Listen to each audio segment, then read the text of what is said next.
Newsflash! Penacony's Charmony Festival has entered its countdown phase. Accompanied by Clocky's TikToks, after 12 system hours, this grand celebration will commence with much fanfare.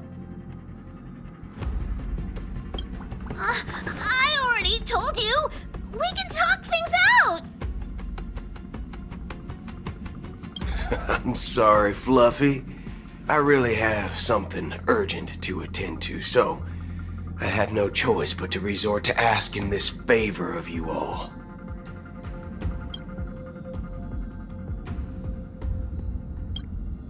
Since you already know what you're doing, I'll also have to remind you of its risks.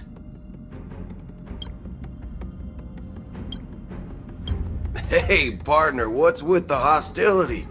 I thought pulling this thing out was just a way of saying hello. For the last time, state your identity and purpose. My name's Boothill, and I'm a Galaxy Ranger. A Galaxy Ranger? You look like you seen a ghost. Did you think we all went extinct? Well, that's the price you pay for being off-grid for too long. The righteous heroes of the hunt would never hijack the Astral Express. I ain't hijacked anything. What, chatting with someone while holding the gun is considered a hijacking? It probably is. Pardon my frankness, but there are plenty of rumors in the cosmos regarding the Galaxy Ranger's current status, and none of them are pretty stories. I have a hard time believing you. Oh, this is hilarious. The tale that this bunch of fools spin is getting out of hand. There's even a bit about the Galaxy Rangers being turned into gibbons by Dr. Primitive, and they're in some valley screwing around on swings. Of course, I know you won't believe me, which is also why, similarly, I have a hard time believing that you're the real Nameless. See the bullets in this gun? 9mm, an eternal classic. I may need the Astral Express's help right now, but if you're an impostor just like that one, then this bullet might just end up in my head. I can't allow myself to be exposed to danger. That's just the way it goes, so you all have to first prove yourselves. Huh? Where are you going?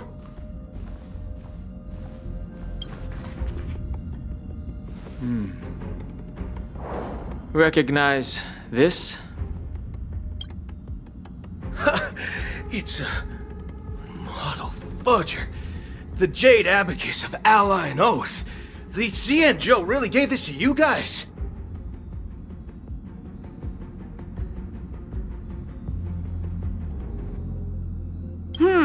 Model fudger? This is the Jade Abacus gifted to the Express by the Shenzhou Luofu's general, Jing Yuan. Its presence on board serves as the Shenzhou Alliance's official recognition of the Express. Is that enough? Not bad, kiddo. And across these sprawling stars, a gentle squeeze is all it takes to rustle up a whole legion of Cloud Knights. Now, I reckon that'd be one fudging sight to behold. Now it's your turn. Been ages since the Galaxy Rangers had the spotlight shone on them. We ain't equipped with such fancy gadgets. But I've been around the block enough to know the way to handle these types of situations is easy as pie. Alright then. Feel free to toss any questions my way. Let's see if my answers can't turn your trust. If your gut tells you otherwise, still ain't too late to show me the door. And why would I play along? If I truly am a real Galaxy Ranger, you stand to lose nothing. Alright then. Tell me, What kind of organization are the Galaxy Rangers? My friend, this question is a hard one. I don't think I can even consider us an organization to begin with. Everyone's on their own fated path along the hunt, with their own resolute sense of righteousness and not so welcome among such so-called universal values.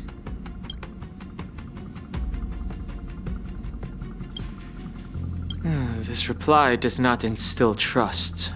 It only makes your predicament more precarious. I'm guessing you're gonna ask about some form of shared faith, right? But us Galaxy Rangers don't need that sort of thing. What brings us together is a shared bottom line. Never bully the weak. Never kill the innocent.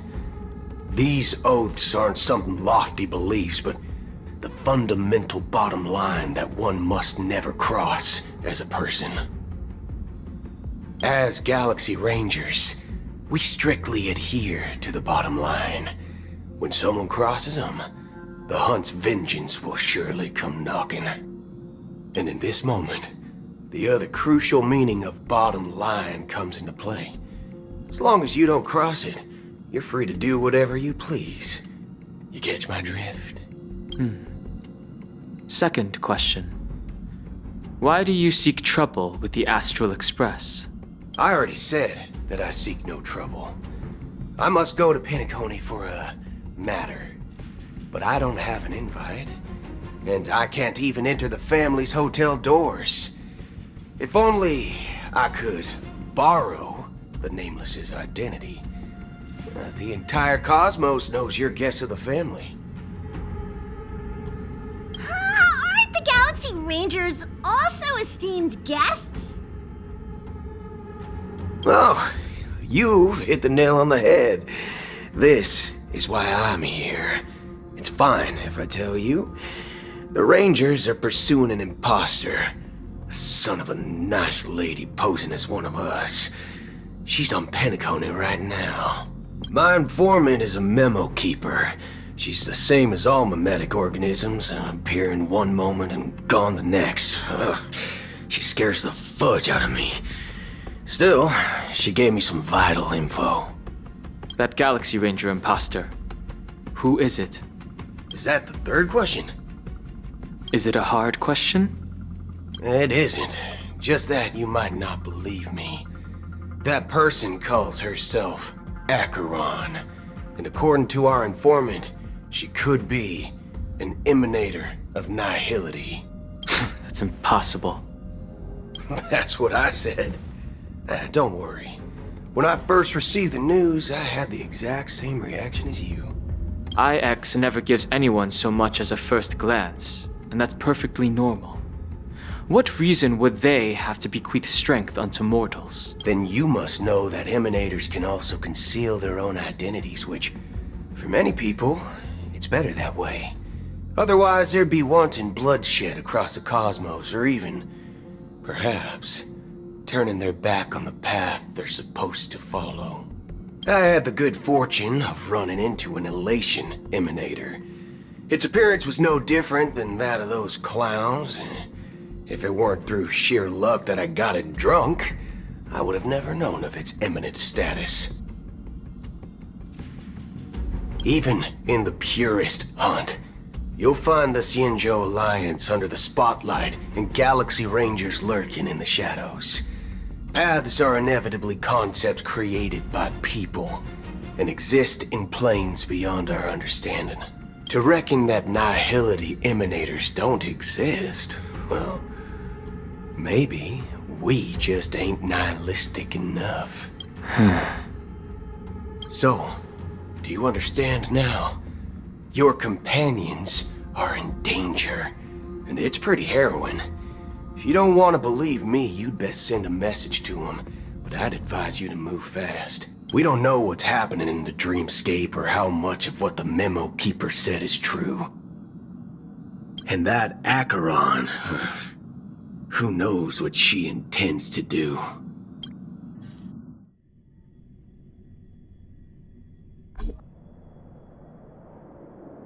I don't intend to do anything.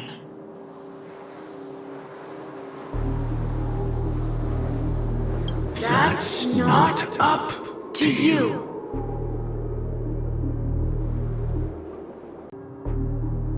Did you know?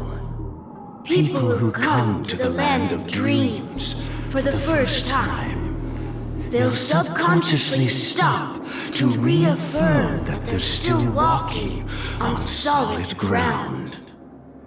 And be it reality or dream, staring at the sky is instinctual for humanity. Since the day that the golden hour was completed, it's always been there, watching over every single night of decadence.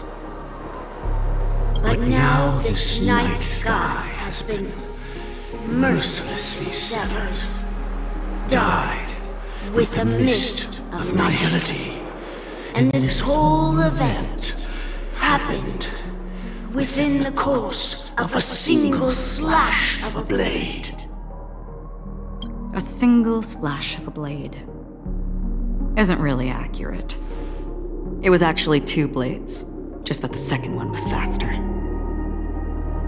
That's not the point. Many guests who weren't supposed to be invited have gathered at this banquet. Even if the harmony is all-embracing, I have no choice but to show some of them the door.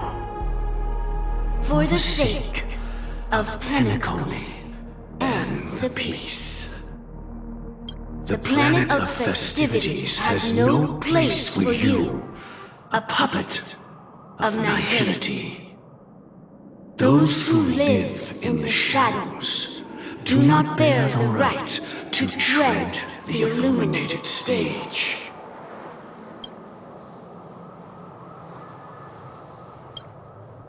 Speaking of living in the shadows, there's probably not much difference between us. It's only polite to reveal your true self, at least when speaking to others. Penacony's Dreammaster.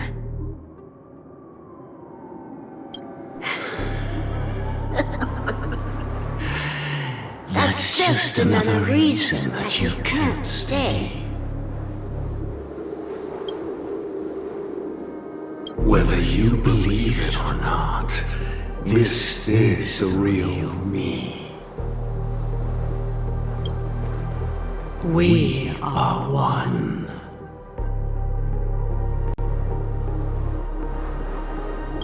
Is this the unity that the family espouses?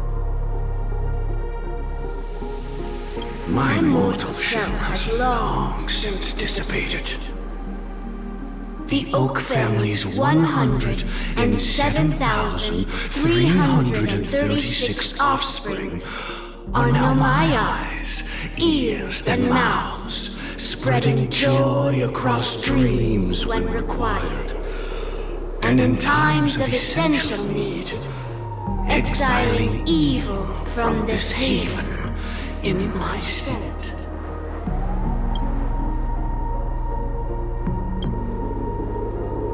From the sound of it, it seems like you're asking me to leave, Penacony.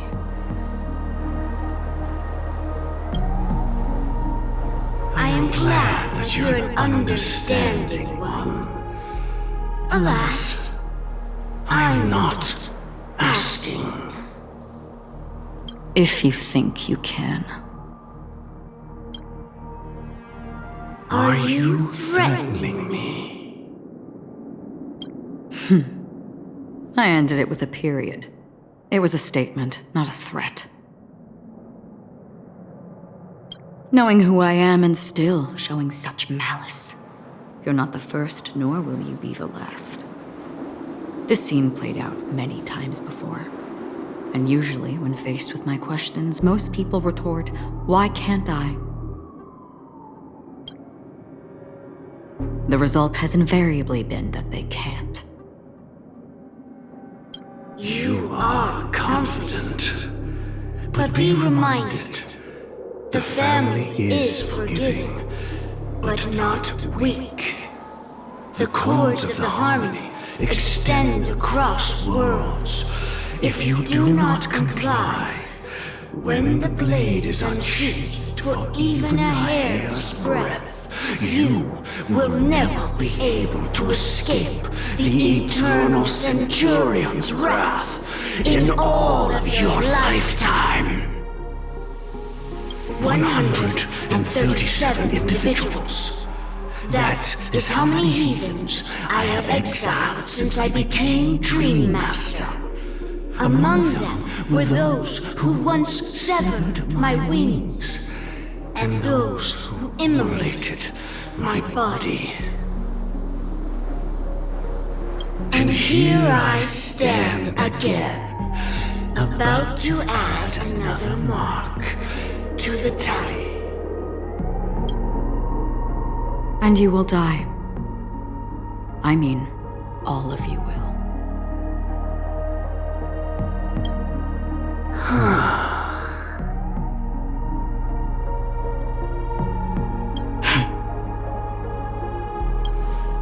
But that won't come to pass. I'll do as you ask. I'll leave. A wise choice. I wasn't aware there was a choice. To you, that surely is the only option. Please bear in mind, you and Penacony are of different worlds. Those born on the far bank cannot seek solace across the river. Leave and never return. The radiance of the planet of festivities is overwhelmingly bright, luring in tricksters, wrongdoers, and criminals. But even the harmony itself will never welcome the self-annihilator of nihility. And even more so, when this self-annihilator heralds the destruction of everything. Your strength is obviously a gift of the sleeping and shapeless, immeasurable and fathomless, like a tributary spawned from the abyss that brings death and sin to all. Acheron. A befitting name. Take it from someone on the other side of your so-called river. You know better than I do that Penacony has already deviated from the harmony. Whatever your intentions may be, I foresee only one outcome. Its future holds nothing but nihility. Just like all the worlds that have drowned in their shadow.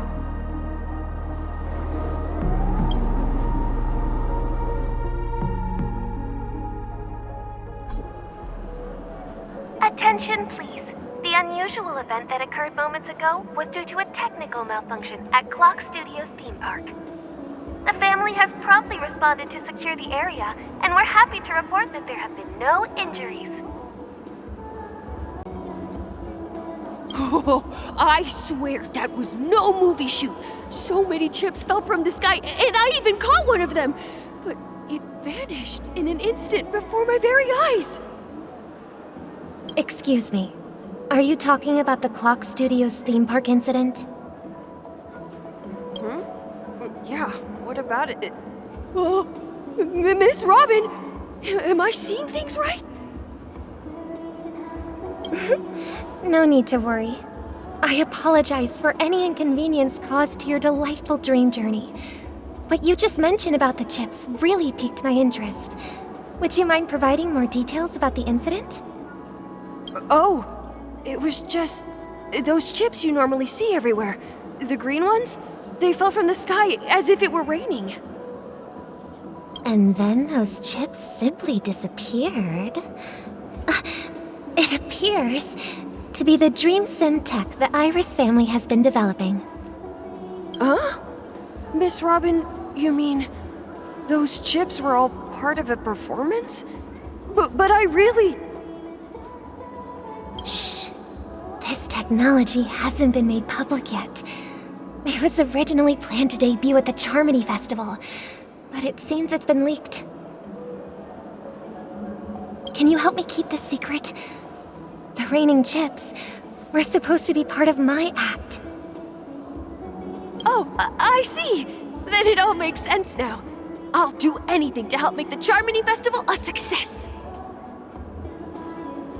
Thank you. As appreciation, I'd like to give you a token gift. Oh, this button is... Press it at just the right moment in the celebration. There could be an unexpected treat in store for you. All right. It looks like there are other guests who are also confused. I'll have to excuse myself. Please, enjoy the Dreamscape. So many people talking about it. This commotion at the theme park definitely made waves.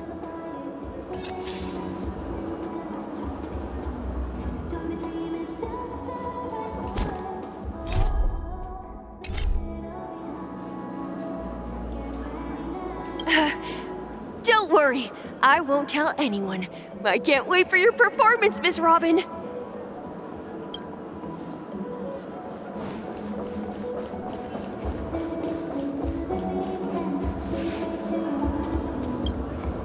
The family promised they would protect the guests within the Dreamscape, but I witnessed a group of organic life forms making their way to the theme park.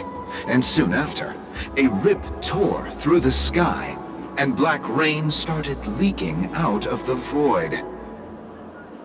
The family needs to provide a reasonable explanation, or I'll take my loved ones and return to reality.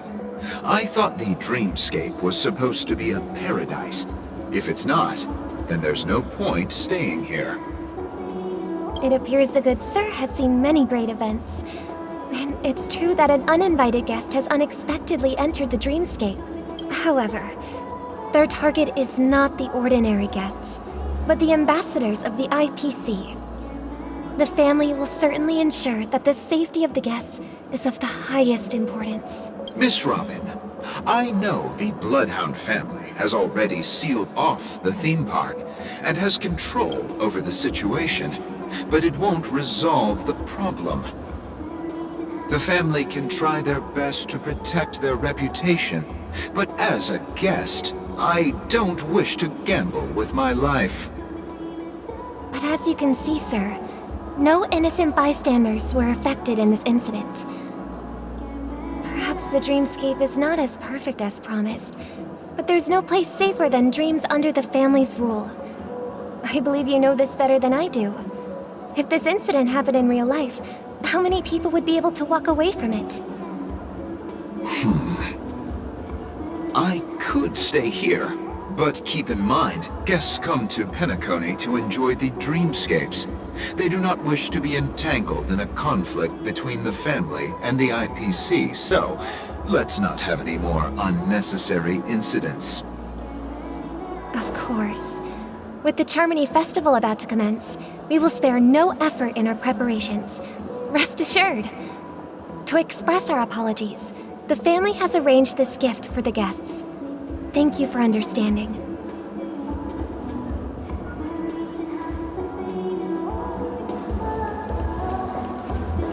You've had quite a bit to drink. You sure you're okay? Hello. May I ask what happened here? Nothing to be worried about. There's been a small rehearsal mishap at Clock Studios theme park.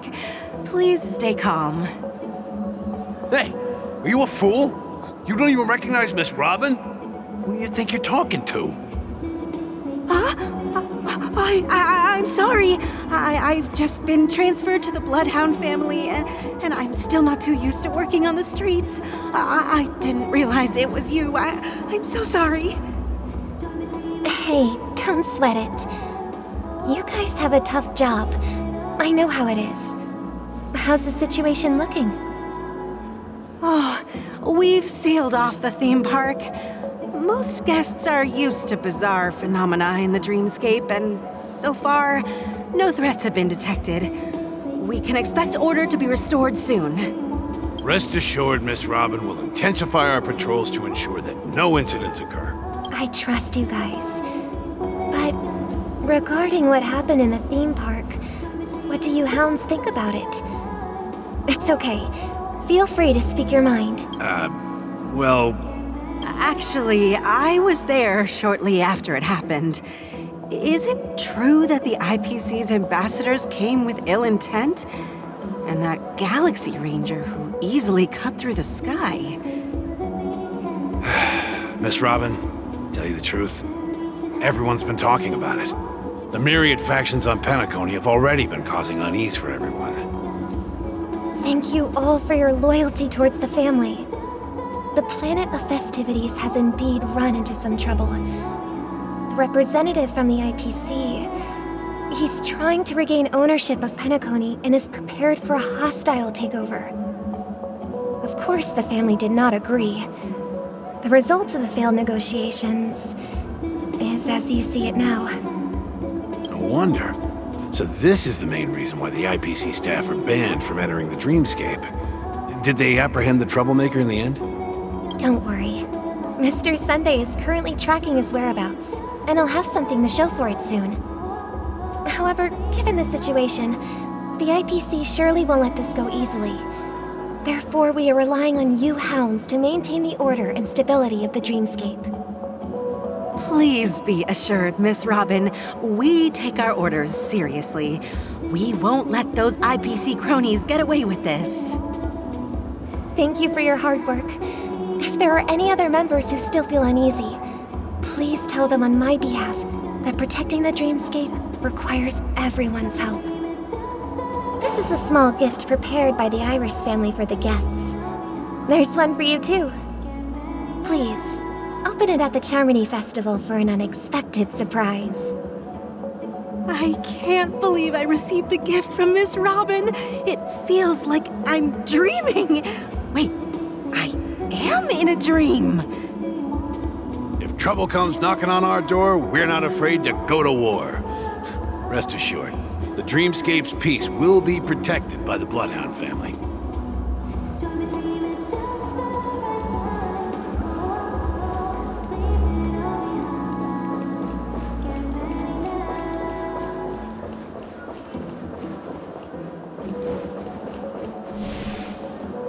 Let the show begin.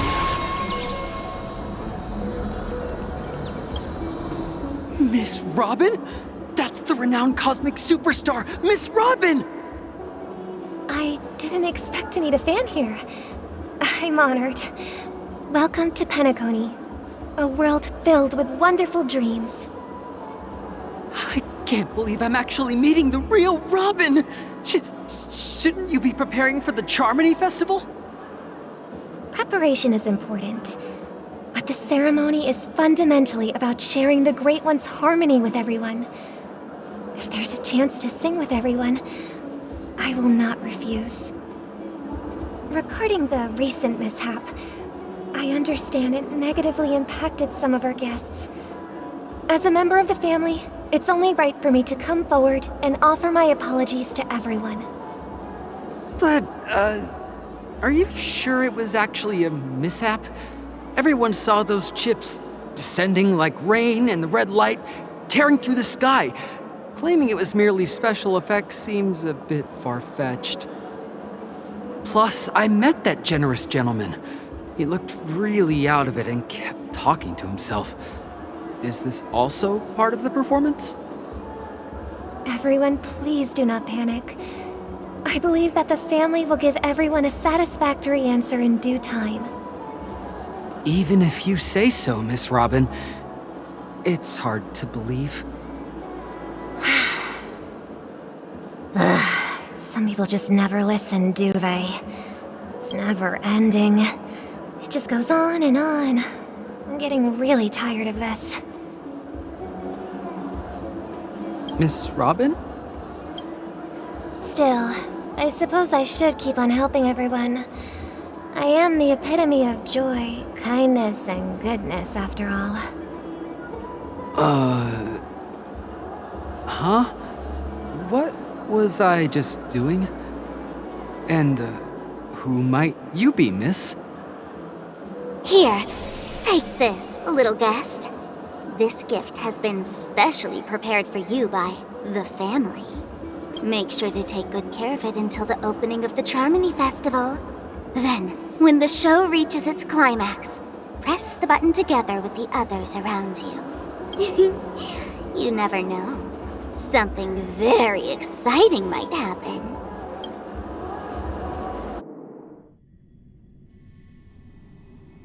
We're back to where it all began. You entered the golden hour from this place. And it is also from here where you will enter the true Penacony. It is a pleasure to journey alongside you once more. But it's time I laid bare the entire truth before you. As you might have heard, I also go by another name. Stellaron Hunter Sam.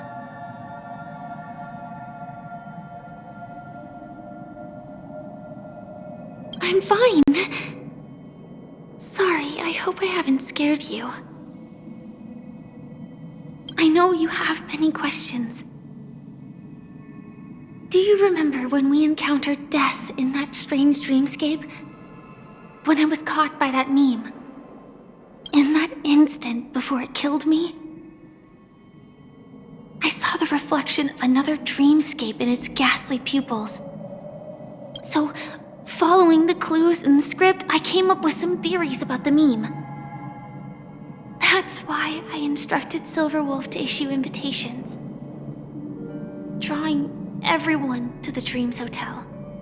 I intended to call upon death before you arrived, to solve the riddle using more direct means, and then invite you to join. However, contrary to my wishes, I couldn't defy the script, and I didn't get a chance to explain it to you. It is how you see now. I was impaled by the bladed wings of death. The heavy pressure of concentrated memoria miasma exploded in my mind as if it was actually reality. But after the momentary numbness subsided, I found that my body was absolutely unscathed. I was still alive. And it was just as I thought. I had arrived at a place starkly different from this beautiful dream. Beneath the dreamscape of Penacony lies another, more chaotic, more primal memory zone. Its name? Land of the Exiles. And so, then I returned to the hotel in the dreamscape, hoping to tell you of its existence. Yet I could not reveal my own identity. So, I could only divert your party's attention and lure you away from the battlefield. And after all my attempts proved futile, it wasn't until not long ago when a crimson blade of light shattered the high wall of the dream, causing you all to fall far into the abyssal depths of the dreamscape, that I was able to awaken you and your companions one by one. And that's it. That is all that's happened so far.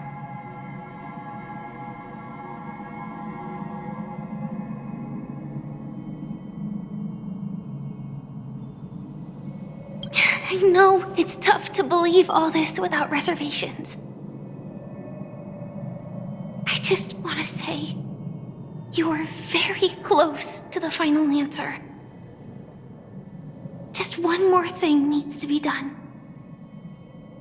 And then I can prove it to you.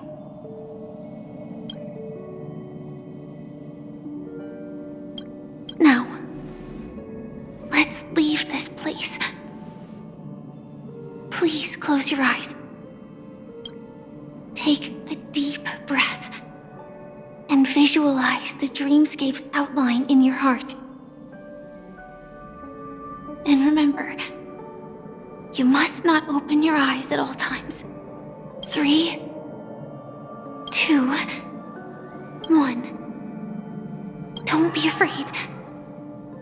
The one who has come to greet us has arrived.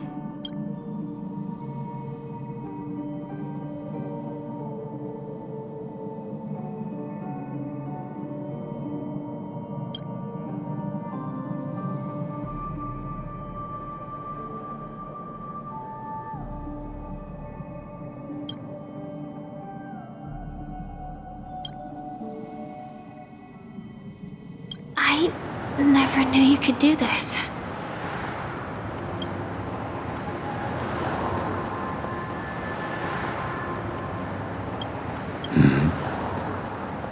Do you have a driver's license? I do. That is surprising. Why? Because this is Japella, the city of sins? No, it's nothing. I'm just thinking that you haven't slept in 20 system hours. Are you sure you're okay? I'm fine. I'll survive. Same goes for you. I'm not so sure about that. Slow down a bit. Infiltration is over. Feel free to activate Sam anytime you like. There's still some time before the next part of the script unfolds. Let me stay a little longer in this body.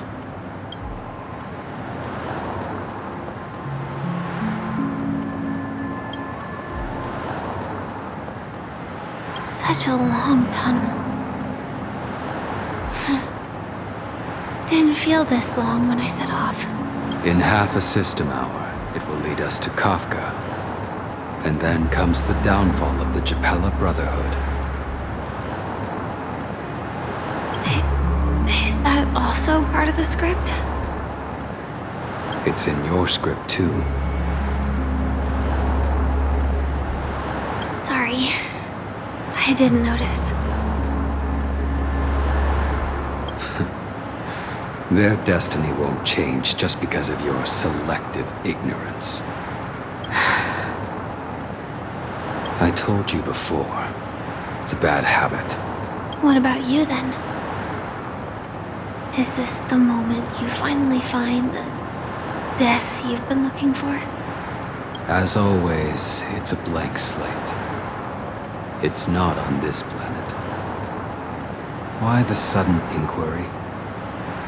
Because I'm currently in a car with a sleep-deprived driver. I just want to get there in one piece. This car has full self-driving capabilities. I'll just put my hand on the steering wheel. Will that do? Hey, don't take everything so seriously. Elio would always say there's only one type of destiny. The inescapable type. He can see the future, and we, likewise, are aware of our predetermined end. But before that moment arrives, we can still choose what we do. We all have this right, don't we? After today, Japella's name will disappear from cosmic history, and the Everflame Mansion will take its place. In the not-too-distant future, you'll receive an invitation. That's your next stop. Land of the Dreams. Penacony. I hope you find whatever you seek there. Be it answers or salvation.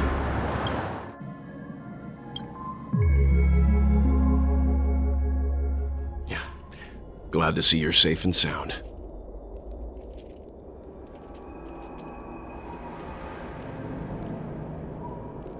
Close your eyes. This is the answer. Isn't it incredible? The monster that we have always known as Death is actually the guardian of the Land of the Exiles. It abides by a certain rule, abducting people from their dreams and bringing them here. The question that has been perplexing us, does death really exist in the Dreamscape, appears to be a cognitive trap. It was laid by those orchestrating events from the shadows to cover up the truth behind the disappearances and the existence of this fortress known as Dreamflux Rift. Every emergence of that meme is related to the Watchmaker. Since Dreamflux Rift is where it brings its captives, it's likely that many of our long-standing questions will be answered in this place. The atmosphere here is starkly different from the beautiful dream. There are no regulators here like the family. And they all look like they're mildly dazed. But from the whispers of the residents, I've heard a familiar name. Gallagher. It's that man again. Always in the right place at the right time. Though that does save us the trouble of looking for him. Himiko and March have already made a move. Get ready. We're about to set off. The real Dreamscape. The Land of the Exiles. Before we go, should we speak to everyone first?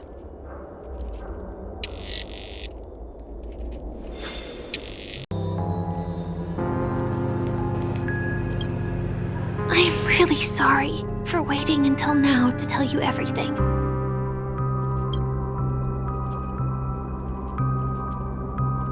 Two reasons. Firstly, the script. In the future that Elio saw, Sam and the Astral Express's confrontation was inevitable. I tried to break the shackles of the prophecy, but this is as far as I could go. That aside, there were also my personal motives. I wished to travel with you as Firefly, and not Sam.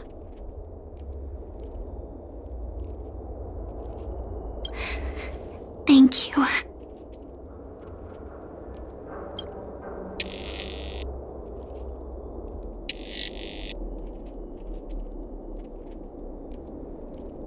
Elio only gave me one instruction.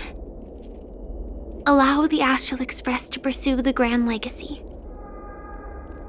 It means that the Watchmaker's legacy holds great significance to Trailblazing.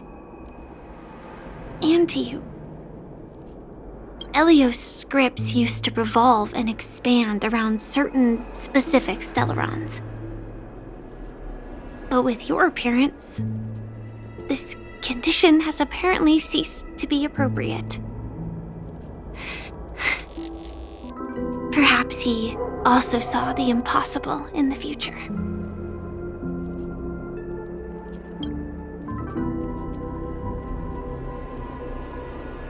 Do you still remember that medical cabin I told you about? Well, that's Sam. It belongs to the Iron Cavalry of Glamoth's Firmament Frontline. A Firefly Type 4 Tactical Heavy Assault Mech. It is the cradle of my vitality. And the meaning of my birth. And for the longest time it was how I should have looked to the rest of the world. The timescale of Dreamflux Rift differs from reality, so we mustn't lower our guard. You're sensitive to memoria. A slight misstep, and you could get lost in this memory zone.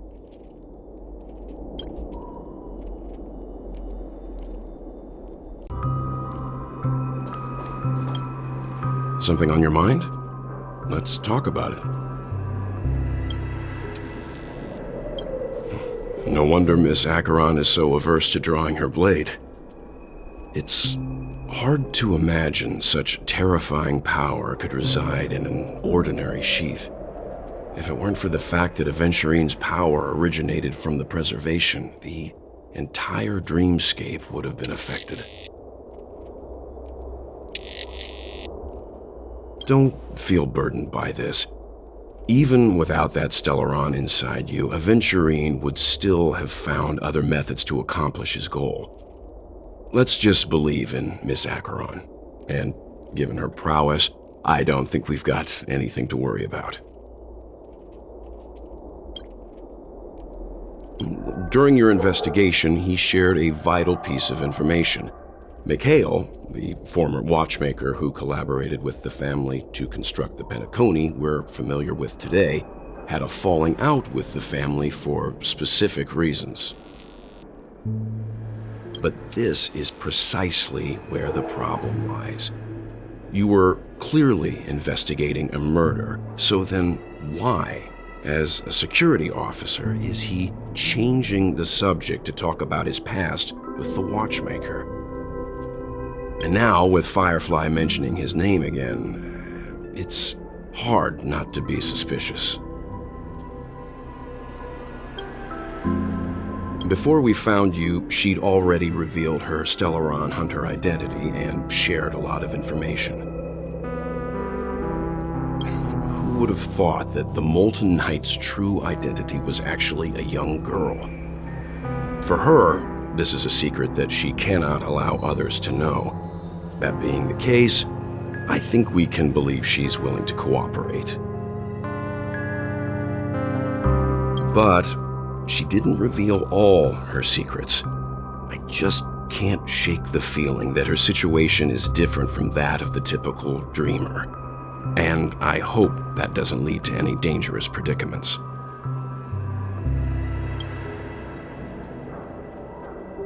I hope you've regained a little composure. We'll move out when you're ready.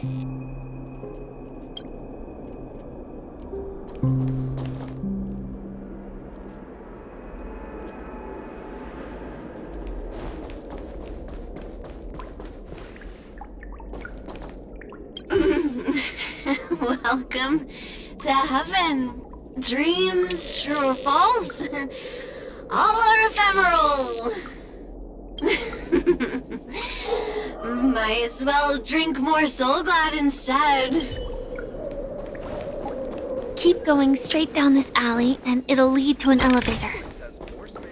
It'll take us to the center of the Land of the Exiles. Hi there, friend from a distant land.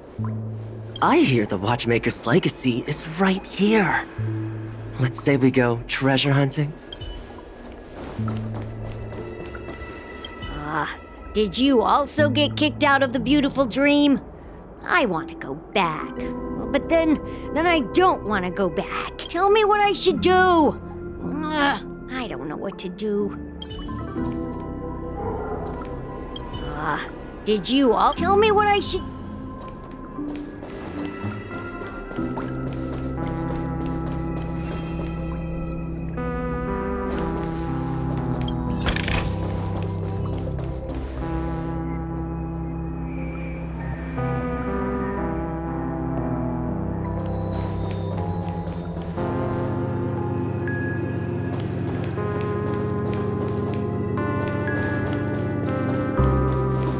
What a huge clock key. Looks like the Watchmaker also left his mark on Dreamflux Rift.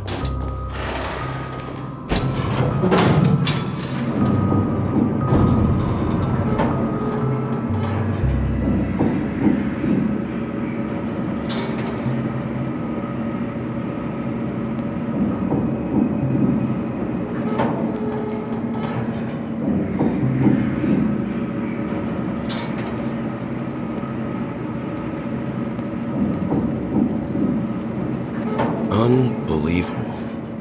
To think there's a settlement of this size within the Dreamscape, and all beyond the family's reach.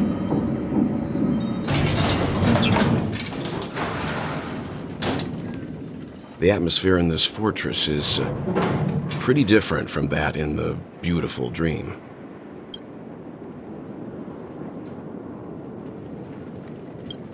When I first saw it, I was in awe too.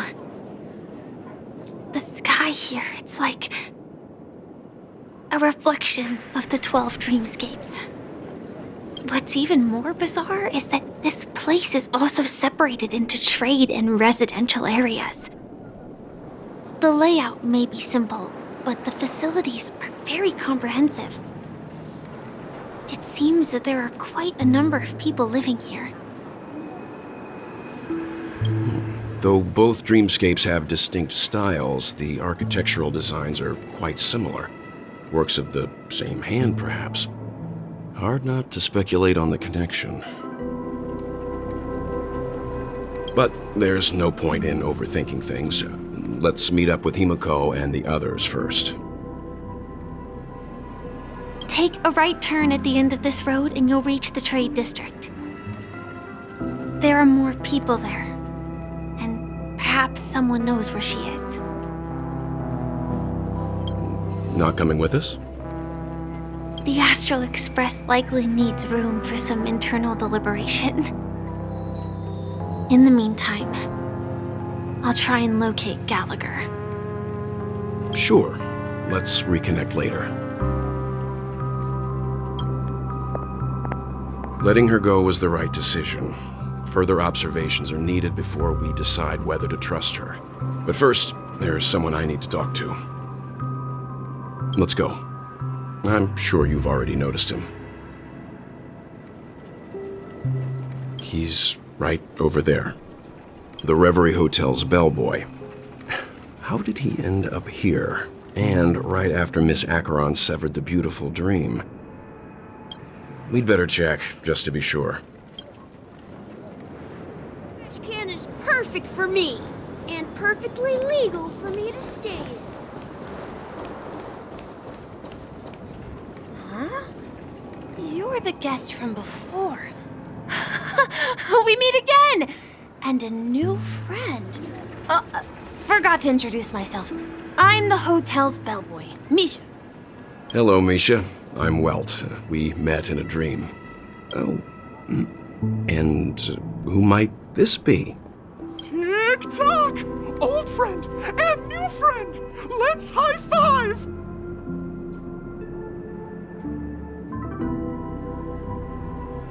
Your, memory zone meme? Nope. Clocky is a good friend of mine. We all live here. How did you two get here? This dreamscape isn't supposed to be open to the public. I wonder if it has something to do with Sleepy. So, this is your home? Yep. After my work in the beautiful dream ends, I'll go back home. Commuting used to be more convenient, but ever since travel became cumbersome, Sleepy started ferrying people back and forth between the two dreamscapes. This Sleepy. Can you describe what it looks like? Sleepy is a memory zone meme. Looks fierce and has many eyes. But it's actually really well behaved. Gallagher's been taking care of it. Based on the description, that meme is indisputably death. A nightmare for the family, but for the people who live here, well, that couldn't be further from the truth. Death? Not in a dream, surely. Sleepy's just a little aggressive, and sometimes messes up by fetching the wrong guess. But it would never hurt anyone. I see. Has it brought back any guests recently, say, in the last day or two?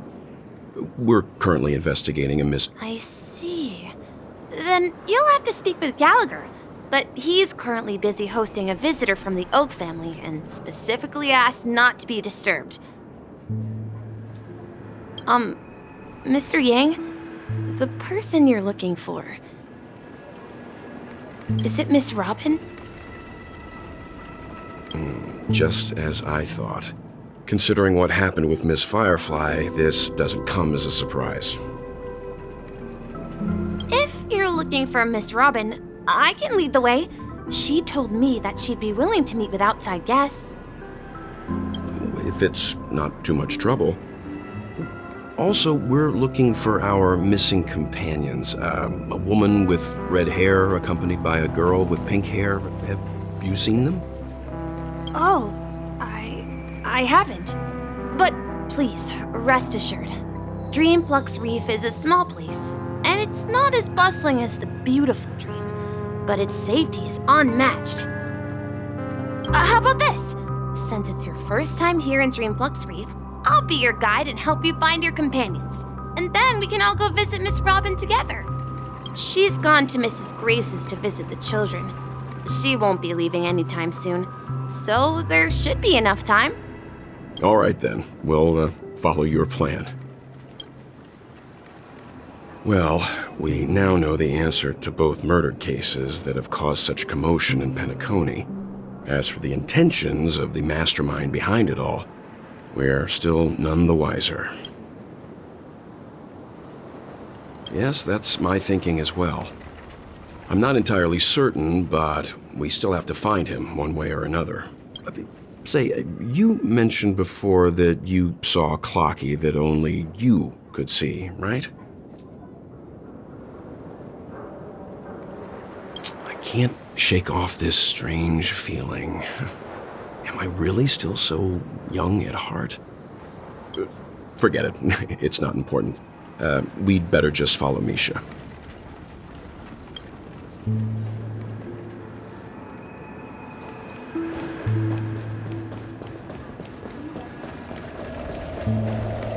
Everyone, look! From here, you can see the most spectacular view of Dreamflux Rift. A black hole? No. An accretion disk formed from consolidated memoria? Was Dreamflux Rift built on such unstable memoria? Oh, so Mr. Yang is also versed in memoria dynamics. I was just trying to figure out how to explain this huge hole to everyone. I bet you guys have a lot in common with Miss Kami.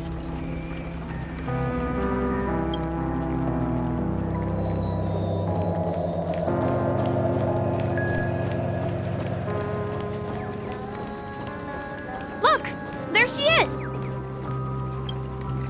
My calculations are finally done. In another 10 system hours, the above dream will swallow the dream below. My hypothesis was correct. This place will cease to exist as the dream devours everything. Who are you all, and why haven't you left yet? This place is about to disappear. I'm Kami, a Dreamscape surveyor specializing in memoria dynamics, and this is my life's work that I'm researching. See that huge gaping hole? It was just a narrow rift many years ago, but now it's grown into a giant hole. The surrounding memoria has been flowing towards the other end of the hole at a constant velocity, slowly but surely. But the scary part is, according to my calculations, the flow rate of memoria has recently changed, and it's faster than ever before. It's almost as if something is sucking it in from the other side. By constantly improving upon Madame Rosalina's memoria measurement method, I've finally obtained accurate results. After 10 system hours, the Dreamflux Rift will cease to exist. Just like the melting of glaciers, everything will crumble and disintegrate. The dreams on that side of the void will fuse into one. Please don't worry. This sort of thing has happened many times before. Miss Kami isn't a bad person. She's just a bit lost in her own world. She'll probably realize she's wrong soon enough. You don't say. There was something else that piqued my interest. Who is Madame Rosalina? Oh, do you know her too? Or are you also a fan of memoria dynamics? We're very interested in Madame Rosalina's achievements. Could you tell us a little more about them? Why, of course! She's an excellent scholar of Memoria dynamics, and the first person to apply Memoria rate measurement methodology on interstellar travelers. Regrettably, due to the presence of the Garden of Recollection, ordinary people don't pay much attention to the nature of Memoria. She departed this world without much fame, leaving only a few thin journals behind. I came to Penacony to learn more about my idol, and went to great lengths to seek out Dreamflux Rift, all because this is her final resting place. Prodigies always meet their demise prematurely. If only Madame Rosalina had more time, she would have discovered a way to reverse the flow of Memoria. I felt it. The source is in the golden hour. There is a certain anomalous presence stirring the currents of the memory zone. I must uncover more concrete proof. I must convince everyone. Does the name Madame Rosalina sound familiar to you? That's right. It seems like she did a great deal of research and calculations in Dreamflux Rift before abruptly passing away. Miss Katie regularly mentions her. I hear Madame Rosalina passed away during the prison war. She could see the Penacony of today. Its people building homes in the memory zone. I bet she'd be really happy.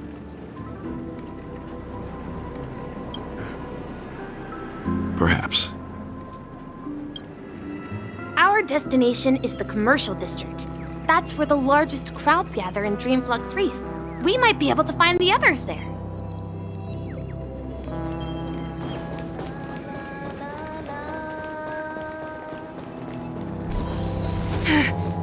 Let me go! Ghost! There's a ghost! Don't come near me! Oh my. I'm human and so are you. Can you get a grip? Mr. Yang and Miss Trailblazer, I've been waiting for you. Quickly, come help. I bumped into a member of the family on the way here. He was so scared and I just wanted to calm him down. Let me go! Let me go! I've only done good in my life. Why can't I rest in peace after death? Well, this is how it turned out.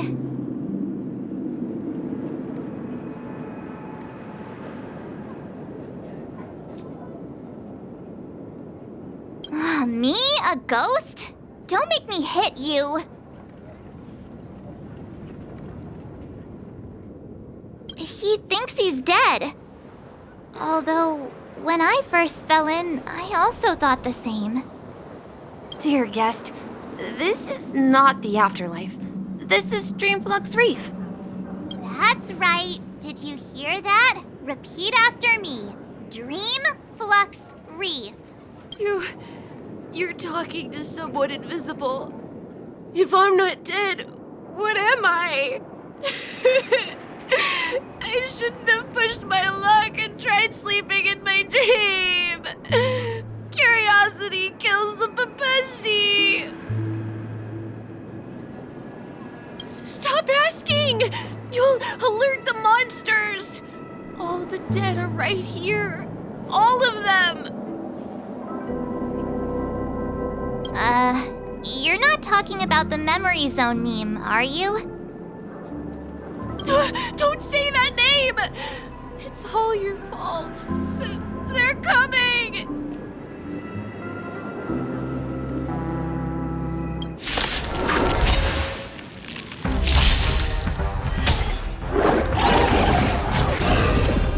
I'll go easy this time. Another from the still waters of oblivion. Destiny is apparent. Ill fate descends!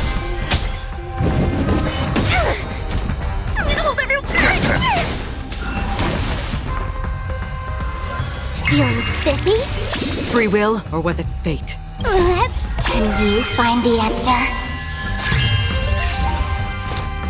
Destined for oblivion.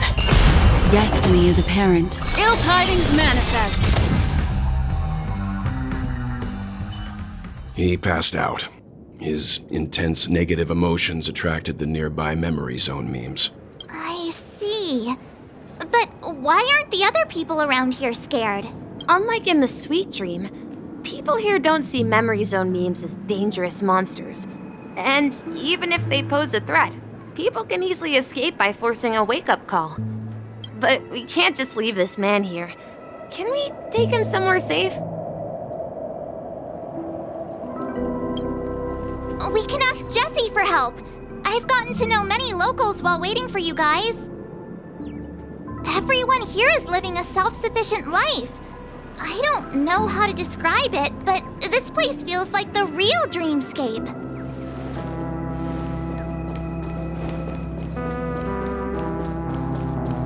No!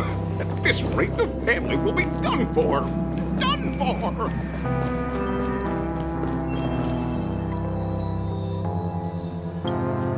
Evening, Jessie. Is it evening? Welcome, Miss March. Who might these be? These two are my friends.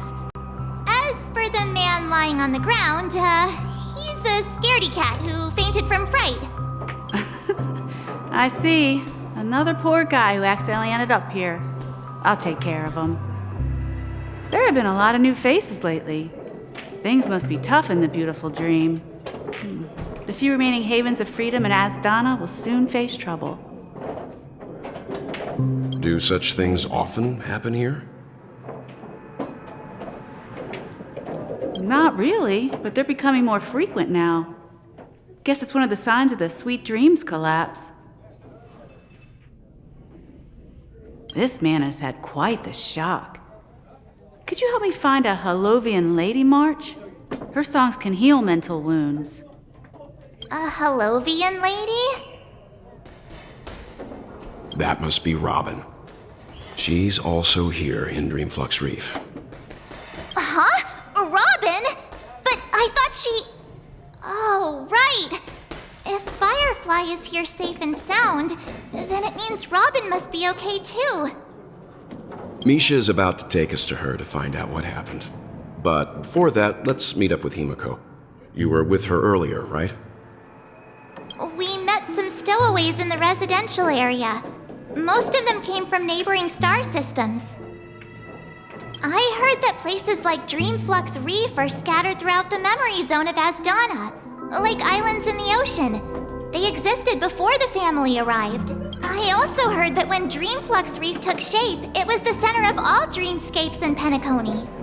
If that's true, it's no wonder there are so many similarities between this place and the Sweet Dream. Himiko must be gathering information. Let's hurry up and get going. Let's see how you handle a stroke of genius like this.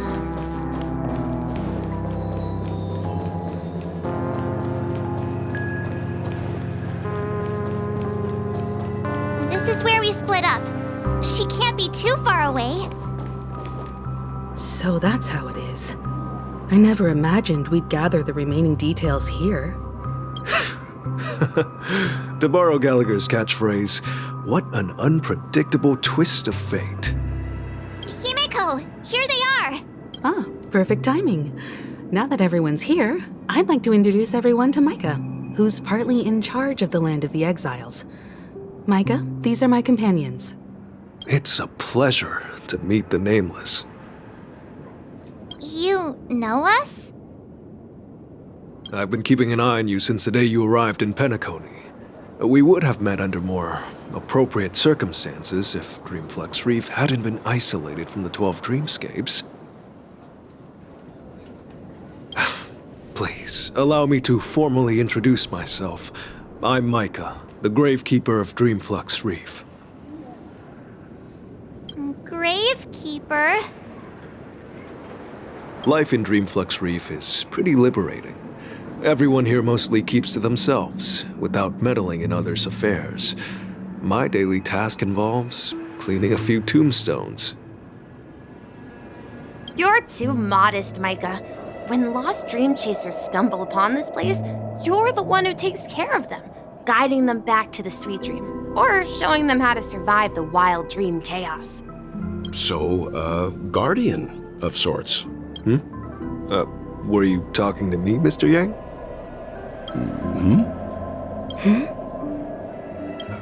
On that note, Mr. Mika, which tombstones are you referring to? We didn't come across any graveyard when we arrived. They're actually just symbolic stones. But since you're curious, Mr. Yang, I'll take you there.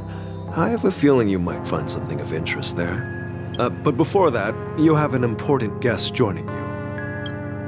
An important guest? Who could it be? Spring forth. This way, please. The roads here in Dreamflux Rift are a bit run down, so watch your step. So this is the so-called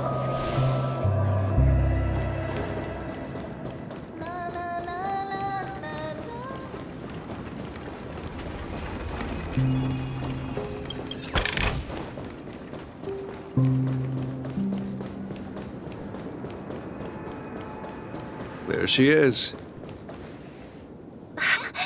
Everyone sang so wonderfully. It's not often that I tried this music style, but I've gained some valuable insights from it. Oh, I can't thank you enough, Robin. Well, these kids have made incredible progress in only a few days. It was nothing, Grace. I merely taught them how to sing. It was you who brought hope into their lives. Life must be quite difficult for them in reality, I imagine. That's right. Whenever it's time to say goodbye to these kids, they're reluctant to leave. But I've explored every corner of Dreamflux Rift, talked to everyone I met, and they all told me the same thing. This shattered dream is not worth clinging to. It seems you truly are a child of the harmony. Emma and Andy are orphans I took under my wing. Carol there, with her blind eyes, used to work at a nutrition center in the outer ring of Penacony. And as for Gary, he's been living with autism since he was a child. They're not old enough to enter the sweet dream managed by the family. If we compare people to birds, these kids are like fledglings with impaired wings. But in this dream, well, they can fly freely. Even if they stumble along the way, well, they're still relying on their own strength. And me, an old lady with no legs. Well, without this dream, I couldn't even walk toward them. I'm glad that you found a new life here in Penacony. It's just... Don't worry, Robin. Dreams have their significance, but they aren't everything. Both the children and I understand this. No matter how long we fly through this dream, we will one day return to reality. But you know what? Emma and Gary aren't plagued by their insecurities anymore. No, and Carol is learning how to cope with her blindness. And Andy is livelier than ever. Well, even I've become more optimistic. You see, in dreams, we learn how to live. Once we return to reality, we learn how to survive. And should our feathers be damaged, then we share our wings with one another. There's no need to covet an illusory sky in dreams, because we have the right and the ability to fly towards a broader horizon. It's a relief to see you safe and sound, Miss Robin. It's nice to see you all again, Astral Express crew. I heard my disappearance caused quite the commotion out there. I'm really sorry about that. Since you're here, can we assume that you're fully aware of the situation in Penacony?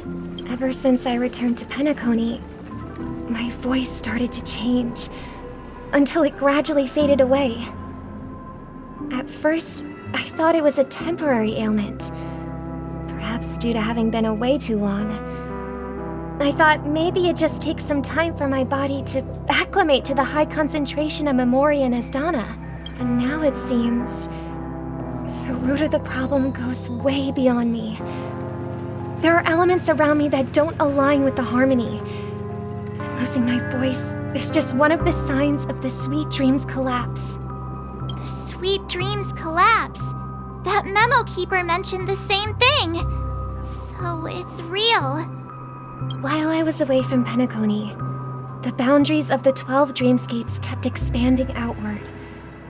But whenever I mentioned the anomalies in my dreams, all the family heads refused to talk about it. Only my brother was willing to respond. Later, I discovered the secret letters from the IPC ambassador, which further convinced me that there are hidden secrets beneath the surface of Penacony. So, following the clues in the Oak family's dossiers, I found my way here. The Land of the Exiles, concealed by the family under the guise of death. A dream within a dream, where Penacony's past is buried. Hearing you speak, it sounds as if your voice has made somewhat of a recovery. I hate to admit it, but the harmony in this place resonates more broadly than within the sweet dream. It's regrettable, but the family has experienced betrayal. The traitor, or traitors, abandoned their original principles and, using the name of harmony, exploited people's weaknesses to turn Penacony into the planet of festivities, trapping everyone in the illusion of the sweet dream. This is not the strong defending the weak, but rather the strong exploiting the weak. A world without equality won't ever be favored by the harmony. And naturally, those voices blessed by them have lost the ability to sing. Could there be another force influencing the family's shift in philosophy, Miss Robin?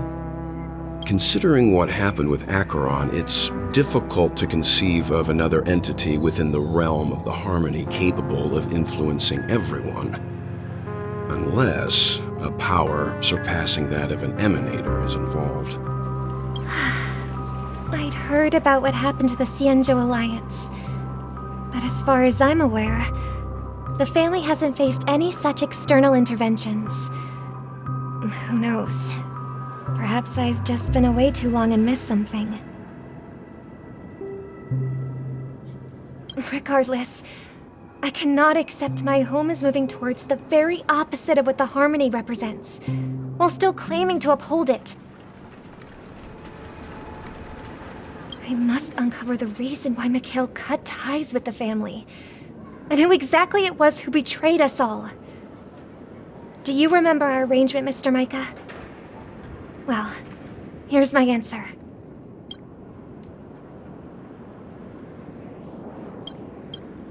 I've decided to forgo my role, and never step foot on the Charmony Festival stage again.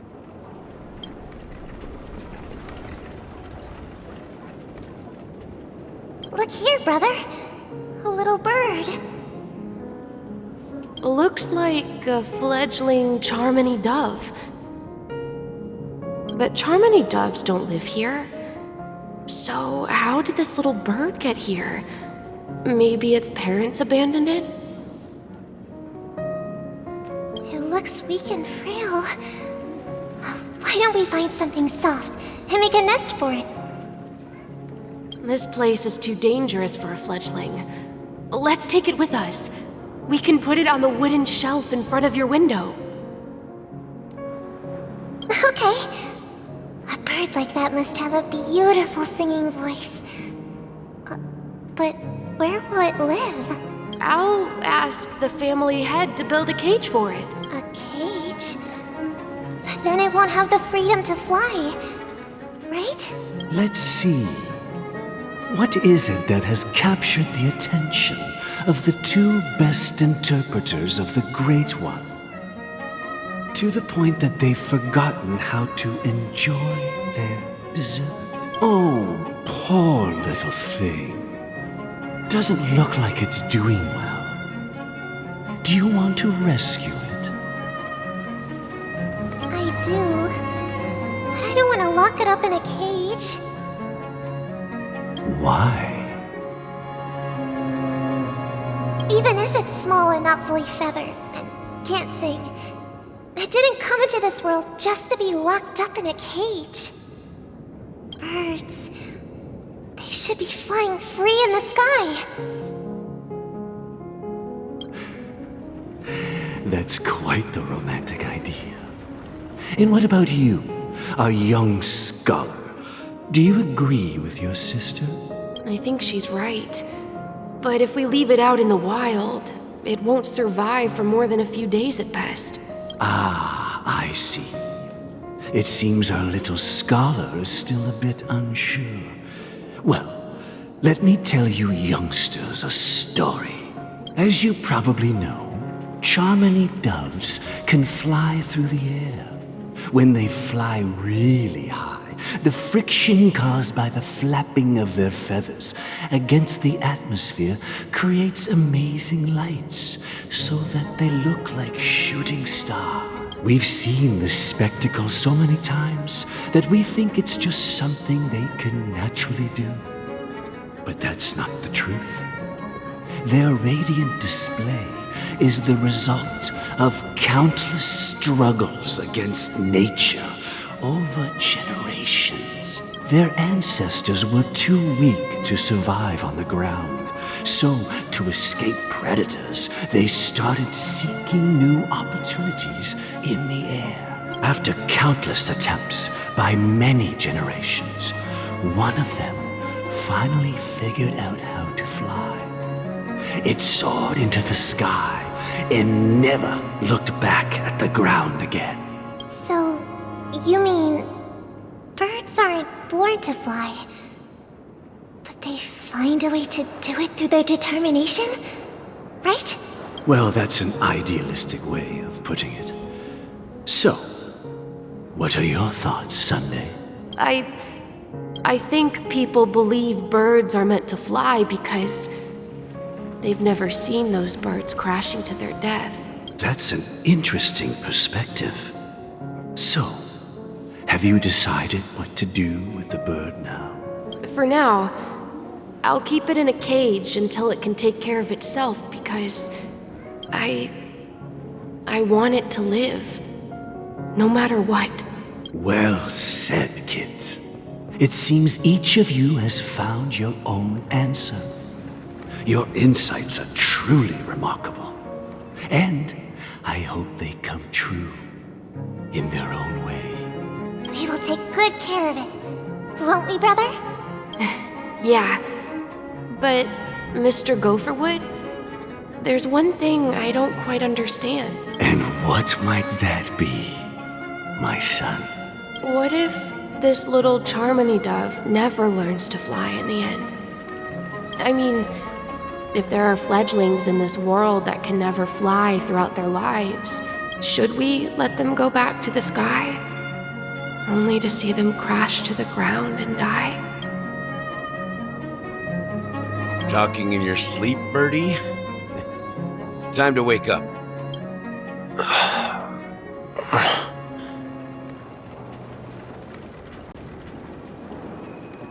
Huh? Need a hand? I'm still alive? Yeah. Happy about that. Where is Robin? Tell me. Now. I knew that was going to be the first thing you'd ask. Don't worry, your sister is here, safe and sound. She's probably walking around the streets now. If I were you, I'd be more worried about myself. After all, right in front of you is the guy who just stabbed you in the chest with a dagger. If you wanted to kill me, you wouldn't give me the chance to speak. Just tell me your demands, lackey of the Watchmaker. So, you figured out who I am, huh? No wonder you had the guts to go against the Dreammaster and the Four Families. Looks like I made the right choice. Choice? You are aware of my plan and see through my act. Time is running out, so let's drop the charades. I'm suggesting we cooperate. Cooperate? What makes you think I'd cooperate with you?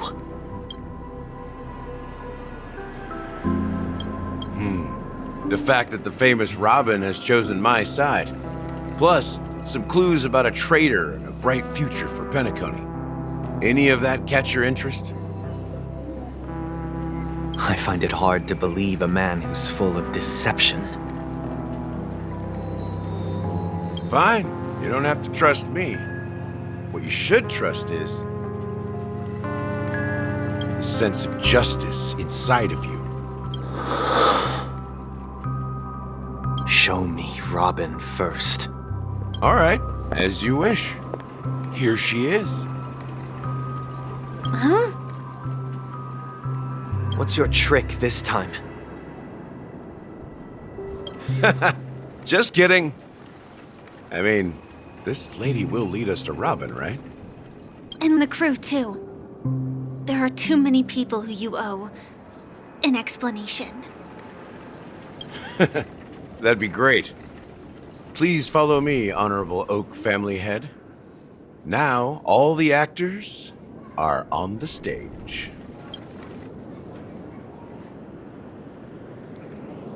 This is the monument I mentioned earlier. The names inscribed on it should be familiar to all of you. Rosalina and Tiernan. When Penacony was known as a frontier prison, it was the Trailblazers who connected it with the stars. They were the heroes who saved Astana, and their names deserve to be immortalized, not just on this small stone tablet, but in the annals of history for all of time. However, today, the planet of festivities is nothing but sweet dreams. That heavy piece of history is all a distant memory. Just like that prison. If their names are inscribed here, then that means... According to Micah, they died long ago. Rosalina was killed during the War of Independence. She ventured alone into the heart of the star system to investigate the flow of Memoria, but she never returned. Tiernan was a skilled gunslinger, strong and reliable. He led the people through countless battles, but he didn't live long enough to witness the arrival of true peace. In the decade following the war, Penacony faced challenges internal and external. To protect Astana, Tiernan took up the way of the Trailblaze and led the Lampmoth family to explore beyond the system, only to be surrounded and wiped out by the Swarm. Though I had expected as much, the tales of these heroes truly are sorrowful.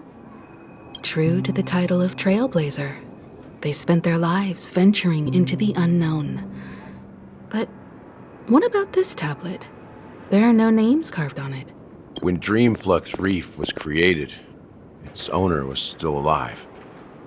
However, he insisted on erecting a monument for himself, saying that it will happen someday. Here we meet again. Everyone from the Astral Express. Robin.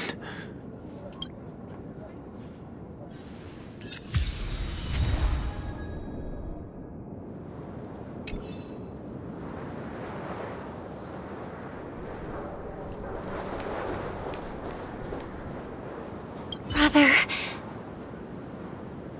There's no need for words. You're safe, and that's all that matters.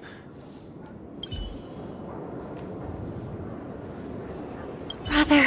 There's no need for words. Well, I did my job. I gathered everyone here. Gallagher will explain the rest to you. Take care. Huh. The atmosphere sure is livened up with all these people in here. I brought Gallagher here. It's time to face the truth. I promised to give the siblings some privacy, so let's talk about our business first. What do you say? That sounds sensible enough. Since you went through the trouble of gathering the family head, the crew, and the Stellaron hunters, I'm guessing you have something important to say, Mr. Gallagher? Oh, is it that obvious? The look on your face is practically screaming, I'm the one behind all this. You're right, Mr. Yang. It is indeed time to come clean on everything. The siblings already know what they need to, and they've made their choice. But you, Nameless, arrived a bit late. So it's only fair that I answer your questions. Before we begin, let me reintroduce myself. I'm the founder of Dreamflux Rift, the deputy of the Watchmaker, and the one who sent out that invitation. As Gallagher, the history fictionologist, I humbly extend my greetings to you all. History fictionologist? So what, everything you told us was made up? Well, don't worry. Almost everything I shared was true. Well, except for the part about the family accepting me back. I double-checked with Micah, and everything he said about the family, the Watchmaker, and Mikhail is true. Thank you for your understanding. Now let's get down to business.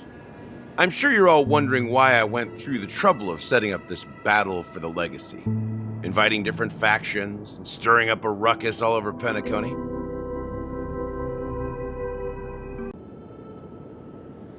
Well, it all boils down to something very familiar to all of you.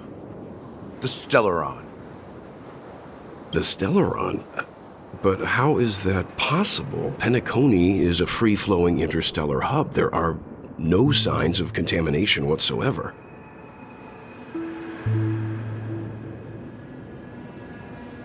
You're totally correct. So, care to take a guess at what that means?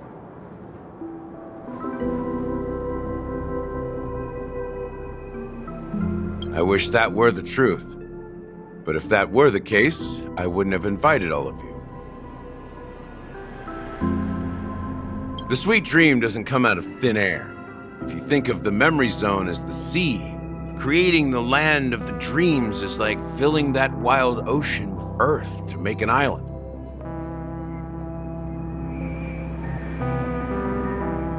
To achieve this feat, without the help of an emanator of remembrance or enigmata, the only way is to use a Stellaron.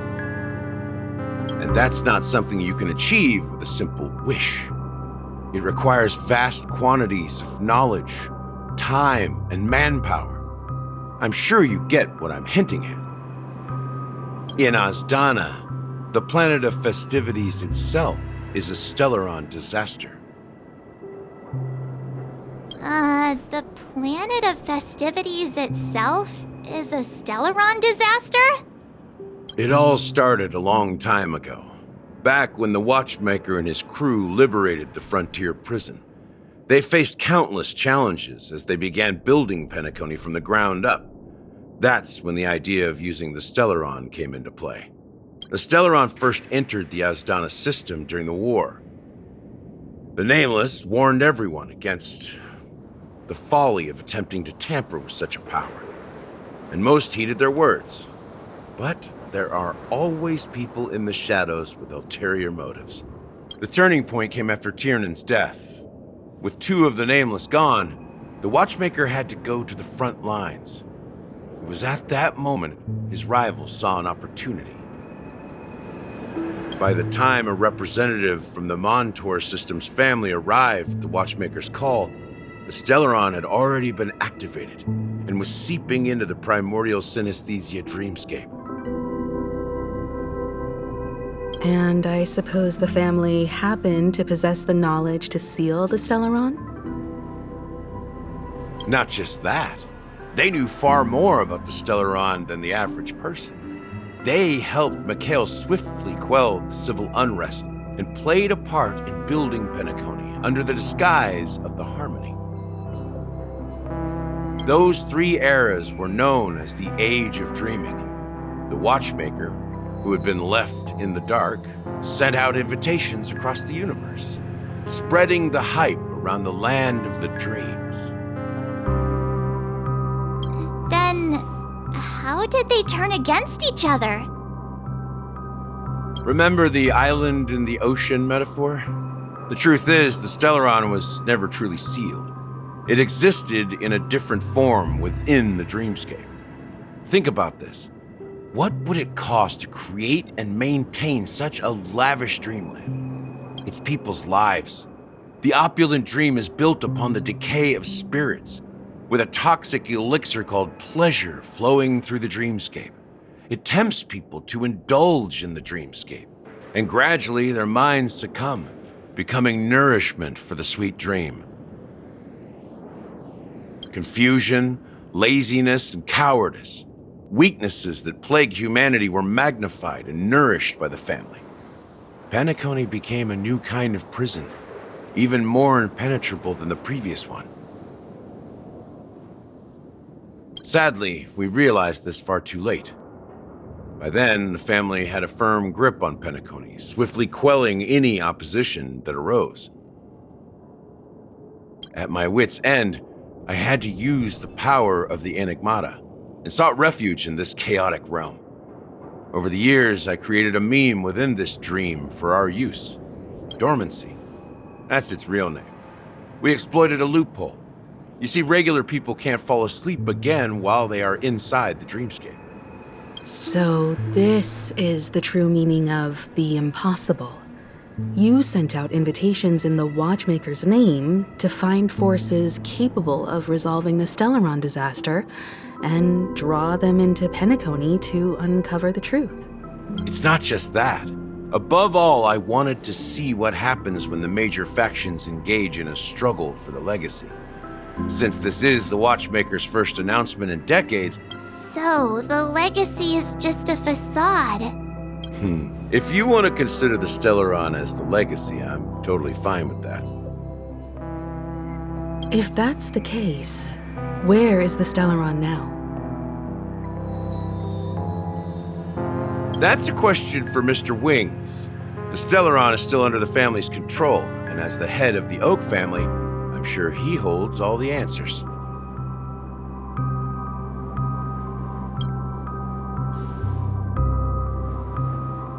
Go ahead. I'm sure Mr. Wings holds all the answers. As I suspected, the core of this issue lies within the Stellaron. You all look quite serious. Is there anything I can do to help?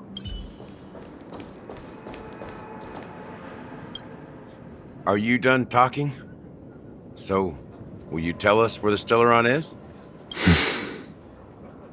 It is the Penacony Grand Theater itself. As I suspected, it's the embodiment of the family. The edifice that first materialized within the sweet dream. That's what turned Penacony into its current state.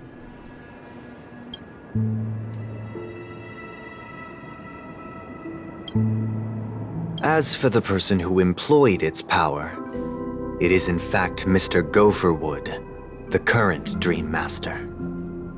Well, that was easier than I thought. Did you conduct your own investigation already? Correct. When I was trying to track down the person who murdered my sister, apart from you, Gopherwood was my second suspect. Confronting me first turned out to be a smart move on your part. I didn't have other options. The Dreammaster has been elusive, and even the heads of the families can hardly get an audience with him. Moreover, Mr. Gopherwood has been kind to my sister and me.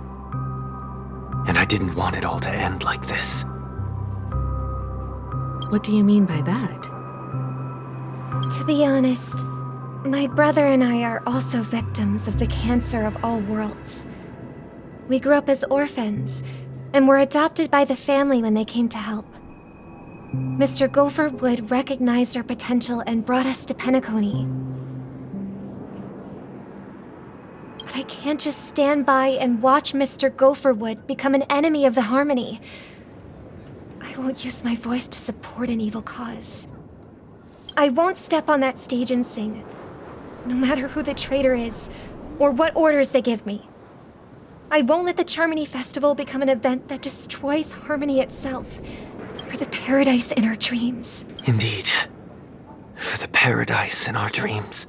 As the head of the Oak family, I'm responsible for ensuring Penacony's promising future. Robin and I will head into the sweet dream and confront the Dreammaster. And if it turns out that the family has truly strayed from the Harmony, I'll fight alongside you. We'll put the Charmony Festival on hold and make sure Mr. Gopherwood pays for his blood debt. The enemies you are about to face aren't like this old dog here, who can barely even bark. Since our interests are aligned, why don't we team up? Maybe, just maybe, we'll have a shot at success. We have always been following in the footsteps of our nameless predecessors, and there's no reason to stop now. Yeah, we Nameless won't back down from a challenge. Isn't that right, Miss Trailblazer?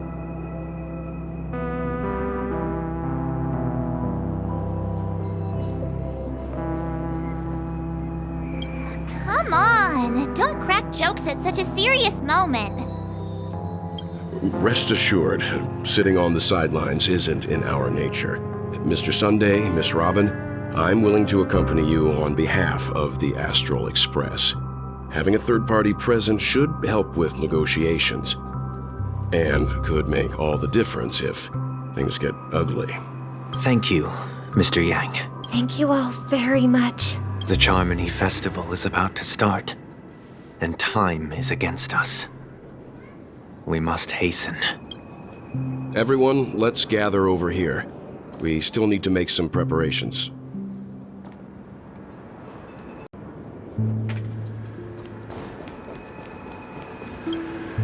I may have been quick to step up to the plate, but confronting the Dreammaster could be a very dangerous affair. Huh? Even you're saying that, Mr. Yang? He's the leader of the families of Penacony, and he has the entire power of the Harmony behind him, not to mention the Stellaron in his possession. We must proceed with great caution. Maybe you can just stay behind this time, Mr. Yang? No, that won't do. Even if we count Robin as an ally, something felt off about Mr. Sunday just now. Although, I can't quite put my finger on it. I have to make sure he won't turn against us when things start to get dicey. You're still carrying the keepsake the IPC envoy gave you, right? May I borrow it for a moment?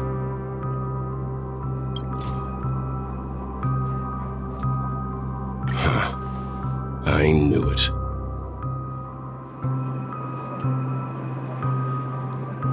As I suspected, this chip Aventurine gave to you is actually a miniature transmitter. If I'm right, he intends to use it to track your location or contact you when needed. As it so happens, this may actually be of some use in the current situation. Aventurine? Is he still alive? And what does he have to do with our mission to confront the Dreammaster? Remember what I said earlier? Working with the IPC is a way to keep the family in check. If negotiations go south and the family show their true colors by going after the Stellaron, I'll use this transmitter to send a message to the IPC. It'll be just the opportunity the IPC ambassador was hoping for. The only question mark in all of this is Aventurine's current status. But the IPC is always listening, especially senior strategic investment department heads like him. Getting the message across shouldn't be a problem. Good luck to you, Welt. Well, you take care too. If anything goes wrong, don't worry about me. Just make sure to seal the Stellaron. Spoken like a true hero. Even if the Dreammaster is innocent, the family's corruption runs deep. Don't you have something else to tell us, Gallagher? Why would you say so? Before we departed, the conductor asked us to inquire about the three Nameless in Penacony. We've already collected intel about Razalina and Tiernan, so the only one left is Legwork. If I'm not mistaken, we've already met him somewhere, haven't we? It's not enough to say meet, but the answer is pretty obvious. After all, I've hinted at it in quite an evident way. I've been watching over you ever since I received the reply from the Astral Express, and I've seen the great effort you all put into linking different realms together across the cosmos. And now, after getting this far all in one piece, you have truly proven yourselves. Miss Himiko, were you the one who repaired the Express and got it sailing through the cosmos again?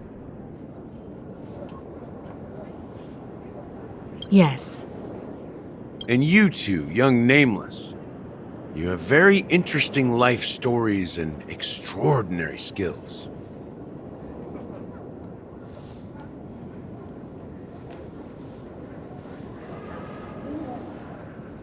I don't know much about my life story, but I do have extraordinary skills. You're full of energy. Please send my regards to the conductor, Pom Pom. Please let them know that their friend had fond memories from his time aboard the Express, which he reminisced on every time he had a good drink. As for the last Nameless, he embarked, disembarked, and embarked again, traveling in a great circle, ending up back where he started. On his deathbed, he told me to find the Astral Express and deliver an invitation to the future Nameless. He left behind a special gift, a true legacy. Something that belongs only to the successors of the Trailblaze. Come with me. Now is the time to reveal it.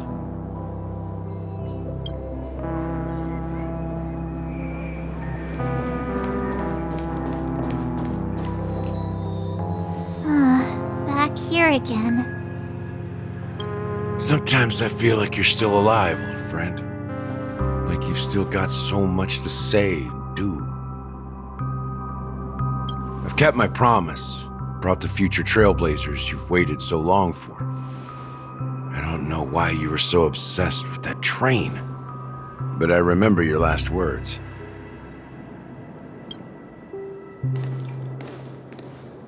Don't let us down, old man.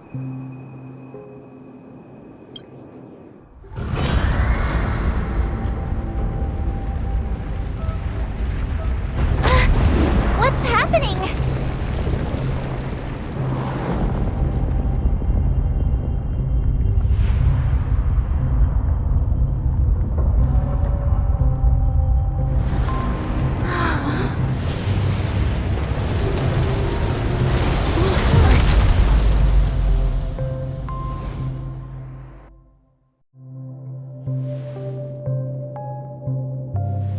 Go ahead. His resting place lies in the garden up ahead. The first and last Nameless of Penacony. Mikhail Char Legward, the Watchmaker.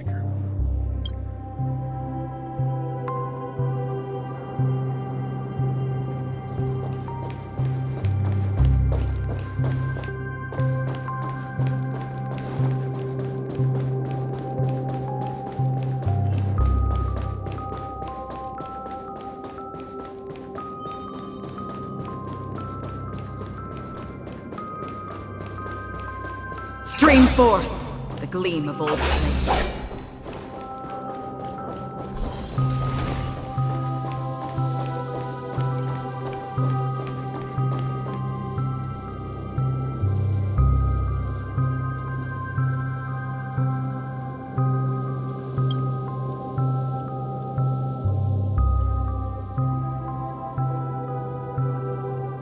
Sure enough, the Watchmaker is the third Nameless. Even I could guess that one. The legacy he left behind was a dream bubble. I believe inside that bubble, there's something that holds meaning only for the Nameless. After all, when I checked its contents, I found nothing inside. Maybe some Trailblaze runes? Even more mysterious than me. Well, let's have a look.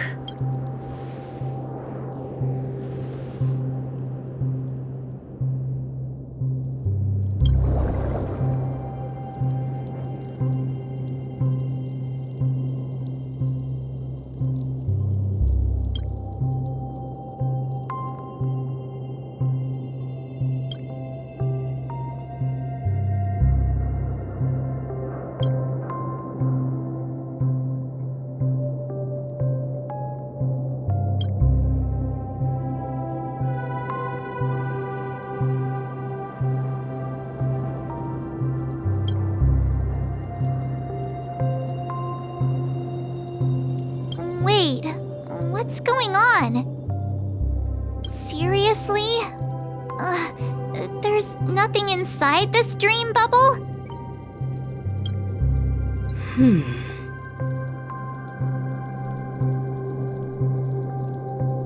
How could a dream bubble be empty?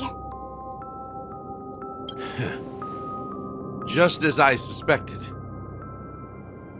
That old man always had this strange belief in the Nameless and the Trailblaze, and I never understood where he got that confidence from. Especially since he never managed to get in touch with the Express while he was alive. I could never figure out what was going on in that old man's head. But this empty dream bubble is so typical of him. He was always full of weird fantasies and incomprehensible romanticism. That mischievous old man. Well, I didn't expect him to leave anything concrete behind anyway. Don't think that's the case, Gallagher. I'm sure Mikhail has left us the most precious thing of all. Don't start getting all philosophical on me, all right? Just as Mikhail believes in the nameless of the future, we unconditionally believe in the nameless of the past. How could they leave with regrets for the future when they were ready to dedicate their lives to the land they loved? There must be something contained in this dream bubble. It's just we haven't figured it out yet. You also have faith in the Watchmaker, don't you, Gallagher?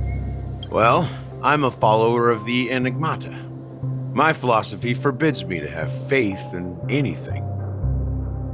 That's why I understand what faith means in the path of Trailblaze. And I also want to know what he left behind. I'll leave it to you guys then.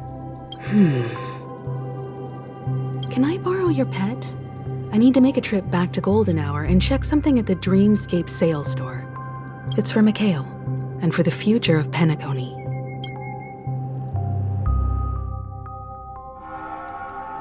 Welcome to the Revery Hotel. How may I help you? Greetings. We're the Nameless from the Astral Express, and we'd like to check in. The Astral Express? But I thought...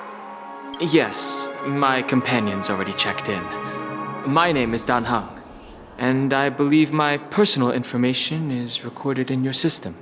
I see, but your companion said you wouldn't be coming due to a change of plans. Now the plans have changed again.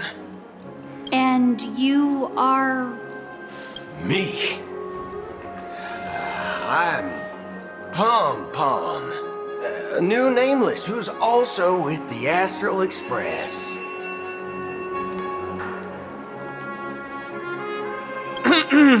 He's my fellow Trailblazer. We responded to the family's invitation before he boarded the Express, so he wasn't registered in your system. Is it possible to accommodate him as well? Oh, I see. Another one of the Nameless had a similar situation. Seems like a lot of people are joining the Trailblaze these days. Since there's a precedent, it shouldn't be a problem. Just give me a second to contact your companions.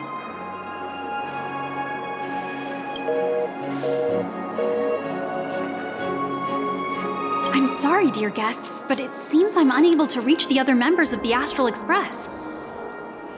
What do you mean by unable to reach them? My apologies. This is the first time I've encountered a situation like this. However, the system indicates that those guests are still in the Dreamscape. How about this? Give me their room number, and we'll go check on them ourselves. I'm afraid that's not possible. I need to verify both of your identities before I can share any guest information. How about you just wake up someone? Let's say, Welt? I'm sorry, but there are strict rules regarding forced awakening. It cannot be done without the proper clearance. So nothing works, huh? What's your solution then? Are you saying we sleep here? At the reception? please be patient. We need to contact your companions in order to confirm your identities. And now it seems you need to confirm our identities before you can contact our companions. It seems so. Fudge!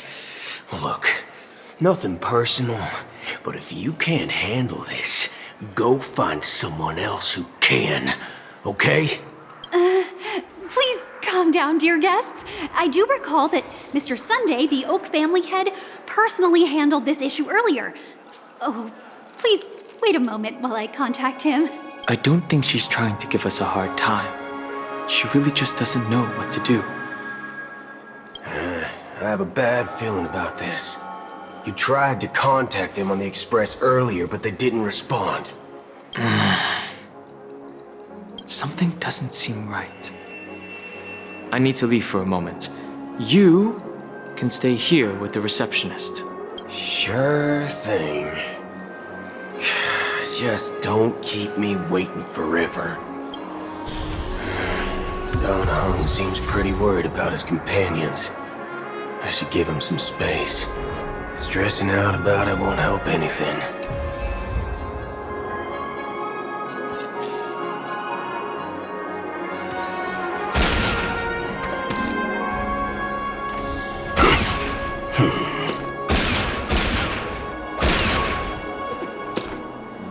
Locked and loaded.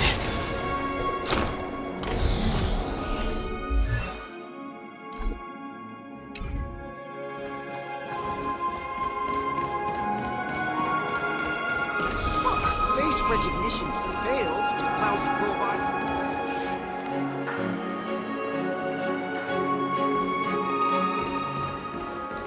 Everything here is so The Charmony Festival is about to start! I'm so excited! Hey!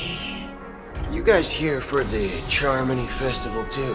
Well, I didn't come all the way here specially for the festival. Honestly, I don't really even know what it's about. But I heard it's a lot of fun!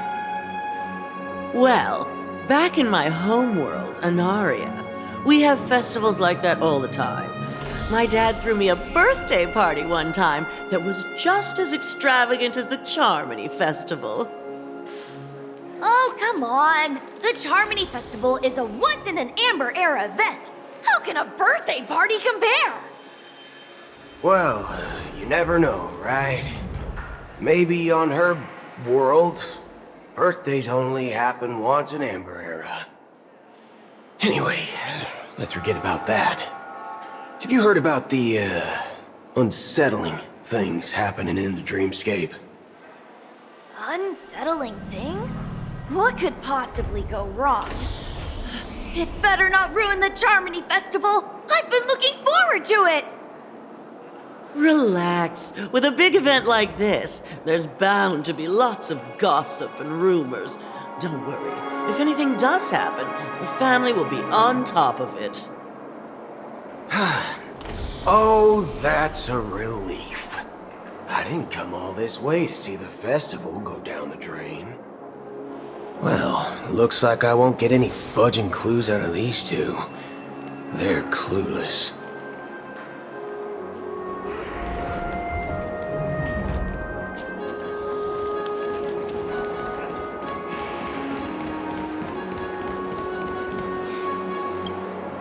Greetings! I'm Cody of the Bloodhound family, head of security for the hotel. How may I assist you? Hello. So, there's something I wanted to ask about. I've been hearing some unsettling rumors about certain incidents that might affect the Charmony Festival. Do you think there's anything to be worried about? I've traveled all the way from the Hayahi Federation, and I don't want my trip to be ruined. What do you mean? Wait. You haven't heard? I'm not sure where you heard those rumors, but they're completely baseless. I can assure you, as a representative of the Bloodhound family, that everything is going smoothly for the Charmony Festival. At present, all of the families are focused on making sure the festival starts on time. Even the Dreammaster himself has arrived. So don't worry, your trip won't be in vain. That's a relief to hear. She doesn't appear to be acting. So, it seems that even the hotel staff are out of the loop. Back already? Hasn't she returned yet? Nope. I'm starting to wonder.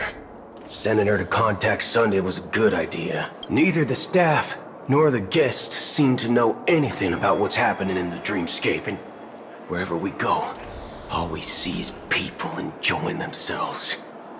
Definitely not a good sign. I agree.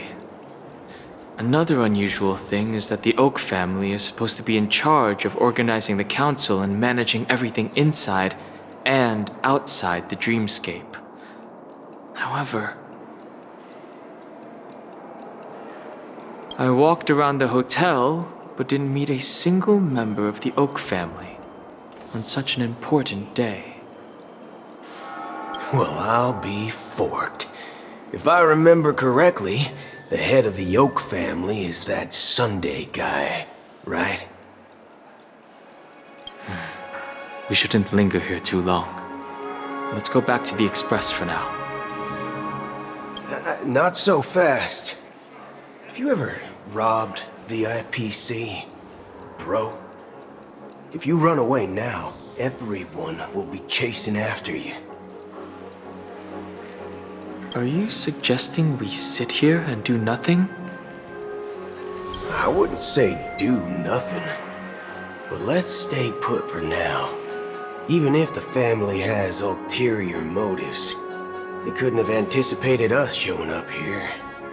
We're the surprise factor for them. They don't want to attract unwanted attention from certain outsiders, so they won't do anything reckless. See, the IPC lackeys are keeping a close eye on this hotel. If I were a family member, I'd find an official excuse and keep the surprise factors here. If we just wait here, that would be like walking into their trap. Of course, we don't need to walk into their trap. I gave a backup plan to the memo keeper. If it turns out we won't be allowed to enter the Dreamscape, she'll order a drink for me in the VIP lounge at the hotel. In reality... a secret signal. That's right. Oh, a concrete object can indeed help the memo keeper establish a connection with you. But Boothill, if you have more backup plans in the future, I hope you'll let me know in advance. I'm sorry, but it's one of my quirks. I have too many unreliable friends. And if I reveal that I have backup plans, things can go awry. And that would leave all backup plans completely useless. How do we get into the VIP lounge? This is where my street smarts come into play. This could stay on credit, and the interest is the price. You're the lobby manager, right? Yes, I am. How may I assist you? We're the Nameless from the Astral Express. We wanted to check in, but there's something wrong with your system. The lady at the front desk said she would contact the manager, but now she's nowhere to be found. Now, we've been waiting here forever, without any food or water. What the fork, man? Is this how the family treats its guests? Is this your idea of street smarts? Starting an altercation? It's called standing up for your rights. I apologize for the inconvenience. Please wait while we try to contact Mr. Sunday. I'll arrange 2 premium seats in the VIP lounge so you can rest there while you wait. See? Just don't call yourself Nameless next time. Wow, this bar's something else. Certainly worthy of the planet of festivities. One peach soul glad? Shaken? Not. Good evening, gentlemen. Hey, I have an order for a bottle of Hasdana's White Oak. Can you help us find it? Hasdana's White Oak? I think there might be a misunderstanding. We don't serve that here. Oh, no way. Are you sure you're not mistaken? If someone had reserved such a beverage, I would definitely remember it. It sells for hundreds of thousands of credits per bottle, after all.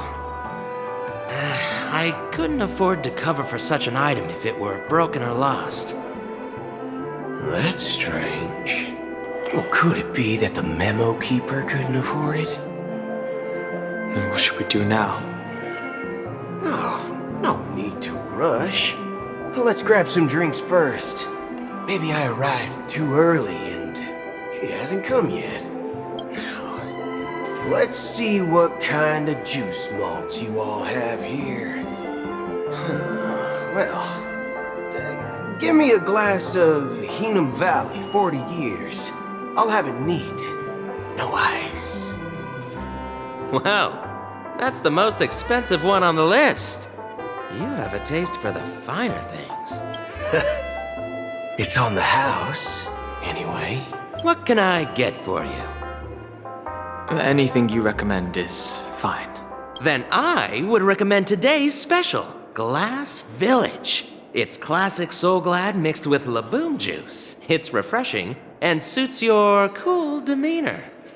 Just 1 minute. Ah, this flavor. Dynamite barbecue with rocket fuel. Ooh, it really hits the spot. Truly the finest sherry cask-aged malt juice in the cosmos. Dynamite barbecue with rocket fuel. Is that really something that humans enjoy? Hey, this guy doesn't know anything at all. As long as you're satisfied, dear guests, please enjoy.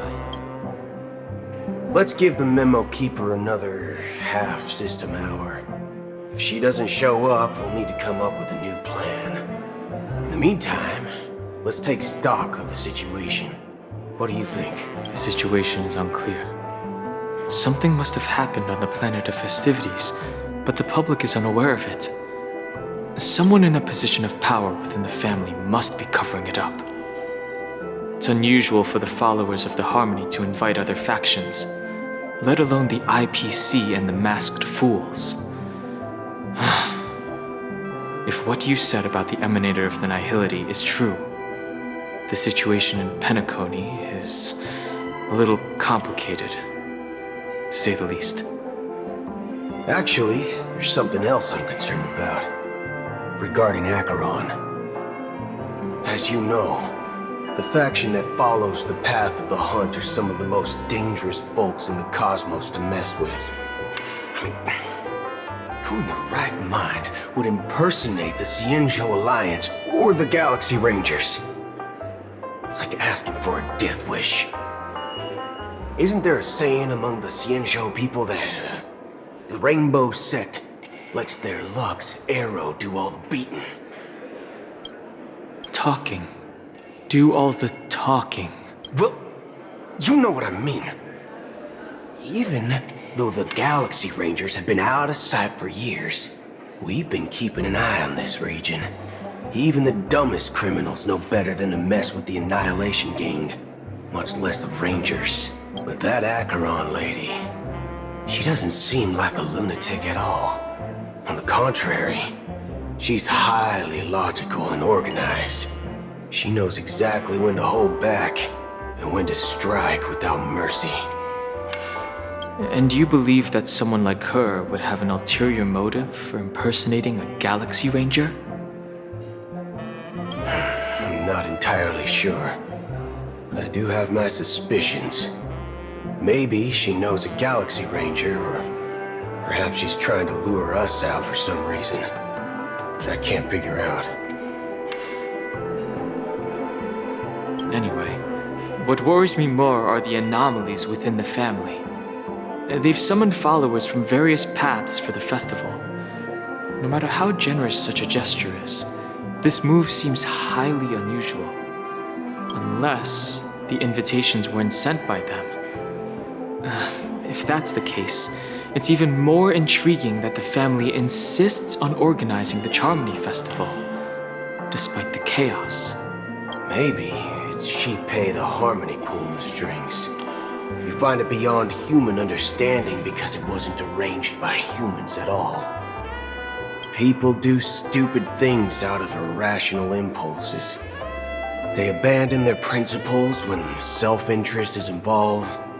They believe in things they know they shouldn't, and fudge, they even break their own rules. But eons don't. They stick to their determined path and never turn back, even if they reach a dead end. You think Shipei's will is behind all this? It may not necessarily be Shipei, but there's definitely some higher entity involved. I know it may sound pessimistic, but if human free will were reliable, why would we even need Galaxy Rangers? It's much simpler when you boil it down to the eons and paths. Like how Lon always follows the path of the hunt, or how the Express stays true to the Trailblaze despite Akavili's disappearance. But in my opinion, Akavili's fall holds significance for the Nameless. Oh, so you're saying the Nameless now have to take responsibility for their own choices because their absolutely right leader is gone? Exactly. I believe the purpose of the journey isn't just about following a path that's always considered absolutely right. It's more about doing your best to choose the right path for yourself among countless possibilities, even with limited insight and judgment. I don't know what you've been through, but I agree that people must take responsibility for their choices, because no one else can do it for them. That's why the Galaxy Rangers need to uncover the impostor and figure out her true intentions. Just in case. I have a backup plan if the Memo Keeper doesn't show up. This is my final backup plan. I promise. You sure have a lot of cards up your sleeve. Well, going back to my old career would make things a lot easier. By the way, when you were walking around the hotel, did you happen to see any important-looking guests? What's your plan? It's simple. We just grab some hostages and use them as bargaining chips with the family. Or maybe we can even take their identities. No need for that. We'll return to the Express now. Wait. Are you getting scared? Draw your weapon. Let's make a big scene. Are you leaving, esteemed guests? Would you like to cancel that As Donna's White Oak you just ordered? Huh? As Donna's White Oak? But didn't you just say... Ha ha. Looks like you are a bit intoxicated, esteemed guests. You ordered a bottle of As Donna's White Oak just a moment ago. Looks like your Memo Keeper friend has finally arrived. Oh, right. Sorry, my memory's not the best. You know, too many modifications and all. Anyway, let me check. Well, fork me. It says Donna's White Oak, all right. And there's a note.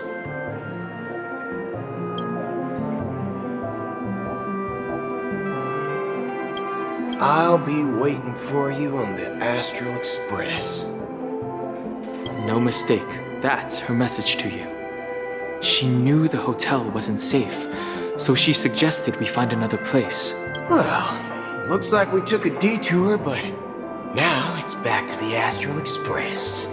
So, what are we waiting for? Let's go. You're back? 2 guests just boarded saying they were looking for Boothill, so I told them to wait in the parlor car. Oh, just in time. 2 guests? Yeah, or 2. Look, we welcome all passengers on the Astral Express, but sneaking in like that, You have no regard for etiquette! My apologies, Conductor.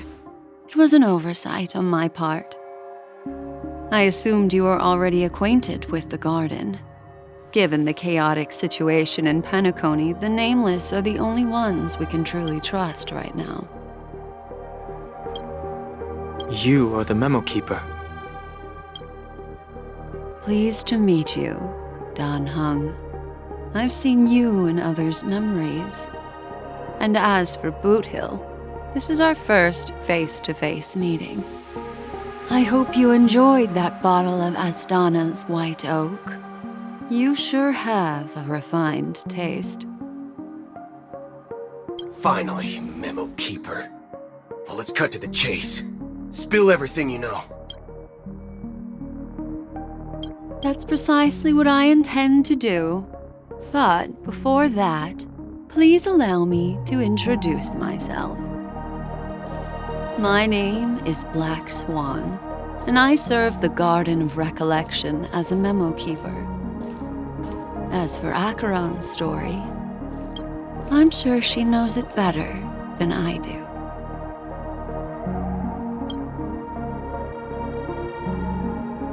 Greetings. I'm Acheron. What? You Garden of Recollection shirtbag! You betrayed me!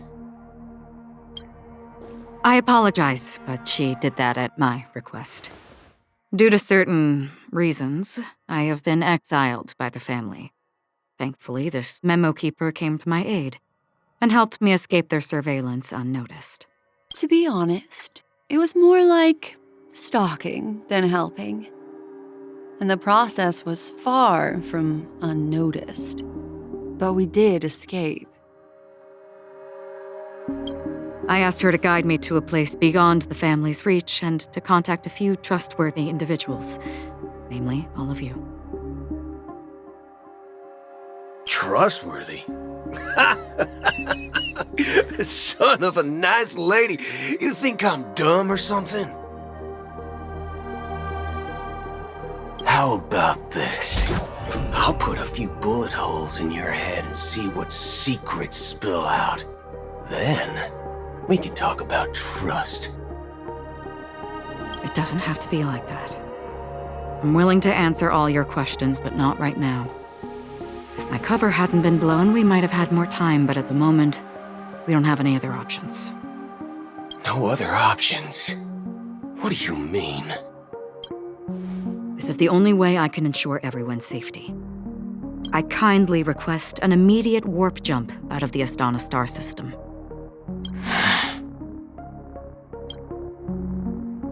This passenger is requesting...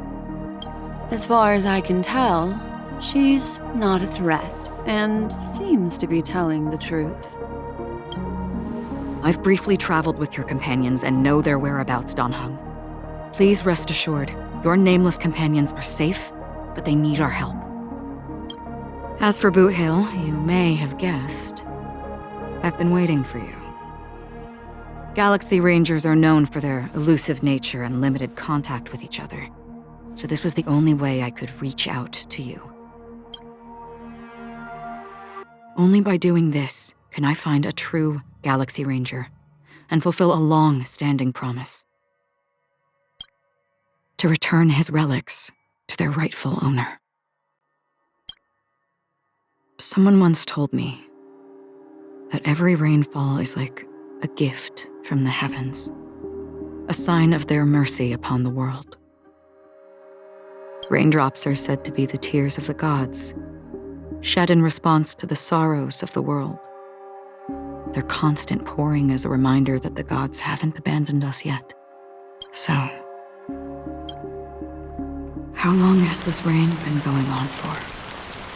I used to believe, just like you, that it would eventually stop. Years and decades passed. And in the end, such hope faded away before the rain did.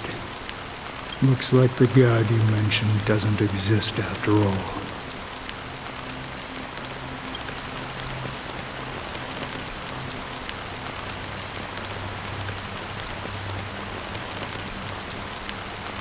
Well, let me share a story with you. Mortals who walk the paths are like sailors on a vast ocean, leaving behind a trail that creates countless ripples of possibilities. These ripples last longer than the fleeting lifetimes of humans.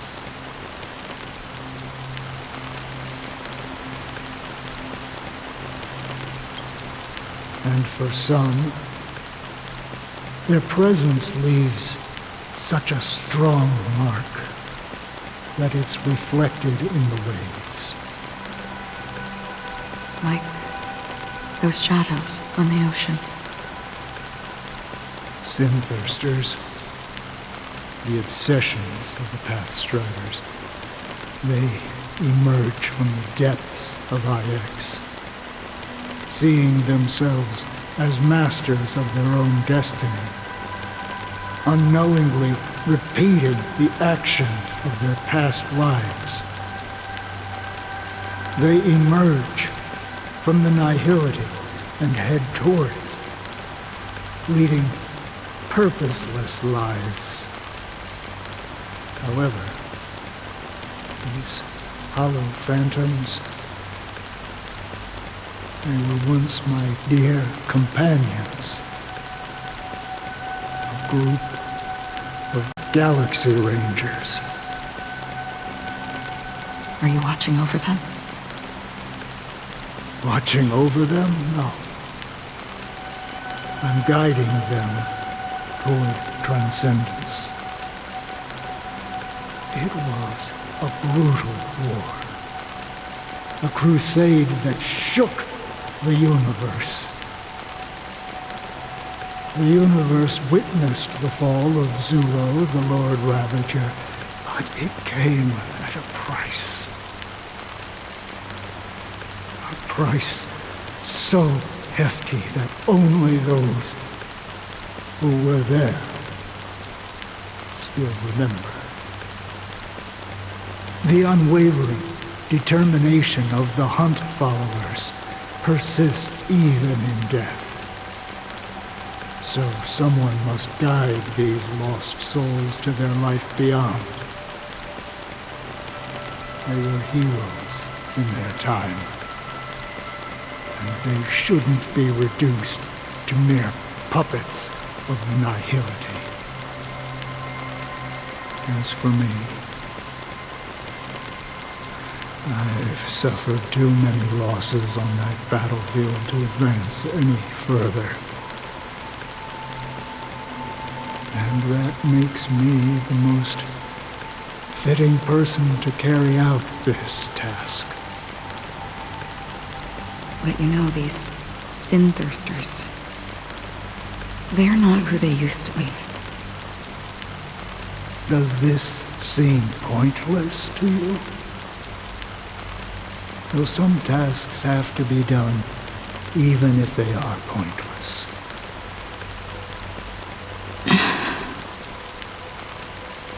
I can help you. For what? For the meaning of the nihility. That's what I've been seeking. I see.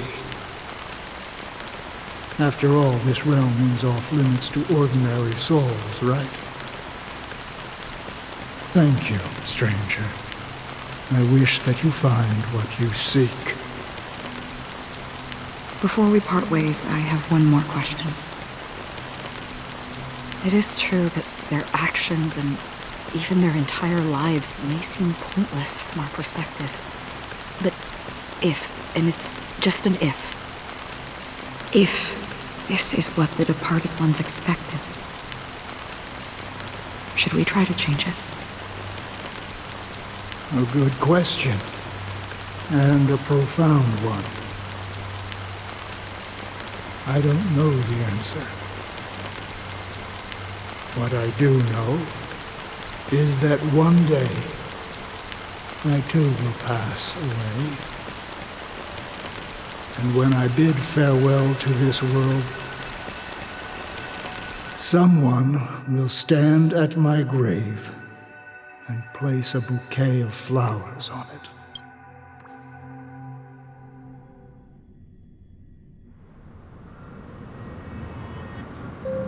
When I appeared as a child, my speech, mindset, and soul reflected immaturity and innocence. As I grew into adulthood, I left behind my childlike side.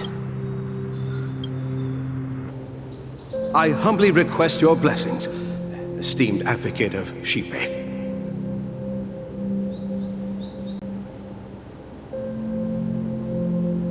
Come to me, my kinship. I have sought their presence with us.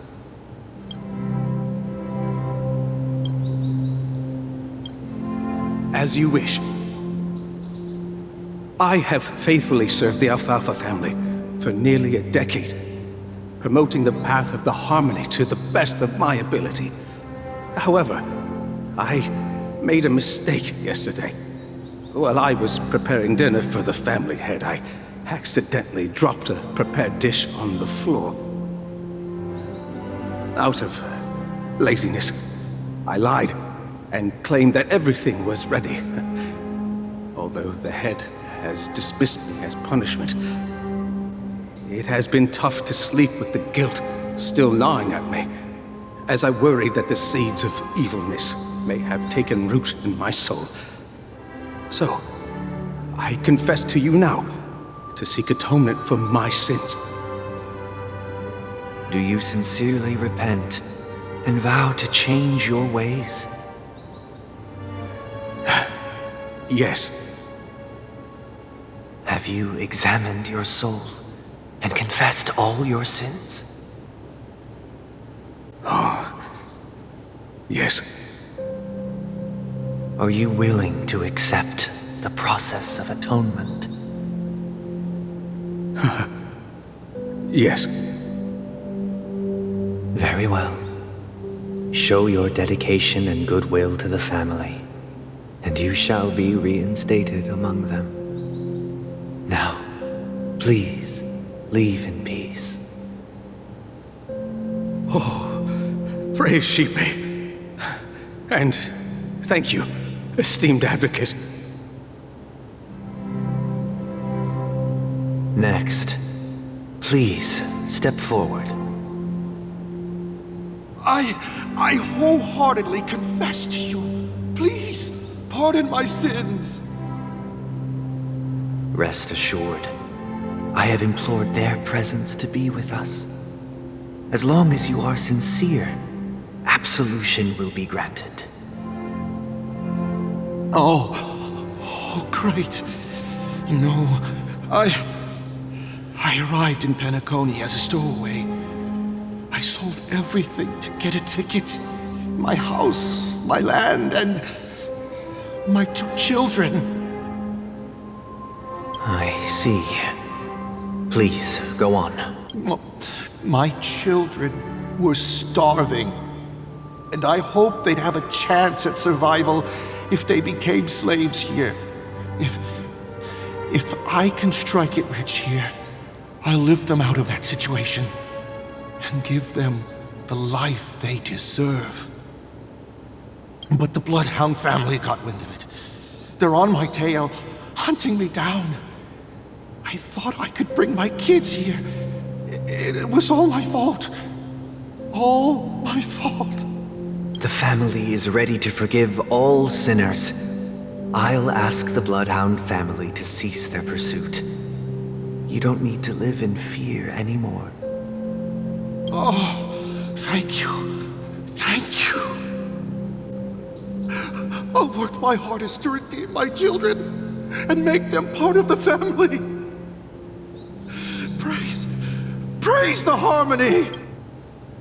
Next, please step forward. Hey! Long time no see, Mr. Sunday. The most esteemed individual in Penacony, and the next leader of the Oak family, right? I have sought their presence with us. Let us proceed. Sure. Let's just get this over with. I have sinned, please forgive me. I wasted half a pizza at breakfast, and a bottle of Soul Glad.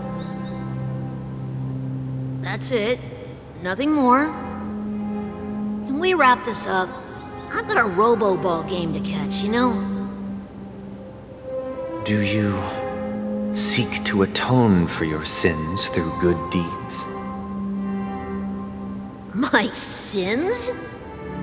Starting to sound like a saint, huh? Well, let me tell you something. Neither the family nor you have the right to judge me. You think nobody knows what your precious family has done? About the Watchmaker? Huh? Don't kid yourself, Featherbrain. Those Dreamchasers might be fooled by your act, but don't fool yourself. Before you start spouting off your holy verses, answer me this. Where does the power of the Oak family come from? And your power? What makes you think you can sit there all high and mighty, looking down on everyone else? Well, I've spent enough time in confession today to enter the harmonious paradise, right? Then I'll take my leave. Good luck with your election, and don't make me regret my investments in you.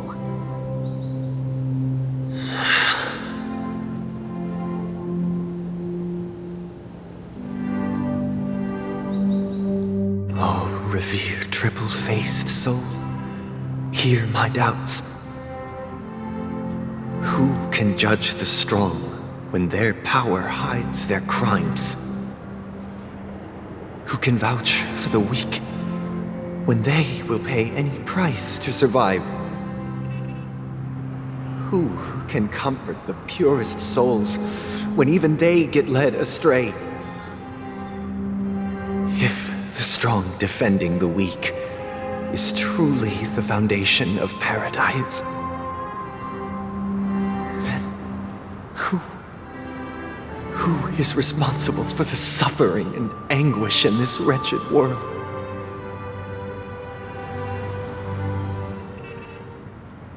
Brother? Brother? Brother, are you all right? I'm fine. I've been working long hours, and I just made a trip to Dreamflux Rift and back. So, I'm a bit out of sorts. But it'll all be over before we know it.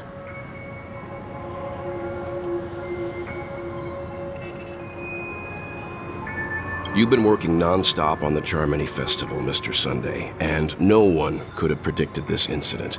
Even if the Stellaron does pose a grave threat, I still feel sorry for all the trouble we've caused you.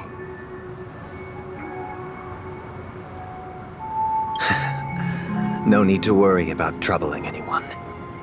The Charmony Festival was meant to spread joy and harmony across the cosmos.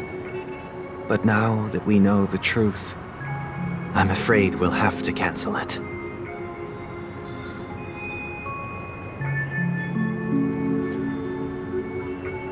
It has always been our wish to make everyone happy, so we'll do our best to explain everything to the Dreammaster. I'm sure he'll understand. Even if the negotiation does not go smoothly, I'll refuse to go on stage. Without the Chordmaster, the Harmonious Choir would not arrive, and the Charmony Festival would be just a grand performance, and nothing more. I'm relieved to see your determination. You know, since arriving in Penacony, we haven't had any contact with this Dreammaster himself. I'd heard of the heads of the 5 major lineages, but the Dreammaster is a mystery to me. The Dreammaster rarely grants an audience, even for us. But, given the urgency of the situation, he's agreed to meet us in person. Perhaps you'll be the first guest to meet the Dreammaster in years, Mr. Yang. Let's hope we can reach a consensus that satisfies everyone. Indeed.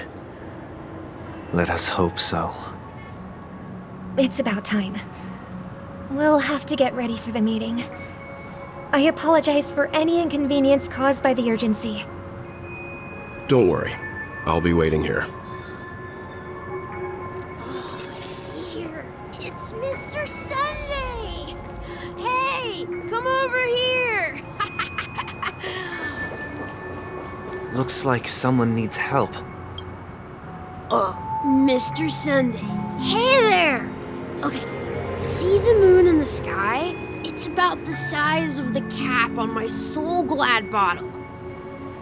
If I just reached out my hand, I could grab the moon, couldn't I? The moon? You mean the Grand Theater? Yeah. Look at me. I've been away from home for too long. I must be missing that moon. But it's no big deal. The Grand Theater here looks much better than the moon back home. It's just magnificent. They told me not to sell everything I had just to come to Penacony. How short-sighted. Selling everything you had? Why would you go to such lengths? Why? Can't you see? Life back home is miserable. It's not really living at all. It's better to be here at Penacony. No pain, no worries about tomorrow, just sweet dreams. You can do whatever you want. That's what I call living. Yeah, now this is the life. Is this truly living? Huh? What did you say, young lady? I didn't quite catch that. Oh, it's nothing, sir. You see, the traffic on Glock's Avenue can be dangerous.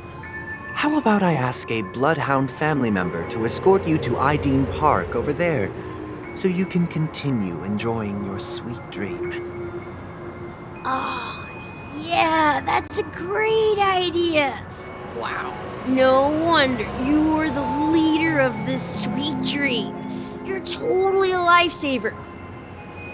See you around, Mr. Sunday, and it was nice chatting with you.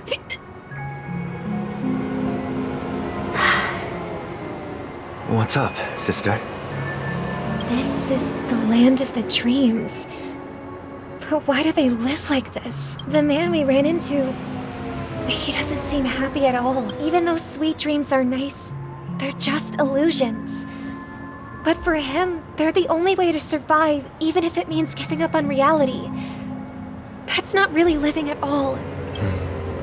I suppose you have a point. But, in my opinion, that's how most people live their lives. Why do you say that? You think that man is not actually living, but that's not quite accurate. Even without Penacony, people create their own illusions called self-value. People believe they have a predetermined value to fulfill. Gaining value means gaining power, and those deemed worthless are seen as the weak. However, value doesn't come out of thin air, and there's a limit to it. To accumulate value, people have to take from others. So, the weak get exploited and oppressed. Are you suggesting that this is not how things should be? Exactly. But, ironically, people don't think there's anything wrong with it, because they uphold the illusory notion of self-value, and even the weak believe in it. The survival of the fittest. That's where all the tragedies in the world come from. People come to the sweet dream in Penacony to escape from that reality and find solace. No tragedies exist here, only happiness, although in its nascent form. Isn't that the same paradise we yearn for in our dreams? Perhaps that man is just an exception.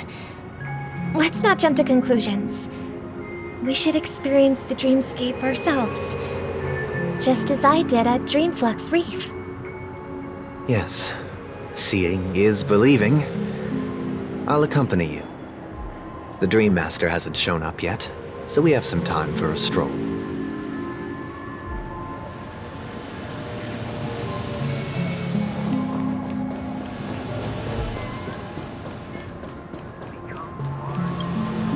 Glad to meet you again, Robin. How are the preparations for the Charmony Festival coming up? It's going smoothly.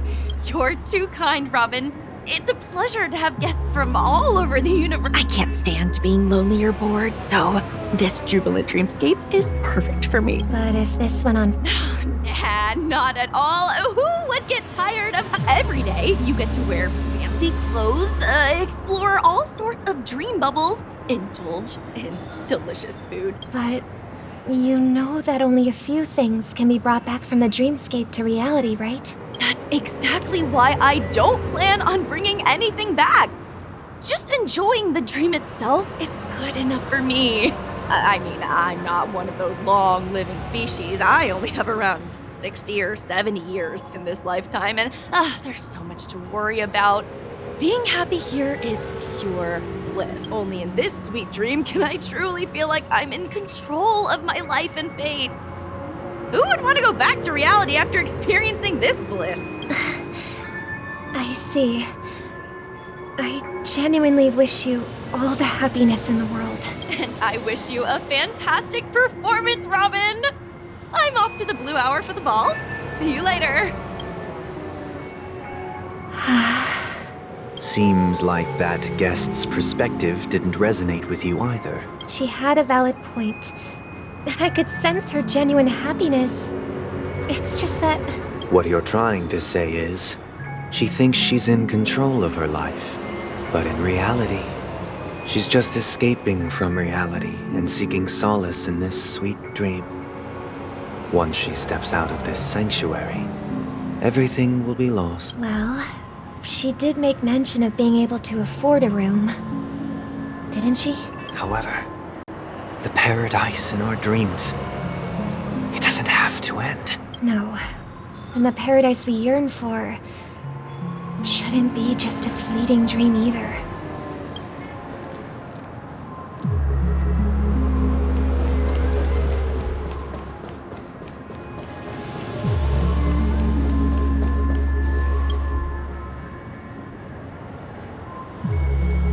The scenery in this dreamscape is truly breathtaking, isn't it? Oh, Robin. Can't believe I'm meeting you in person here. What an honor. You're right. Even though time stands still in this dreamscape, it always feels fresh. I find something new every time. A philosophical mind. I hope I'm not intruding. Oh, not at all. No. With little time left, I yearn for meaningful conversations, especially with someone as esteemed as you. Do you mind if we chat? It's my pleasure. No need to be formal. Just speak your mind. You said, with little time left. Please, forgive me for being blunt. But is that why you came to Penacony? Yeah. I was part of a war, and while escaping from the Sarkosian mothership, I got exposed to some radioactive materials. And then, all my comrades died, and my hometown was wiped out by neutron bombardments. I couldn't bear to live with everything I knew gone. That's when I heard about a possible solution here, so I came. How heart-wrenching. They have, and I'm truly grateful for that. They provided me with a comfortable room, the most advanced life support devices in the cosmos, and a stellar team of caregivers. My physical body is now in the dream pool, sustained by life support. The me you see here is whole, rational, and no different from any other person. But I can't say the same for the me in the hotel room, my true appearance. So, you'll be living forever in this dreamscape, right? Just being able to live at all is good enough for me. Whether it's in this dreamscape or not, well, I don't really have much say in the matter. My world has been torn apart, and my life could end any second. How I envy those everlasting things. That old man's story. It's so tragic. Fortunately, this sweet dream gives him joyful memories to hold on to for the rest of his life. That's precisely why this sweet dream in Penacony exists. However, even the sweet dream has its limitations. While it provides solace to the disillusioned, it can't completely eliminate pain in reality. There will be a way out. Penacony is already on the right track.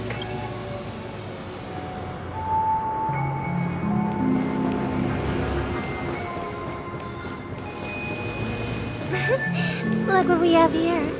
A lovely young lady. Brother, what a surprise to see you again. Show yourself. Your trick won't work on us. I've heard that a skilled mass fool received an invitation too. That must be you, right? Barely. The people here are way too gullible. A little bait is all it takes for them to bite. And they run away at the slightest hint of danger. In other words, they're naive and cowardly. Now that you've had your fill, it'd be wise to leave before it's too late. The music of the harmony doesn't tolerate discord. What? Now that you have the real Robin, I'm useless? Oh, how disheartening. I've done so much for the family. You should be thanking me, because if it weren't for me cleaning up this mess, Penacony would still be in shambles. Don't you think? That was a personal request from the head of the Iris family, and it has nothing to do with us. Step aside and stop causing trouble for the Charmony Festival. The Charmony Festival? You think you can scare me? You think I have no idea what you're planning?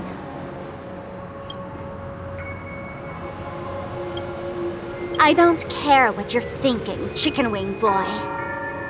But I'm pretty sure lovely Robin won't be appearing on stage. After all, you're well aware of what a sorry state this dreamscape is in under the banner of harmony. Penacony, the land of the dreams. Is this truly the paradise you desire? Stop it. What's the rush, chicken wing boy? Did I get to you? Our paradise is none of your concern, masked fool. Leave now, or the family won't tolerate you anymore. All right. I'll go. But Robin, I suggest you seriously consider this. Do you really believe those living in dreams can escape pain and find true happiness? Well, I've done my part. And now I'm simply waiting for the fireworks to begin. Here, the last 2 gifts for both of you. And don't lose them.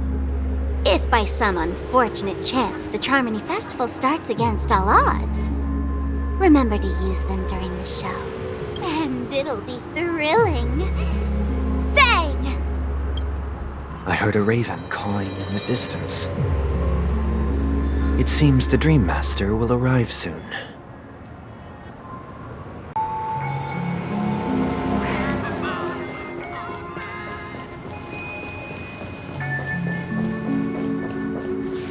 Let's wait here for the Dreammaster to arrive.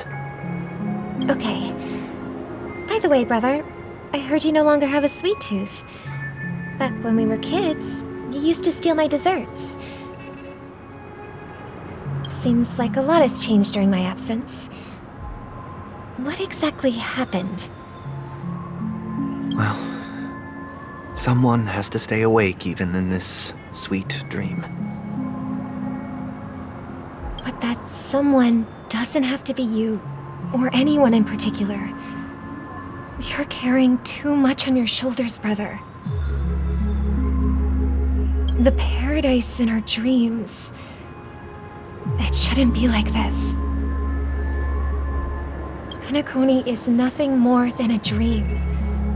It can't erase the worries and pain of reality, or bring true happiness. It only offers an escape from reality.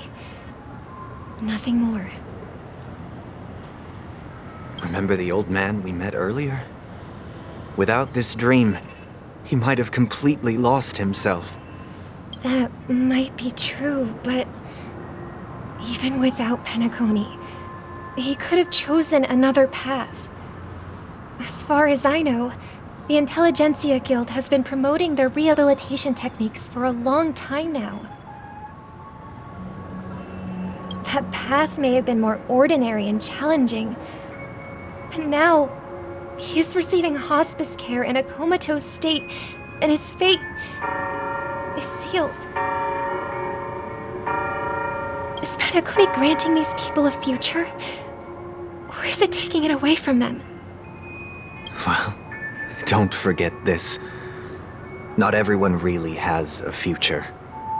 The future for humanity is like the sky for birds. People mistakenly believe that flight is inherent to birds because they've never witnessed those birds crashing to their death. Do you remember how we took in that little Charmony dove when we were young? Yeah, we took care of it. Provided food and water, groomed its feathers. And later, when I decided to leave Penacony, I opened the cage and set it free. Well, I didn't mention what happened to it in my letters because I didn't want to upset you. Shortly after you left, it crashed to its death right in front of your window. I had surmised as much. I knew you wouldn't have avoided mentioning the bird for no reason.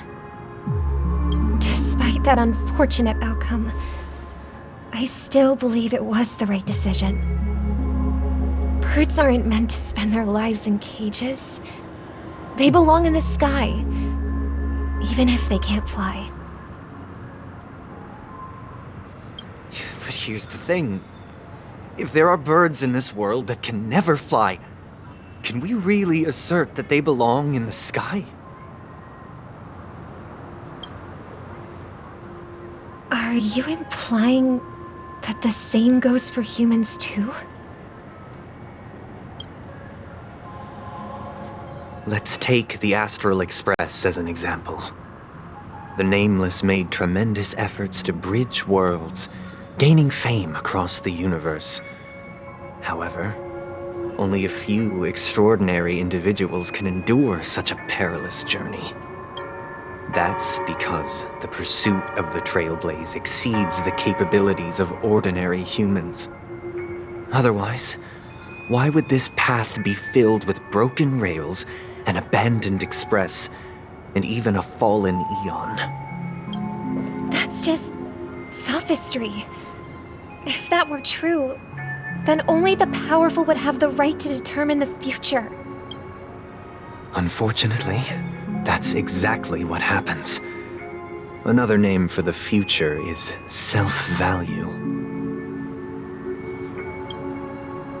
While this world has its fair share of heroes who inspire people and garner admiration for their heroic deeds, the majority of ordinary people will never become heroes in their lifetime. Some are born weak and vulnerable. Some find themselves trapped in unfortunate circumstances. Some fall victim to malice and cowardice. When it comes to survival, everyone is equal. And the weak can only watch as their value gets constantly diminished by external forces. That That's why we should care for the weak and support them as if their suffering were our own. That's what the Odes of Harmony have always taught us.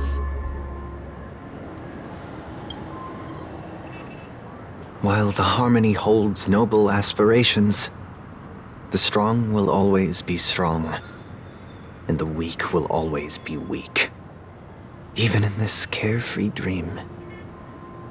Human nature contains greatness, but it also harbors inherent weaknesses that can't be eradicated. In the end, if people can't even secure their own survival, they won't care about the illusory future of equality. As long as the law of survival of the fittest prevails, there will always be fledglings crashing to their death. But if people don't live for the future, do they merely exist for survival?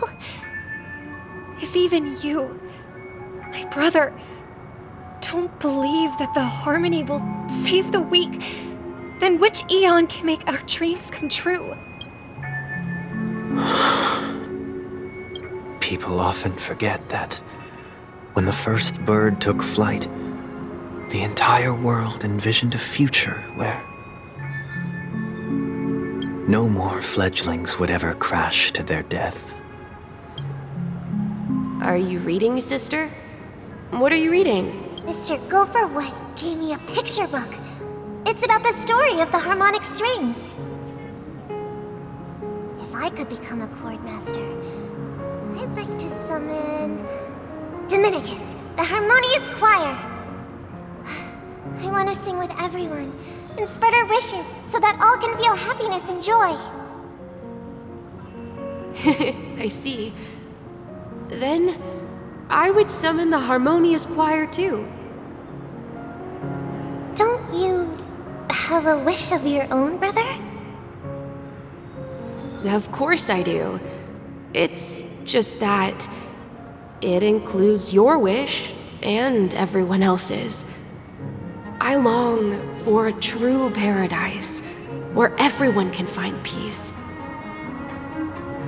Then, let's build a stage there and invite everyone to our performance so that both our wishes come true through the power of the harmonious choir. It's a deal then. Yeah, it's a deal.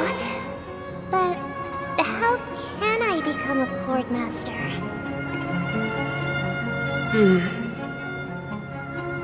Maybe you will have to become a star first.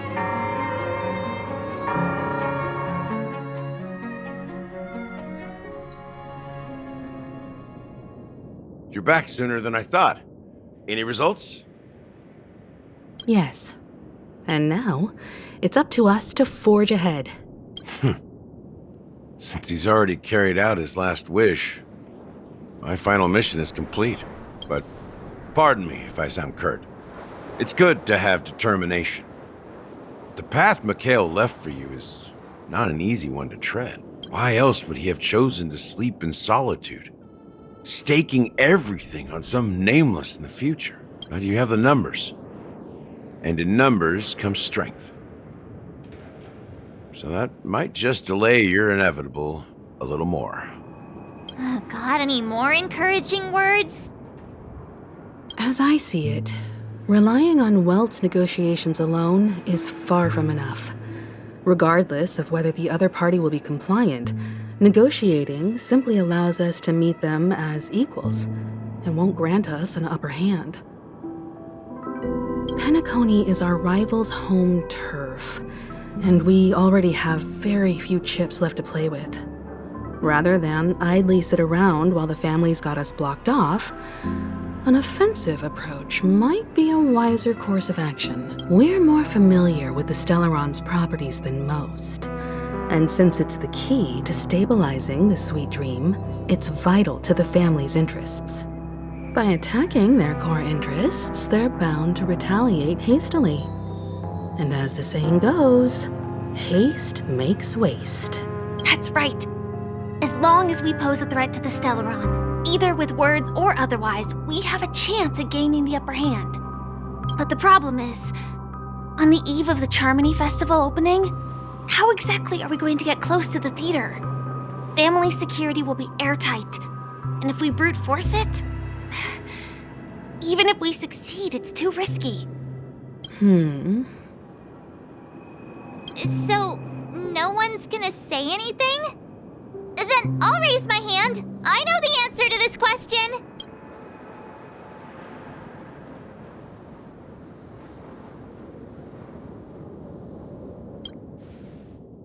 What's that supposed to mean? You'd better believe it. So, I heard that before the Charmony Festival begins, there'll be a pageant to kick off the festival. It's called the Soul Glad TM Festivity Auditions, or something, and it's going to be held in the moment of Scorch Sand. As long as we clinch the top spot, we'll be able to attain the title of Festive Superstar, and be able to personally bask in the graces of Miss Robin. Not that that's important. What's crucial is that we can enter the Grand Theater before the audience arrives. So, how do we go about participating in these festivity auditions?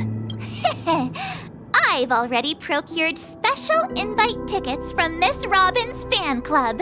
To tell you the truth, I had been preparing to join the auditions all along, but now it looks like even if I scrape through, I probably still won't have the chance to shake Miss Robin's hand.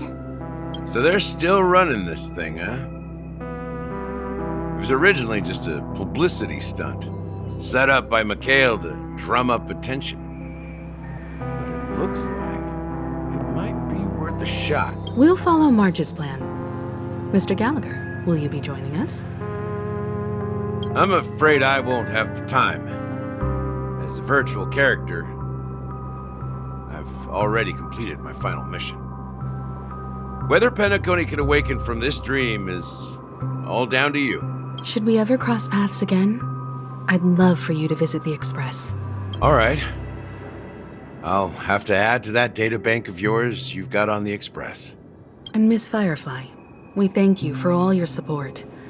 We're faced with a formidable enemy. As long as the Astral Express and Stellaron Hunter's objectives are aligned, we're willing to cooperate with you. We've already come this far together. I'd like to join you for the rest of your journey on Penacony. I'm pleased that we can finally fight shoulder to shoulder. I couldn't ask for a better ending. This is also the spirit of the Trailblaze. Now, everyone, let's prepare to move out.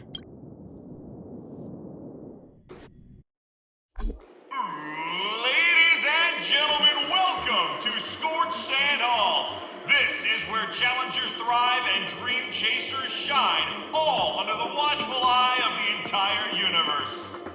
If you have ambition, dreams, and the drive, dear friend, the next superstar of Penacony's Charmony Festival could be you! Oh, wow, they've really outdone themselves! Oh, I'm starting to get excited! Behold, here come 4 friends with spirits high and full of steel. Were you aspiring to be the superstars of the festival? Is he talking about us? Yes, you! There's no doubt about it. I see you have all the potential of a superstar in you. Excuse me, you 4. What are you hoping to get out of all this? As the last group of contestants, how confident are you in overcoming all of the challenges? Would you be open to a brief exclusive interview with us? It'll be quick. Your journey is long and fraught with peril, yet under a sky blanketed by banners, you vie for the crown. The sword and rose! Protect the beauty! The beauty, the beauty! Magnificent and majestic! A knight's head is hard as steel. Brother Lance's focus is stubborn as a heel. We don't all have to be winners, but if we don't have fun, we'd all be sinners. People are pouring in. Kinda feels like all sorts of baddies are showing up. Let's get in there quickly and enter the competition. Ladies and gentlemen, please, make way. Make way. Coming towards us now is one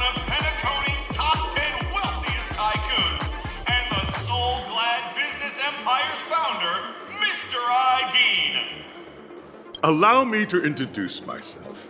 I'm the director of Soulglad's factory, Ideen Lida. My 4 friends, introduce yourselves to the audience across the cosmos. Hello, everybody. I'm Himiko, a nameless from the Astral Express, and these are my companions. Don't you guys need to hide your identities? I can't hide it anyways. Penacony is plastered with our posters. And because the Astral Express is so well known, the family won't dare to make any rash moves.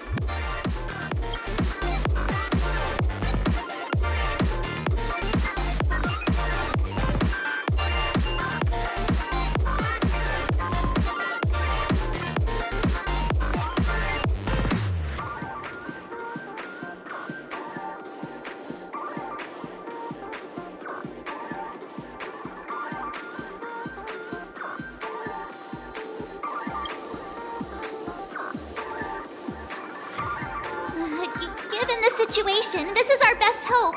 But let's just get it over with quickly. Hello, everyone. I'm March 7th. I'm an ordinary girl who loves adventures. Hello, everyone. I'm Firefly. I am also an ordinary girl who enjoys adventures. So it's a bunch of nameless guests. This final face-off is bound to be spectacular. Time is precious. My 4 friends, come with me. Grab a bottle of Soulglad and make your dreams a blast.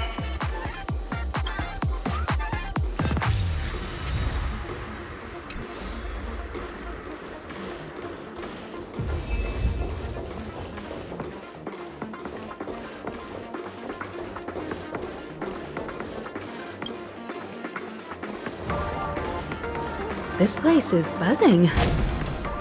That's right. This venue is a miniature representation of that time known as the era.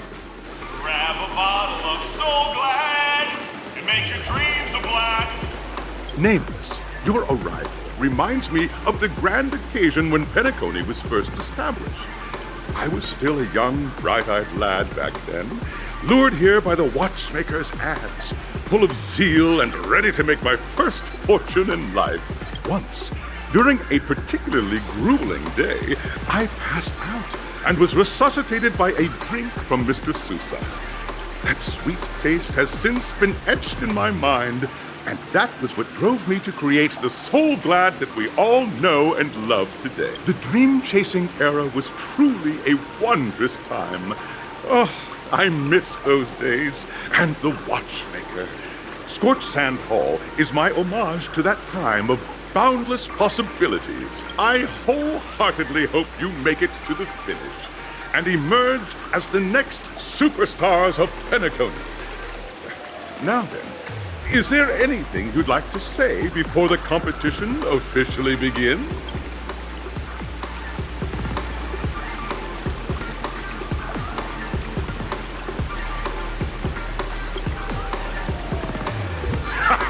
That's the trailblazing spirit. How about you, Miss March? Hello, everyone! Next up, get ready for the Mega March 7th adventure, where I'm going to break the speedrun world record! Trailblazing into the uncharted and challenging the limits. That's Miss March 7th for you. How about Miss Firefly? I hope that by the end of this journey, everyone will have achieved the outcome that they hoped for. Ah, a wonderful wish! Miss Himiko, what are you expecting from your team? Safety first, everyone. Simple words, but full of warmth. Waiting for you are 3 stages, each connected to that era. The first 2 stages offer 2 distinct paths to choose from, with unique challenges on each route. And in the last stage, you will face off against a champion who has defended the title to this very day. A beloved contender whose noble virtues are unrivaled. Those are the rules. Simple. Everyone clear? Now, I hereby announce that the 33rd Scorched Sand Festival of the 20th season, sponsored by Soul Glad Enterprises, has started.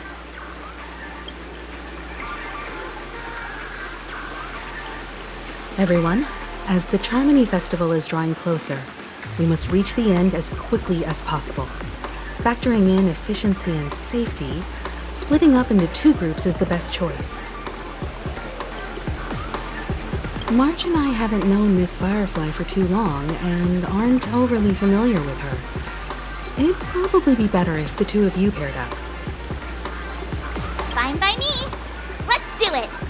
All right. I don't have a problem with that.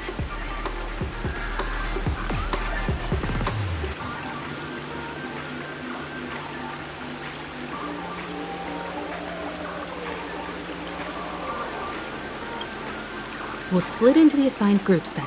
Let's not waste time.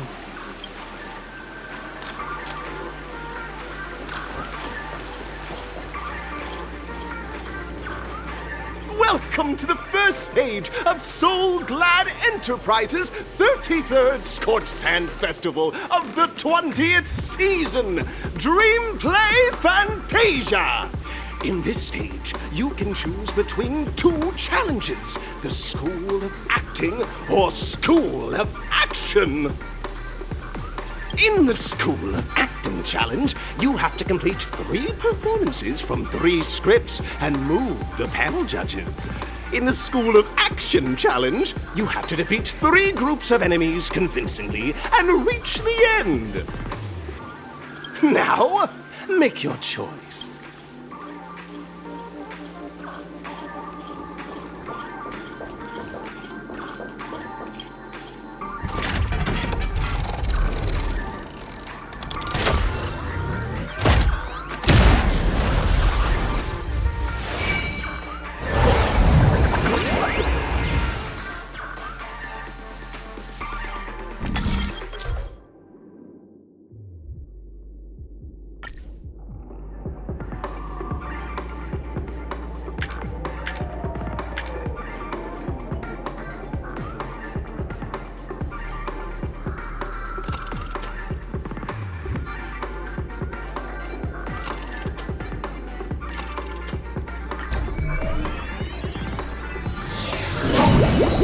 The stage of dreams for those who dare to dream. Welcome to the School of Competitors, allow me to introduce the rules of this challenge to you.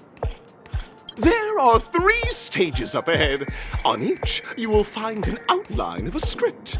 These 3 scripts were written by the legendary filmmaker, the Watchmaker, and depict various stories from Penacony's era of pioneering. Your task is to bring those moments to life, find the right words, and act convincingly to make the judges feel the script's intended emotions. Oh, I wish you a successful performance. Also, a bit of trivia. The record score for this stage is held by a participant with fiery red hair. His exceptional performance brought even the strictest judge to tears.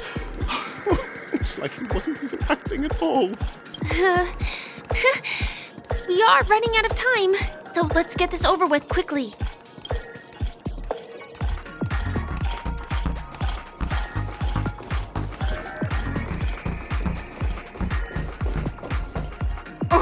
Just take a look at this pair! Such star quality! Since you come as a pair, I'll prep a 2-person scene for you! You 2, are you ready? Envision that you both, driven by the spirit of exploration, are arriving at the land of dreams that is Penacony for the first time. But instead of lush lands, you find yourselves amidst swirling sands and desolation, far from the paradise the Watchmaker described. You're driving an old clunker through the wilderness of the Dreamscape, braving the cold wind, choking on the dust, and suddenly, a fierce memory zone meme blocks your path. Now, Miss Greyhair, what line would you deliver to express your disappointment in Penacony?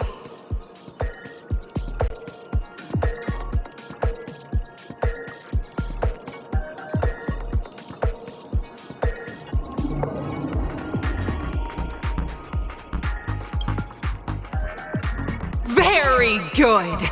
Now, though you're disappointed, your screen partner is conversely very enthusiastic. Now, young lady, you will say... This is great! I love living on the wild side! Very good! Very intense! And then we cut to the story's next scene.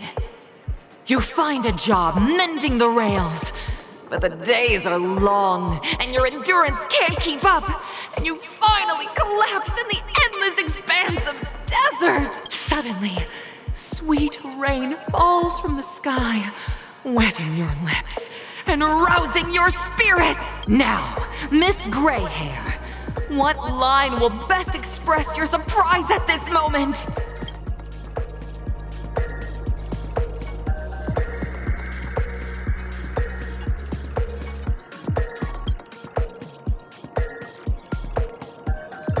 But at this moment, your partner yet gazes into the sky, both her eyes closed.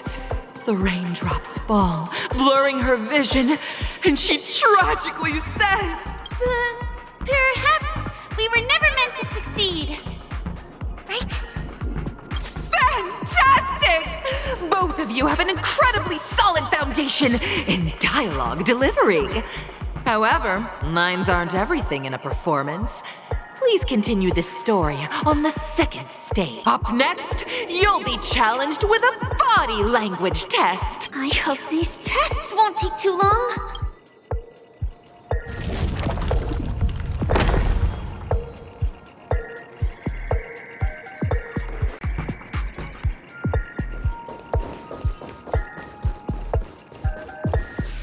Here, you two are required to skillfully utilize body language to portray the story context I've laid out for you. Picking up from where we left off, a heavy downpour saves you both stranded in the desert. This rain quenches the anger in your heart. You look to your companion, now completely devoid of fighting spirit, wanting to comfort her. At this moment, what should you do to make her laugh?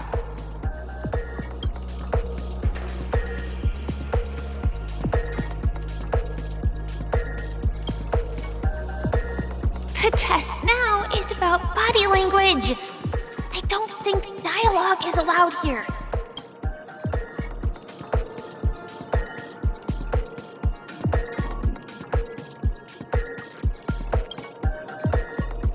You seriously think that would make someone laugh?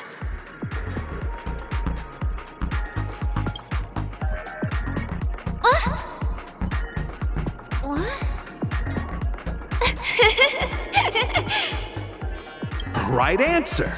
Your companion sees you rolling about in the sand and thinks about the arduous obstacles along this journey. She can't help but let loose a laugh, rekindling hope in her heart. And so this girl... I'm gonna get back on my feet and keep moving forward. A tug at the heartstrings! The story continues to develop. The heavy rain leads you both to sense a business opportunity, so you start venturing into the umbrella industry. But just as the business begins to pick up, competitors start flooding the market with low-priced goods, squeezing your market share. You have no choice. The goods you stockpiled at high prices have to be sold at a loss. This is a pretty self-destructive move, which drives your business to the brink of bankruptcy. At this moment, what would you, who refuses to admit defeat, decide to do?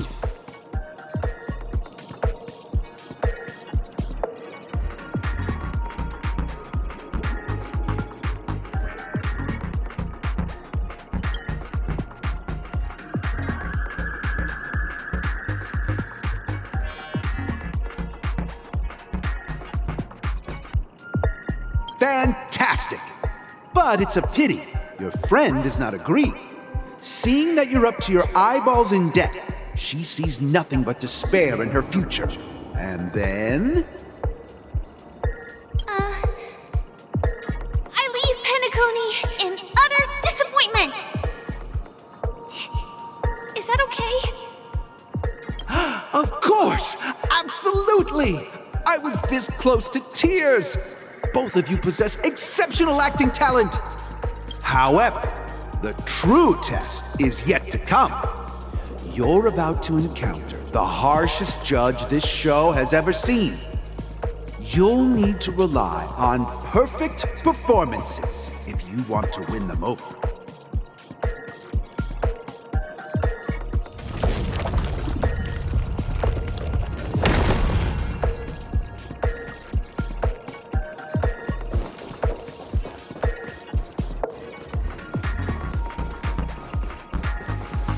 Welcome to the final stage. Actually, all the scenarios that you previously encountered were all from the film Once Upon a Time in Dreams. Two companions arrive on Penacony with nothing but a dream. Their desire for achievement is met with continuous setbacks. Ultimately, one continues on, despite spiraling into debt, while the other concedes defeat and leaves. Many years later, their paths cross once more in the thriving Penacony.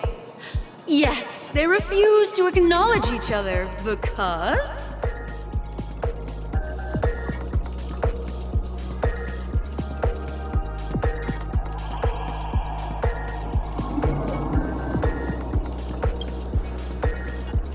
Against the backdrop of a revitalized Penacony, the joy of reunion mixes with the sorrow of past separation, the awkwardness of being strangers, and the shyness of a long-awaited encounter, all converging at this very moment. Give it a shot.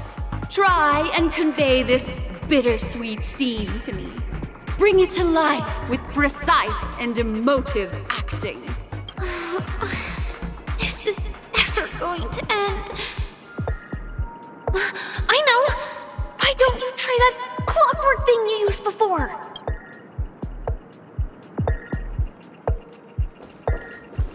Your performance is far from satisfactory.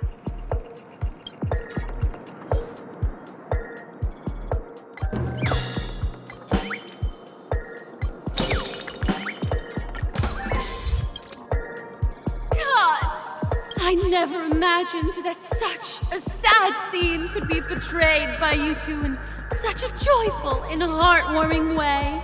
Huh? But we haven't even done anything! Is his imagination running wild again? Brilliant! Your portrayal outdoes the original. It's simply beautiful! We have passed the test! We ought to hurry up. The Stellaron is at stake.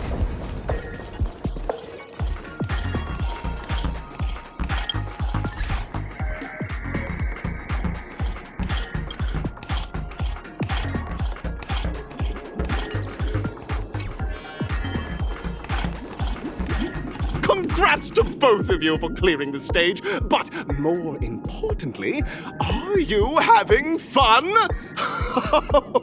Fun is more important than success. Look at the time! You finished much faster than that red-haired contestant did. That red-haired contestant? Who is that exactly? You'll find out eventually, but only if you clear the next test first. Welcome to the second stage of the 33rd Scorched Sand Festival in the 20th season, sponsored by... You have the option to choose gunfire and undergo Brother Hanu's trial, or time, where you'll face Cluckies. And now, make your choice.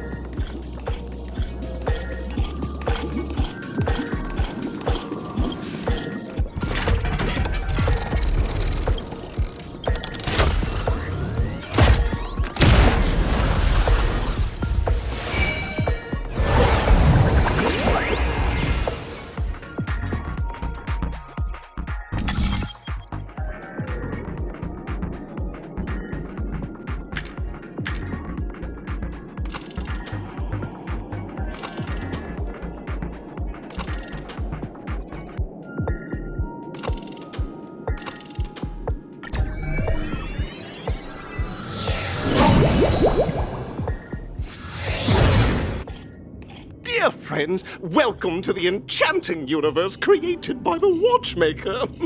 Awaiting you is the... It is said that these cartoon characters will enter into the world of Hon. If it's a gunfire trial, we should be able to settle this with a fight, right?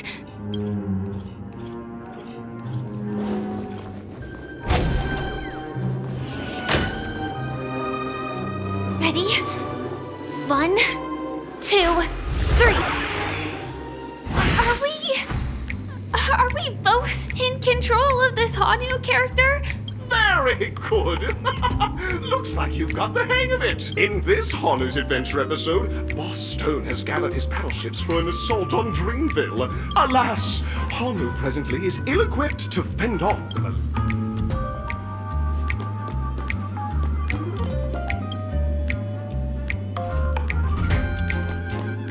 Oh, brave Hanu! You look like you could really use some... Long time no see, Hanu. You look pretty stressed out. How...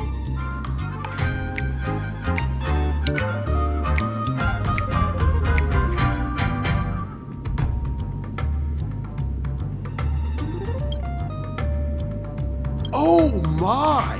Are you telling me that Boss Stone has rallied the villains to seize Dreamville?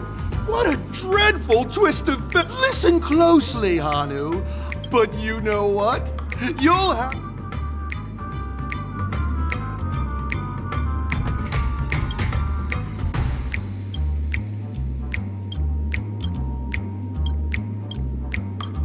Now, I can't wait.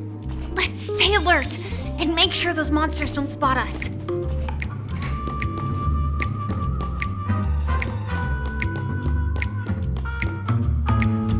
Look up there!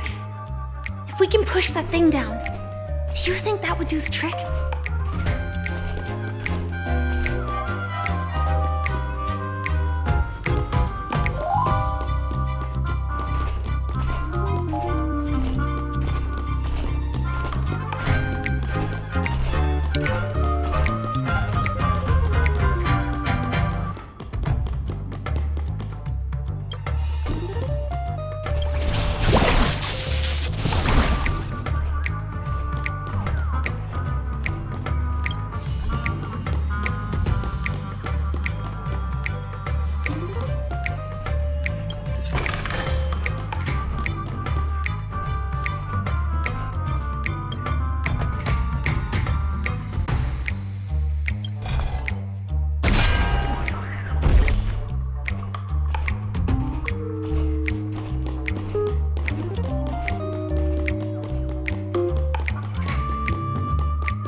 Jigsaw pieces. Let's hurry back.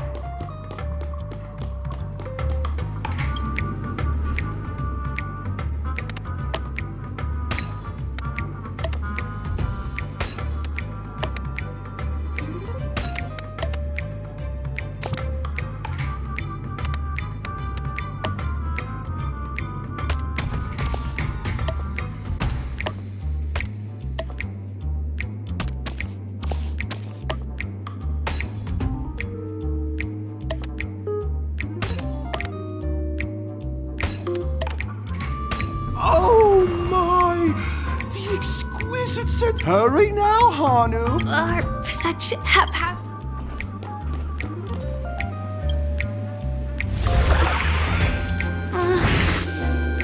Disconnecting from that thing so suddenly has left me feeling slightly disoriented.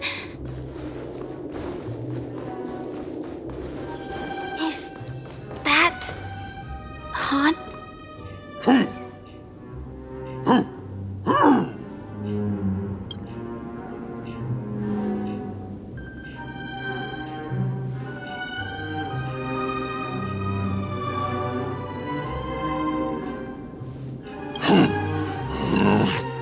What exactly is he talking about?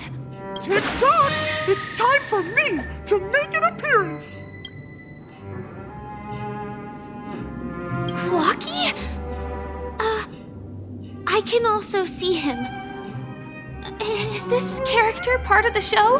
In Dreamville, Clocky is everywhere and can do anything! Like right now! I can be your translator! Tick-tock! Hanu says, battle! We must do battle! The enemy is at our doorstep, and we have no path of retreat for the future of Dreamville! Touch that suspicious-looking TV right now! So they just jumped inside that TV. Sheesh. Logic in this plot and dialogue is really being pushed to its limits. Well, here we go again. Ready? I am gradually getting... Oh, did someone say hot? Last we saw, Hanu, but brave hot... But... Guess what?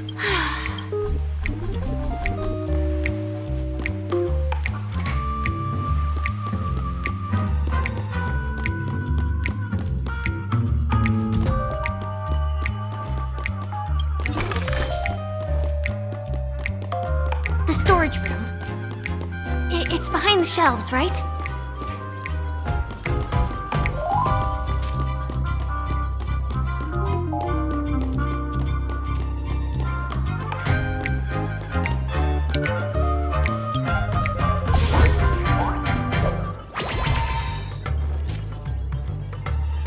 Now we should have a way of dealing with those baddies.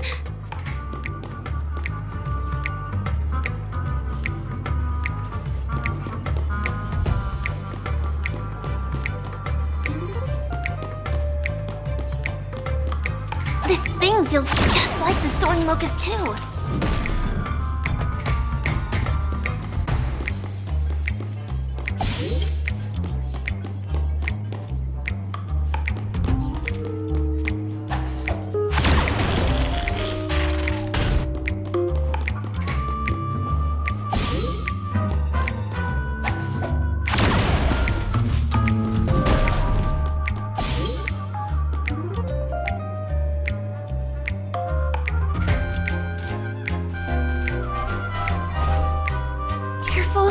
It looks like we've got more company.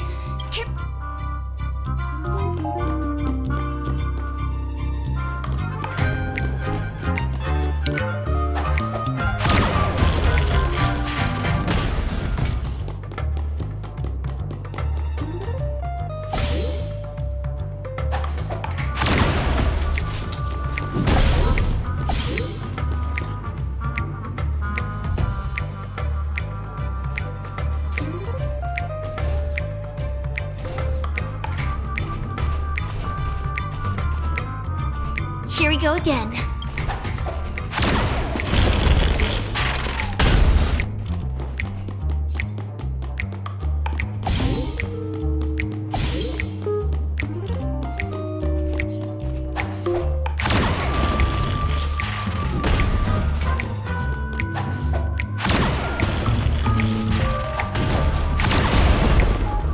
That should be all. Oh my!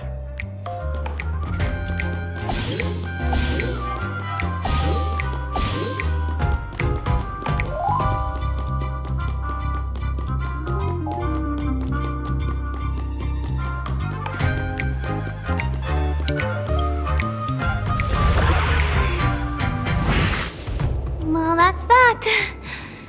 But it is gonna be hard to let go of this bazooka. Never mind. Let's hurry over to the next...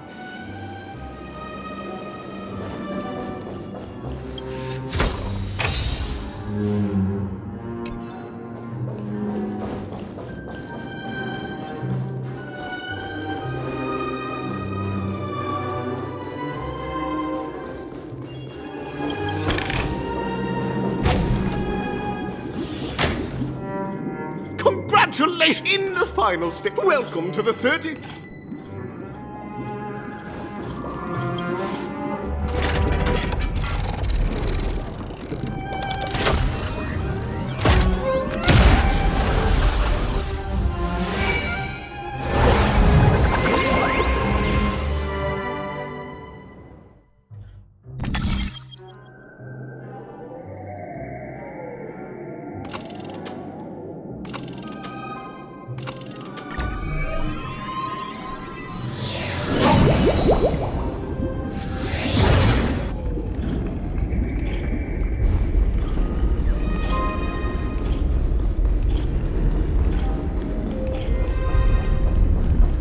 No way. I think I just saw someone. Someone extraordinary.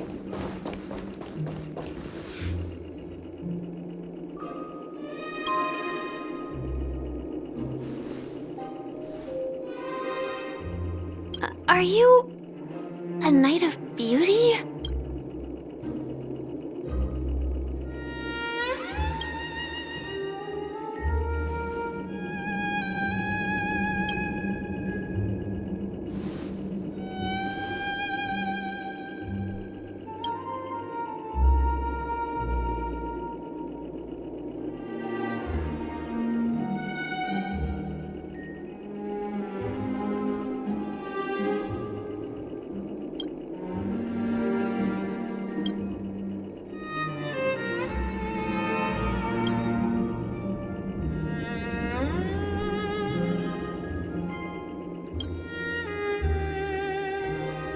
That's right.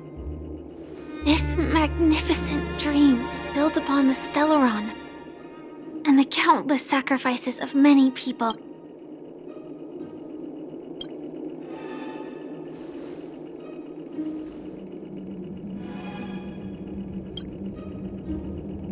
If I'm not wrong, the Knights of Beauty also received an invitation from the Watchmaker, right? Actually, we've already met the Watchmaker.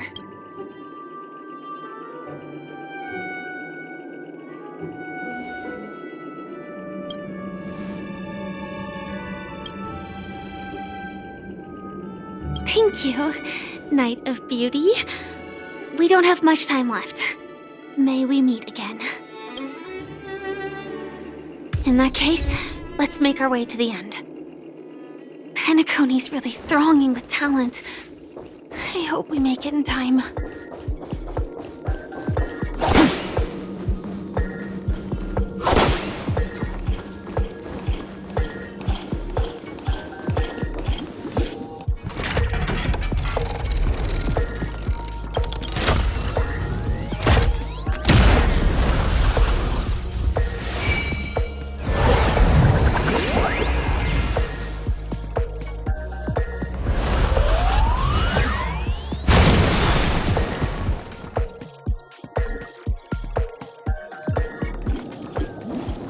Congratulations to the Galactic Baseballer and Firefly on becoming this Scorched Sand Festival's champion!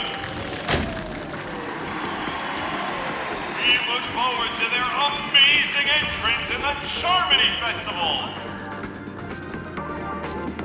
Let's give a round.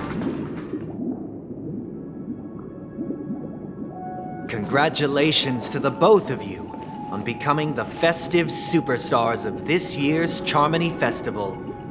Before entering the Grand Theater, I, on behalf of the organizers, extend my sincere congratulations to you, wishing you joy under their radiance.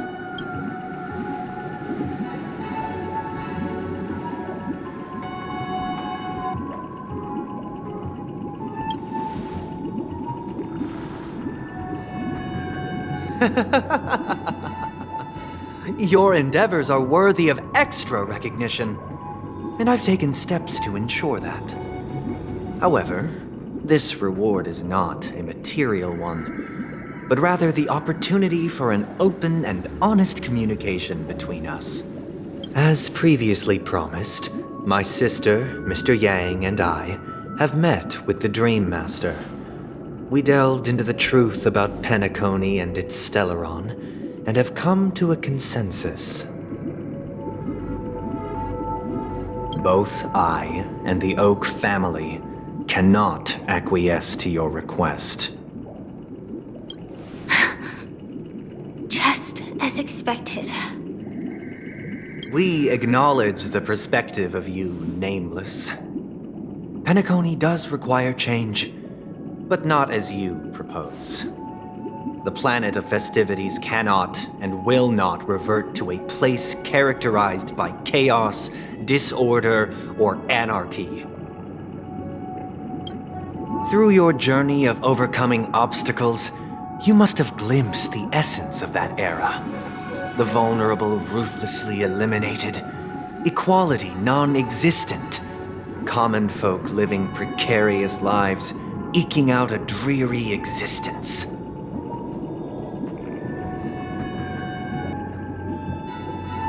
Ultimately, only heroes like yourselves manage to achieve success.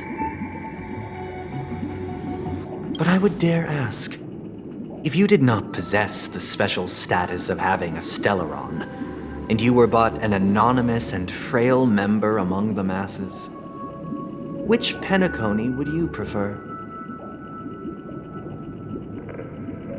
A dystopia for the survival of the fittest, or a sweet dream paradise for all?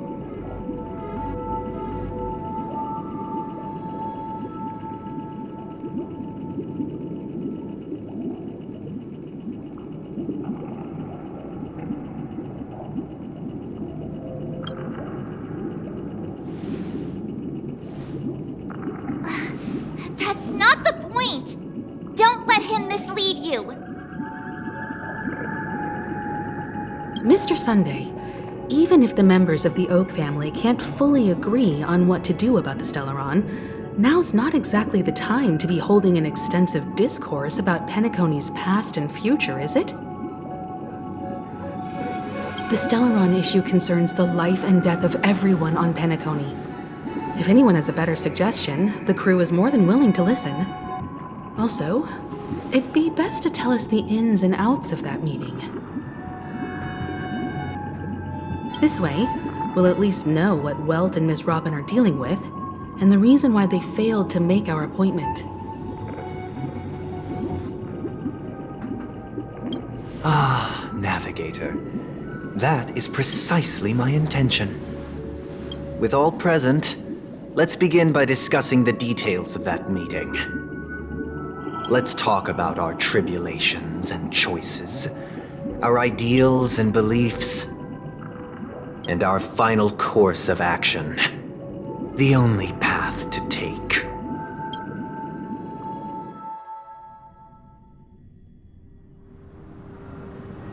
You mean to say that for the longest time, there have been scoundrels who would use the Charming Festival that I have bequeathed to the masses as a tool to realize their ambition?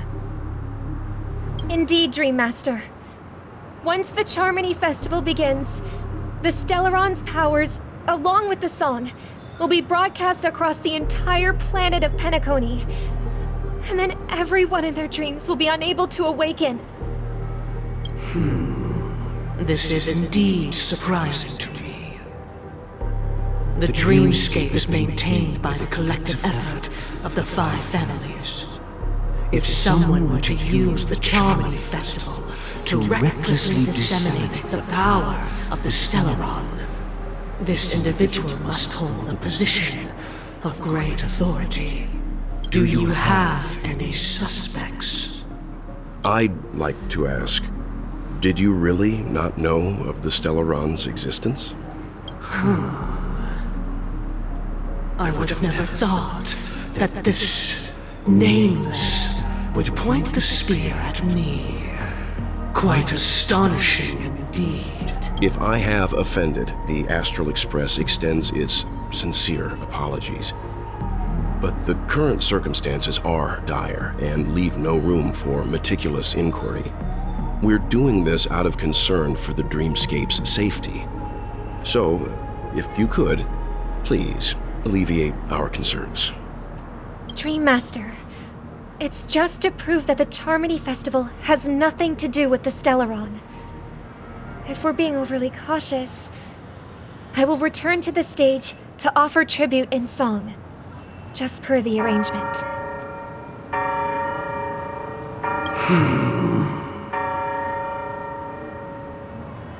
Sunday, Robin. I've watched you two grow up and know your dispositions like the back of my hand. Both of you, right now, can surely be lauded as their most devout advocates. I already know your resolve.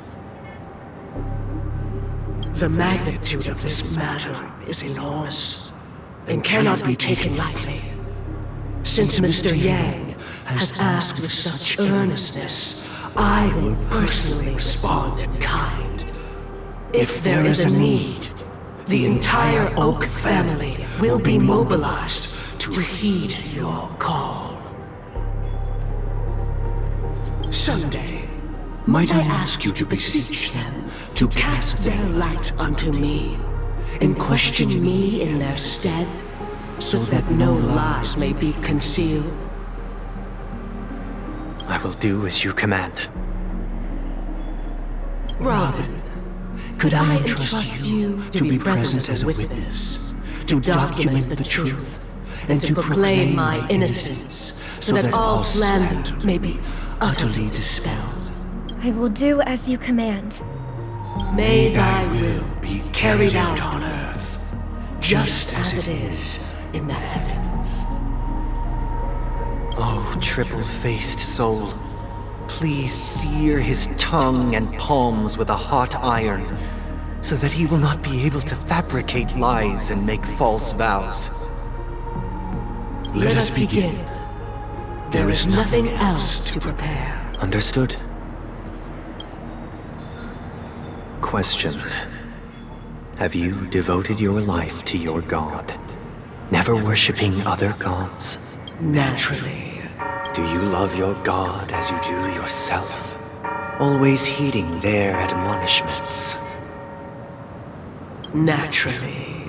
Have you strayed from the path expected by your god, betraying their name? Never. Have you ever been inordinate with your asks of your god, coveting more than the foundation of the creation itself? Never. Then, a final question. Do you swear to fulfill all vows, past, present, and future? With the Eon as my witness, if I do not deliver on my words, or if I renege on my vows, may I be cursed in accordance with divine law. They have seen your faith, and have endorsed your faith. With this, it can be evidenced... Just a moment. What is it, Mr. Yang? I have another question I hope to have answered. To my understanding, the family's harmony and prosperity have never relied on so-called divine laws. The god you both mentioned, are they truly Shipe? Mr. Yang should know that those belonging to the family toil together as if they were kin, embracing solidarity and unity under their light.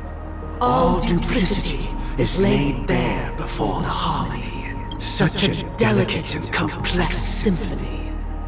Which other god could perfectly harmonize this, if not for the great one, Shipe? Perfectly harmonize. Therein lies the problem. It isn't an outsider lurking in the shadows who changed the harmony, but a dissonance that has surreptitiously emerged from within this very symphony itself. In the distant past, there existed an Eon. With one flick of the wrist, they crafted the laws of the cosmos. Their followers formed the Beyond the Sky Choir, spreading solemn and reverent hymns throughout the universe.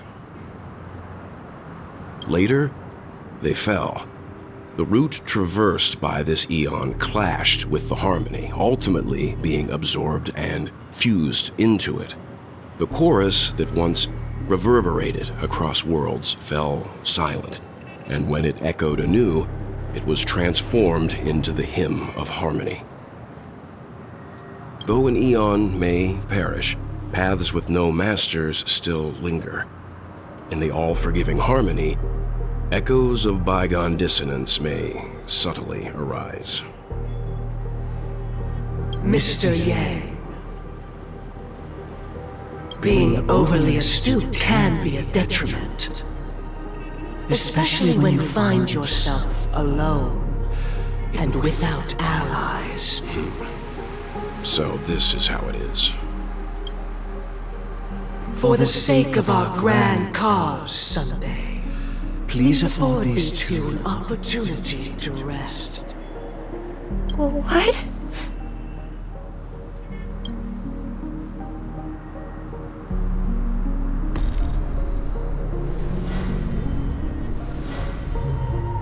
Sorry, Robin. It's just you. I did not wish for you to know this. It's a pity that things have turned out this way. So, this is the true reason I can't sing? The shadow that envelops Penacony is actually... We were never children of the harmony. Our ideal paradise could not have been crafted by Xipe.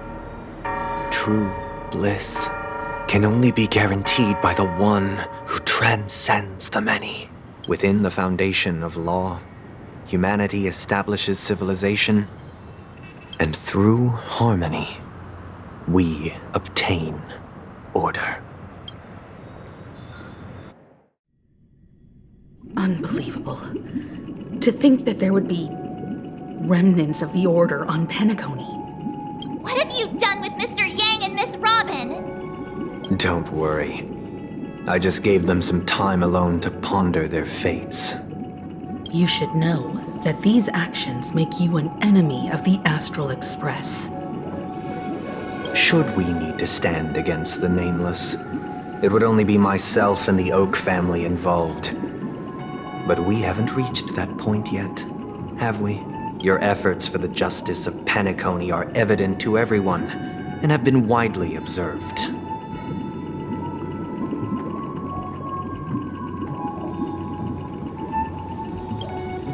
Oh, I intend to. But that hinges on the outcome of this negotiation. If it is the Order that drove you to imprison Welt and Robin, and you're using them to coerce our compliance, then there'll be no point in entertaining any type of discussion. You're mistaken, Miss Himiko. They are in very safe hands, and just as the family has always proclaimed, no one can be harmed in the Dreamscape, least of all in the beautiful new world belonging to the Order. Penacony and the entire universe have witnessed far too much innocent bloodshed. The strong wield their blades against the weak, and the victors push the vanquished to the brink of life. Natural selection. The world abides by this principle, establishing the well-being of humanity atop the corpses of the downtrodden. So you've decided to resurrect a dead Eon? No one's ever done such a thing. If Miss Himiko is interested, let's draw back the veil and speak candidly. I've always firmly believed that people can understand one another through peaceful means. I'm willing to divulge the unembellished truth as to the intentions of the Order's Pathstriders, so that you will make better judgment for the Astral Express, for Penacony, and for this stretch of the universe. Words can hardly do justice to the beauty of that ideal. So, come with me, everyone.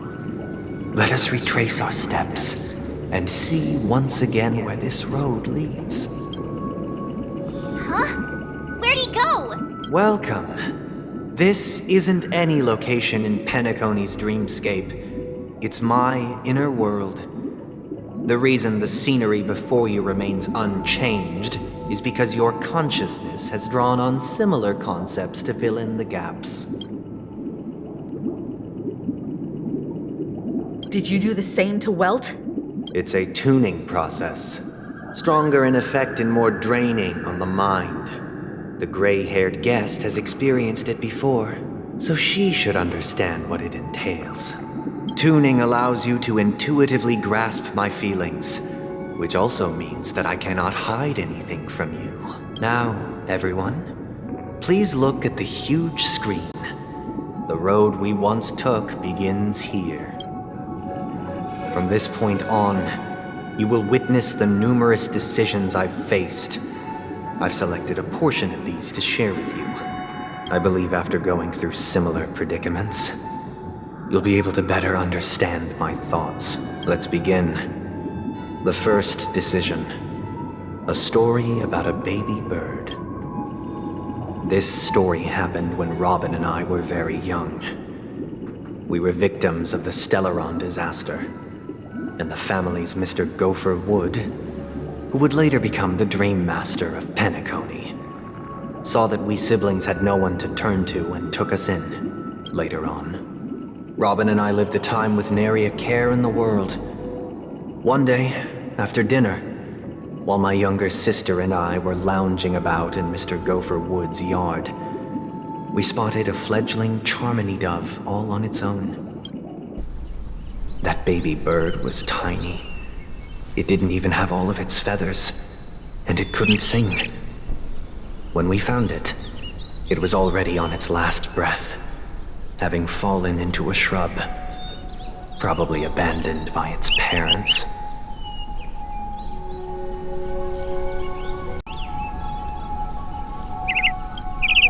We decided to build a nest for it right there and then.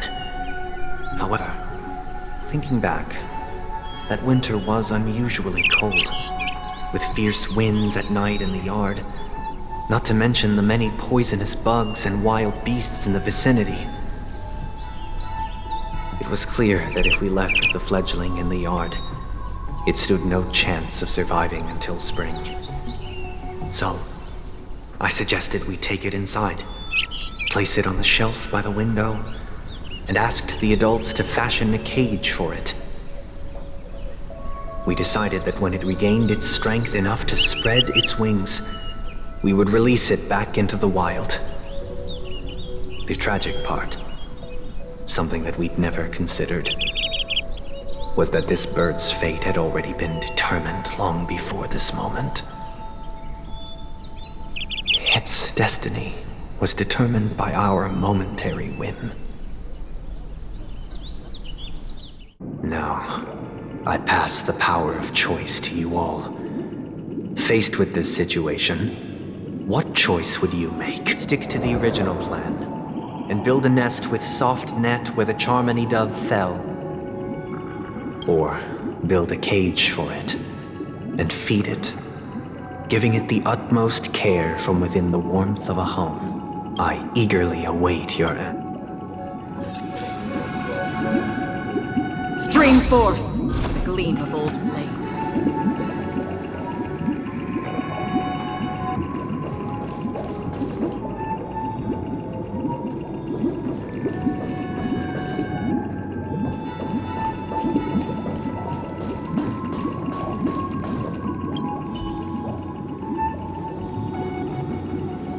I can't decipher his intentions right now, but based solely on that question, I would probably choose to build that dove a cage. Even if I was gonna release it back into the sky, it'd have to be strong enough to fly first.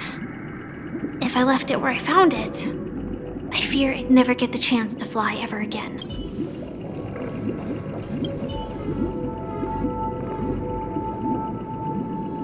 It looks like he really has no intention of imprisoning us.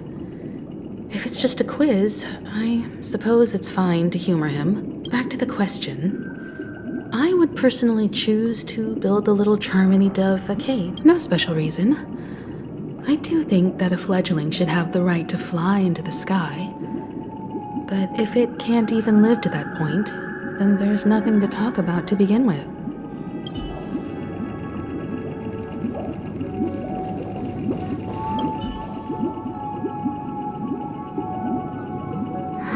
guy just casually throws this kind of question at us? What exactly is his deal? But fine, if it were me, I guess I'd choose to build a cage for the little Charmony dove. After all, leaving it there, it's bound to get hurt by wild animals or something. And that'd just be too sad.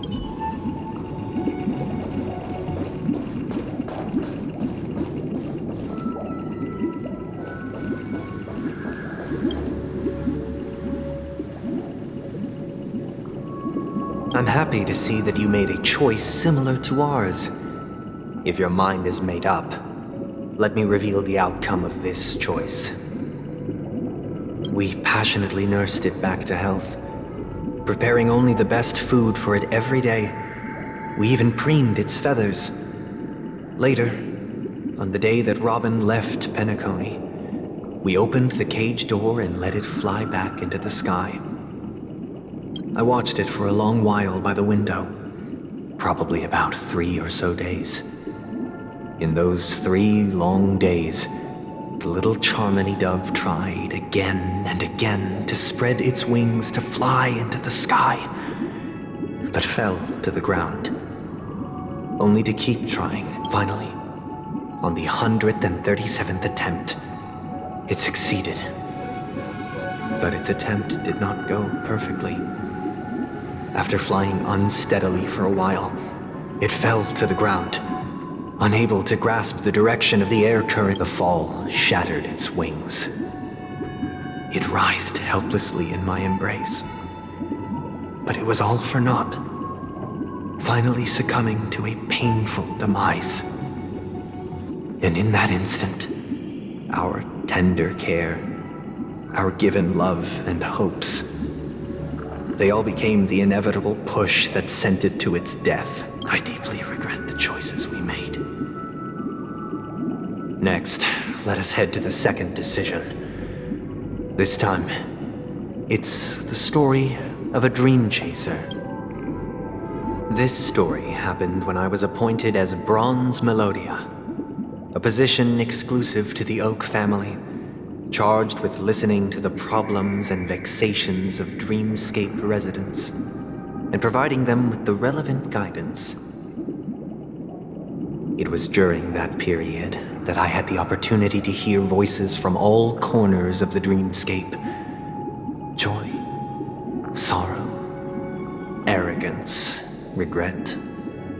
The complex tapestry of human nature that formed the world. And I was fortunate to catch a glimpse of it. He was a Dreamchaser, and an illegal stowaway. Just like the rest of them, he came to Penacony in search of a better life, except that, to most people, the price he paid, I suppose you could say it was everything. He told me, I sold everything I could at home. The house, the land, even his 2 children. He said he could not afford to raise them, and that at least they could eat if they lived as slaves. He had a plan in place. He would buy back his children once he had made his fortune, and enjoy Penacony's beautiful dream with them. Alas, his plan to smuggle himself was somewhat clumsy, and he was sniffed out by those pig-headed hounds. After hearing the Dreamchaser's story, I immediately appealed to the Bloodhound family to cease their pursuit. That way, at least he could live peacefully. But I was still too naive to the ways of the world. I did not anticipate that what I thought was a kind gesture would later lead to dire consequences. I'll tell you the outcome soon. For now, I'd like you all to make a choice. Will you do as I did, and try to convince the Bloodhound family to stop their pursuit, so that the Dreamchaser may live peacefully and realize his wishes? Or will you remain silent, leaving him to languish while the hounds are hot on his heels, until his inevitable judgment. I look forward to everyone's decision.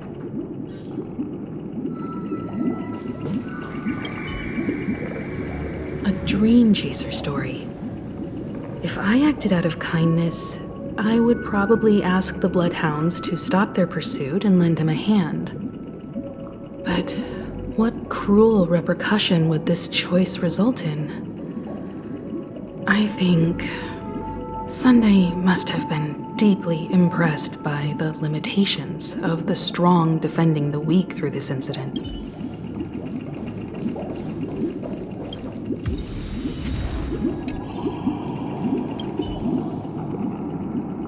This question... Surely it has some connection to the baby bird story. And this connection is precisely the breakthrough Sunday aims to use to persuade us. I'd probably choose to ask the Bloodhound.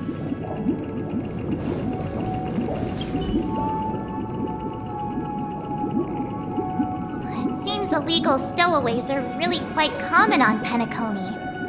But that guy in the story, I don't think he deserves any sympathy at all. He sold his kids to chase a dream. Even if he intended to go back for them, it's still insanely irresponsible. With that thought, there's only one choice. Let the Bloodhound send him back home. This person deserves to be punished.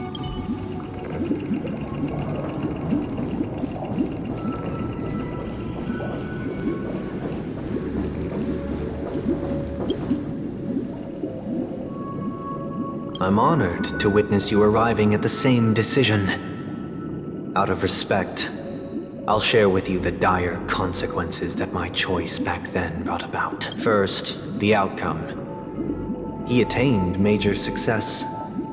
After avoiding capture, he ran a business for a few years, very quickly making a name for himself, elevating his status.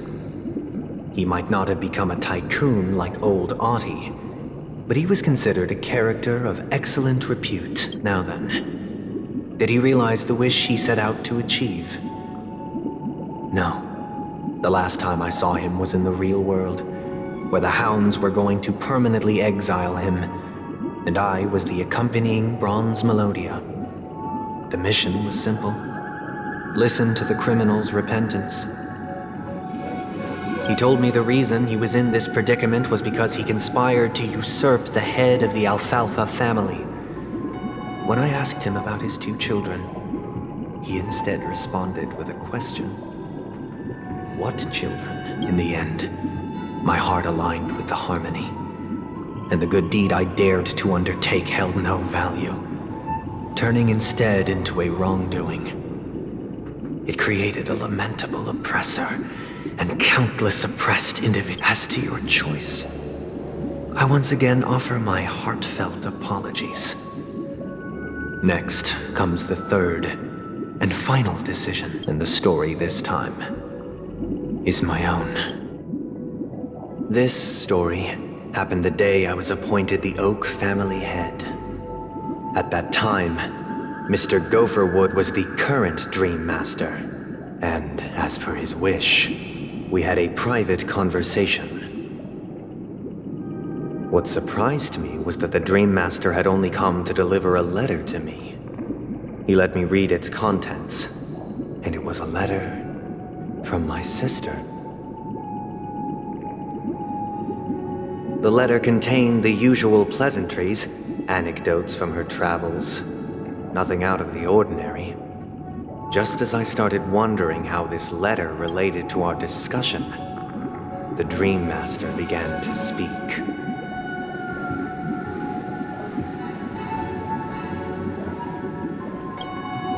Do you know who wrote this letter? My sister, of course.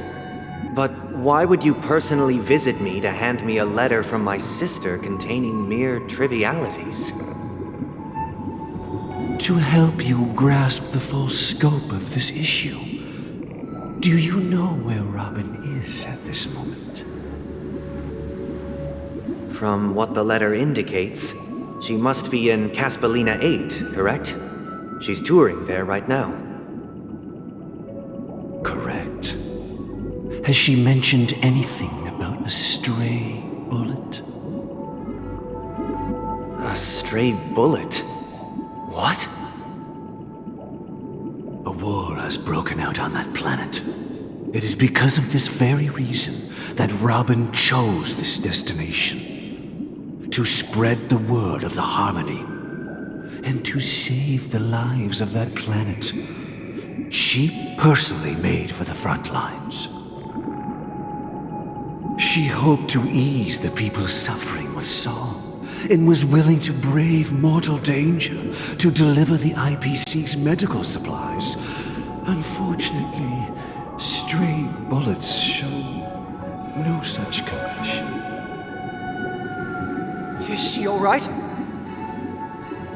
If the operation was successful, she should probably be recovering in the field hospital. By the eon above, the bullet struck her neck directly, yet possibly as a reward for her consistent deeds of harmony, it didn't hit any vital arteries. Once you've attended to your outstanding tasks, it'd be advisable to write her back as soon as possible. Those damned savages!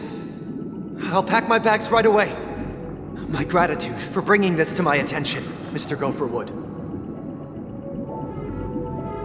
Now you understand why she always wears such elaborate neck ornaments, don't you?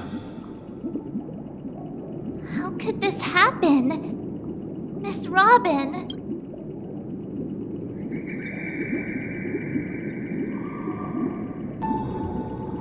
It's all in the past, so please don't worry. I share this in the meager hope that you will understand the harmony's limitations and predicament. As grandiose as the strong defending the weak sounds, many times, it is nothing more than wishful thinking. Likewise, I've prepared one last question, one last choice. But rest assured, this choice will not have any grave consequences, because this is merely a figment of imagination, a nightmare that has haunted me through countless nights. If you ever had the opportunity to make a choice like I did, would you still support Robin's journey on the path of harmony?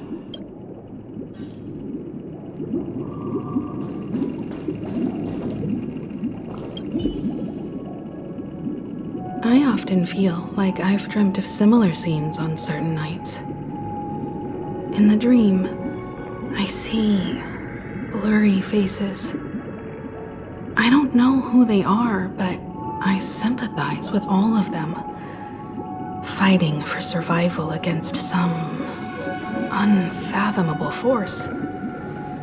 Their confusion and fear are lucid to me, but I also remember they chose never to give up. Just like Miss Robin.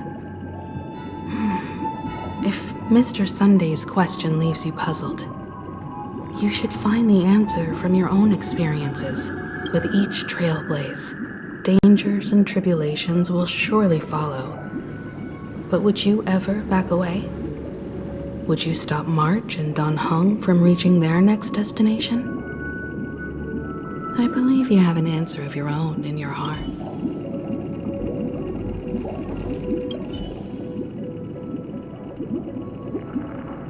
Miss Robin's courage is admirable. And here I was thinking she was just another superstar celebrity. But the fact that she's also Mr. Sunday's younger sister? No, I doubt he'd wish harm on his own flesh and blood, no matter how grand the ambition.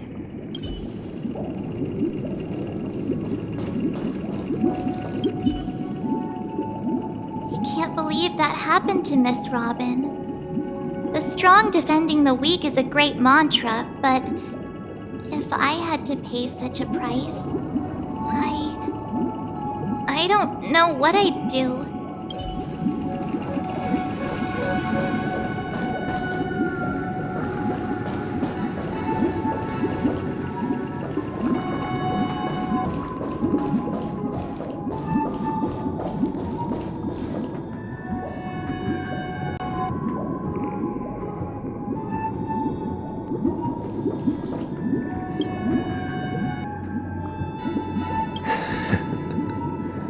I see. I am now aware of everyone's stances. Raising these questions merely serves to illustrate one point. The plight of Penacony cannot be salvaged by the harmony. The true foundation for a sweet dream paradise can only be established through the order where the strong govern the weak.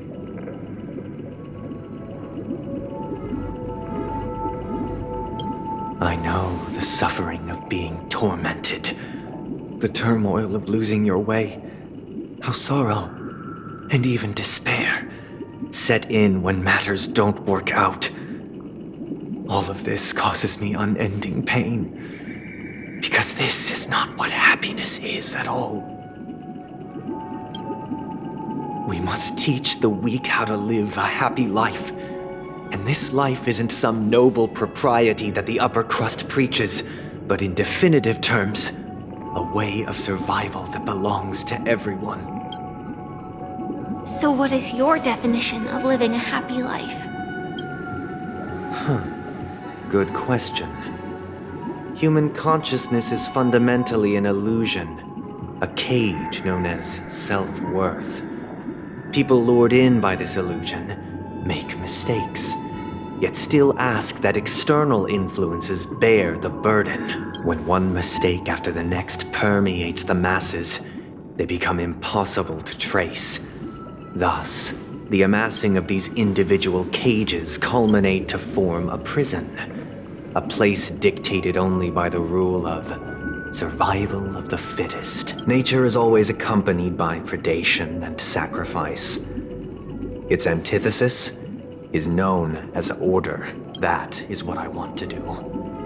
Unite people's happiness under the banner of order. They won't need to make bitter choices any longer, nor face the weaknesses of humanity. They can cast aside their primal instincts to build a haven for mankind. Simply describing thoughts is far too abstract, so allow me to provide a simple example.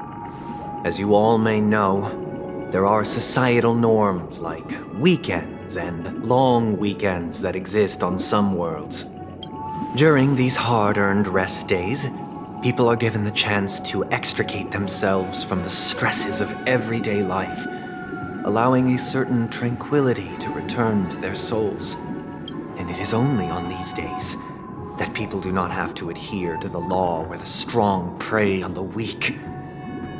They can live out their lives happily during these brief intermissions. It's just a pity that 2 or 3 days are still too fleeting compared to the span of a lifetime. From where I stand, society's ideal system should be 7 rest days. Following Sunday, there should ensue a second, a third, and indeed an infinite procession of Sundays.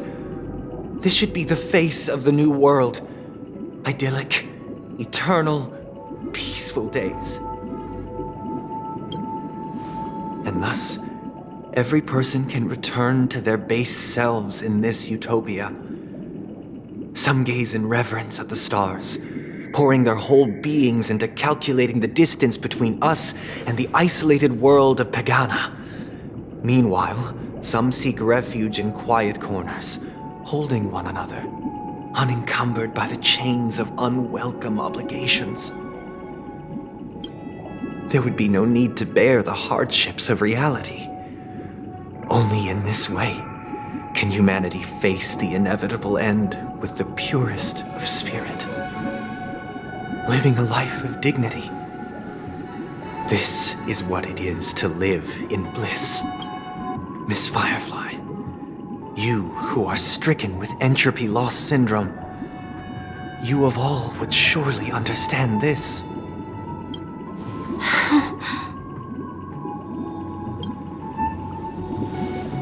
It sounds like a flawless theory. But what is the price to attain all this? The cost is minute, Merely a personal and eternal sacrifice. If this paradise is to be maintained for everyone, someone must remain trapped in solitary awakening until the end of the cosmos. Awakening. Which means that this so-called paradise is still a dream. Stepping into this paradise means forsaking reality, correct? It is not forsaking, but transcending. Flesh, blood, sorrow, weakness. If the physical is the root of spiritual suffering, it is only logical that we defeat it.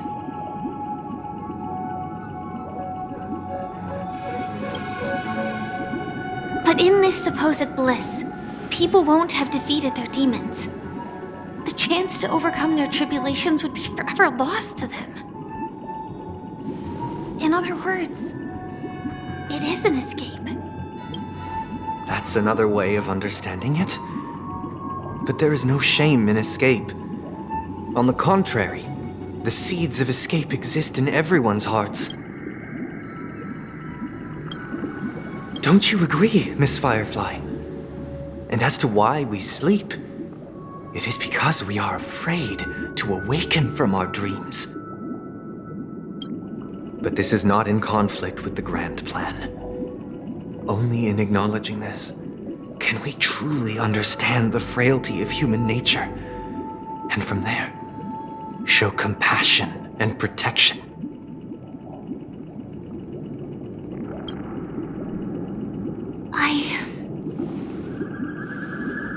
I admit that you are a born leader.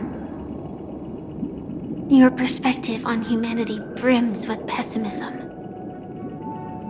Yet you express compassion for all, even when your heart pities them. But unlike you, I live for the self. From my perspective, individuals making choices for themselves is their birthright. The want to escape may be innate in the weak. But whether they are weak or not, it is not up to another to decide. Perhaps in your mind, you also view me as weak?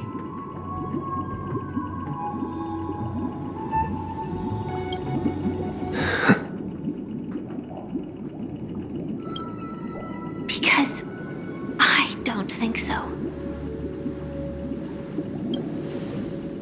Since Miss Firefly has said her piece, the Astral Express will also naturally give you our answer. We'll leave it to you. Just as Mr. Mikhail instructed before. Tell him our choice.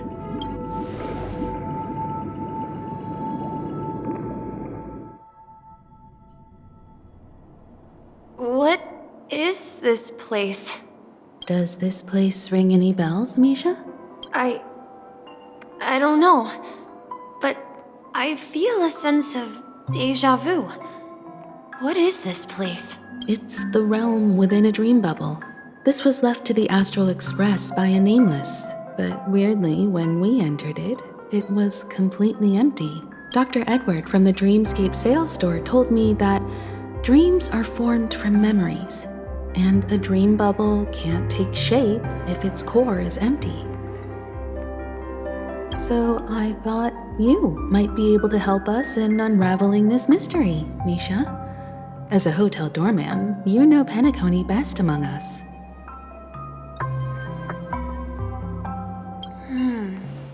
I don't know much about dream bubbles, but if you want to figure out what this mansion is, I'll do my best.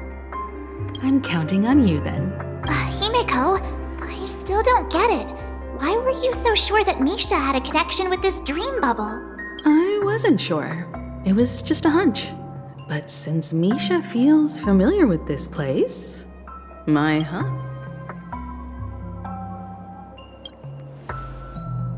Exactly. This is where you and Firefly encountered death, which we now know as dormancy.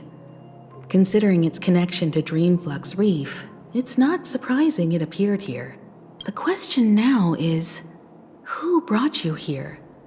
Based on the clues we have so far, it's unlikely to be that masked fool. So identifying them is crucial to us. We're drawing closer to the truth once more.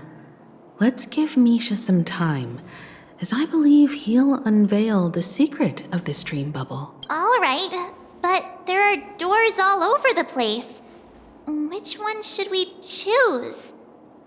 Do you have any idea, Misha?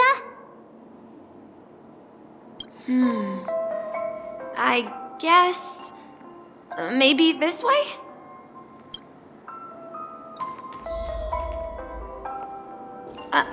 I'm not entirely sure, but...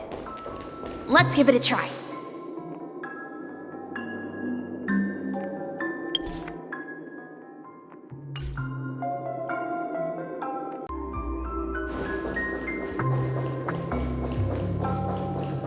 Wait, you... Weird. This place is quite different from the hotel. But I feel like I've been here before, and even lived here for a while. If I remember correctly, there should be a fireplace down that hallway. Clocky and I used to sit by the fire, listening to the crackling of firewood. And the room on the other side was the toy room. I loved spreading out all the toys from the box on the floor and making up stories for each of them. Hold on. This doesn't make sense. Didn't I grow up in Dreamflux Rift? So, what is this place? This could be a case of amnesia. Don't worry, Misha. It's common for everyone to forget certain aspects of the past. Those memories haven't vanished. They're just lying in the depths of your mind. We can surely get them back. Since this place seems familiar to you, why don't we explore a few more rooms and see if you can recall anything more? Yeah, then let's check out the rooms I just mentioned.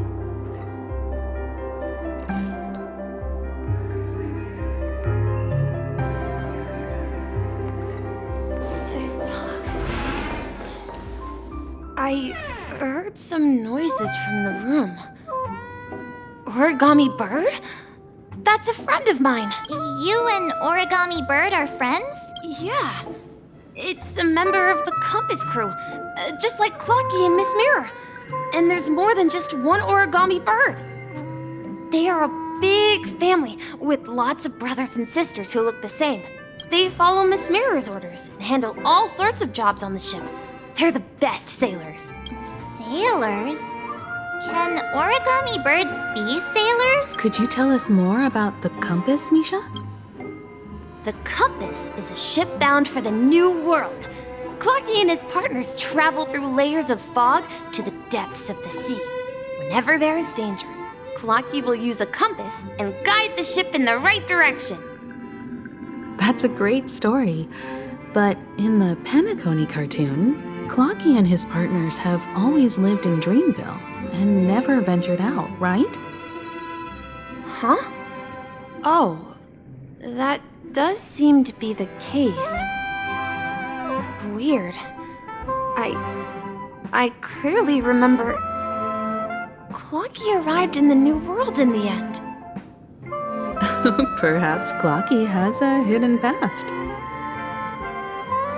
So, where has Clocky gone? Did he leave to protect Dreamville?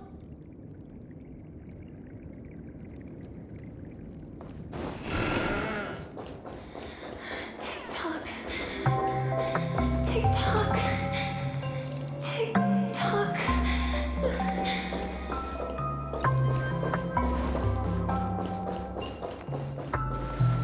Mikhail, that's the name. Now we all know him as the Watchmaker. So, who is he talking to? Do you know anything about it, Misha? I'm sorry. I don't know much about the Watchmaker. But, Mikhail... Anything special about that name? Mikhail is Grandpa's name. Grandpa? Do you mean you're the Watchmaker's grandson? But we haven't heard anything about the Watchmaker having descendants. And the name Mikhail is not rare. Perhaps it's merely a coincidence. Could you tell us more about your grandpa, Mikhail? Yeah, sure. He was a seafarer who fearlessly ventured into mysterious seas and storms. He was always on the sea and had lots of friends who accompanied him on his travels. He didn't want me to call him Grandpa because that would make him sound old. He believed he was still young. The name Mikhail was given to him by his parents, Mihaly and Elise, both renowned seafarers. Every time he came back, he'd share his logbook with me and tell me about his adventures at sea. I want to become a great adventurer, just like him.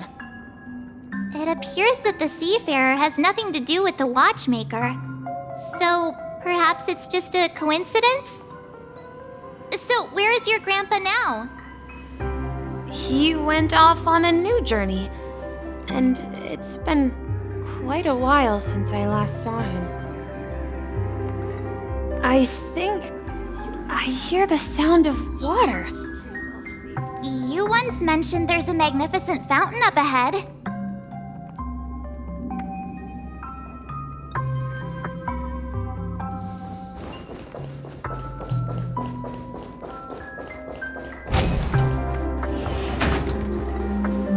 Look, there it is! The water resembles a precious jewel embedded in the dreams of all seafarers. Every time I gaze at the shimmering lights beneath the waves, it feels as though I'm back in this place, standing by your side. Have you recalled anything, Misha? Yeah, I saw these sentences in Grandpa's logbook. He used to say that despite the perils of the sea, whenever he stood on the deck in the afternoon, overlooking the sparkling waves, he would think of this fountain in front of his house. He often said that those moments felt like returning to his family's side, and the difficulties at sea didn't seem quite as challenging.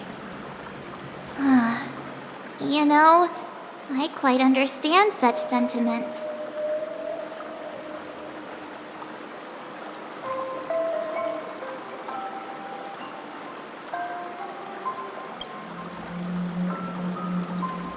Hey, don't tease! I was just being a bit sentimental. Perhaps every adventurer far from home carries a fountain within their soul. Even though the other side of the sea remains shrouded in the unknown, the fountain in front of his house serves as a compass, leading him back to his cherished ones. Yeah, while Grandpa was at home, we would stand by the fountain and place the compass, a toy boat that I made. Back then, I would ask him when I could go on adventures like him, and he would always laugh and say I was still too young. It seems this Mikhail is truly a seafarer and has nothing to do with the Watchmaker. Yeah. Based on Misha's recollections, the scenes in the dream bubble appear to be his childhood memories. But this raises more questions. According to Misha, he was clearly born on an oceanic planet and led an ordinary life, with no connection to Penacony at all. Could this be some sort of metaphor? Perhaps the sea refers to the memory zone. I'm sorry. I don't know, but my memories keep pouring out uncontrollably, like water flowing from a fountain. Perhaps I'll remember more things if we go further. Just to share your burden.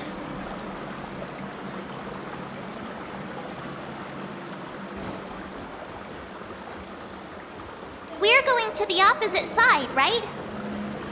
No, we should turn left. Huh? Something feels different about this. Up ahead is Grandpa's study. The atmosphere in this room feels totally different. Misha! You finally come! Clocky! You're here! Yeah. This is the room where we first met each other. Are those books on the bookshelf logbooks left behind by that seafarer? Yeah. Whenever he came back, he placed a logbook on the bookshelf in his room. They contain records of his expeditions to every corner of the world. He described our world as a fountain. At some point, the sea started to gradually swallow up the land where people lived. To ensure that everyone had land to settle on, he had to continue exploring the sea and search for the source of the rising seawater. On that day, he called me to his study, telling me that he was embarking on another journey. However, I could sense the gravity in his expression.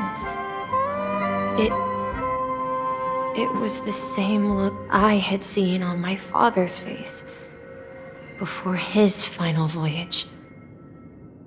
I asked him if I could go with him, but he said that my adventure lay elsewhere and told me to stay home and patiently await a certain sound at the door.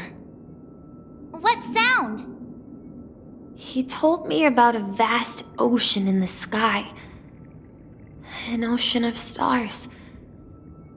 He spoke of a train that transports children with a desire to venture far away, traversing the sea of stars without ever stopping. He said that he knew the crew on the train, and that he had asked them to take me along. He said the journey I had always dreamed of would start there.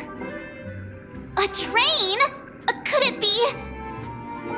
It's the Astral Express.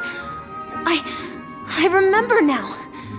Grandpa's friends are a group of nameless who came to this world to resolve a disaster caused by a star.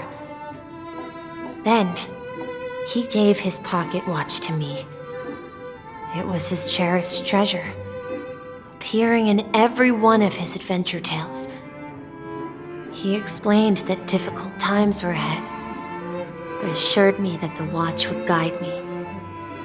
He said, as long as I kept moving forward, I'd eventually reach my desired destination. And then, it was as if I heard the distant sound of a train whistle echoing throughout the room. Exactly, Misha! And then we followed that whistle, didn't we? Yeah. I think I can still find the way we took back then.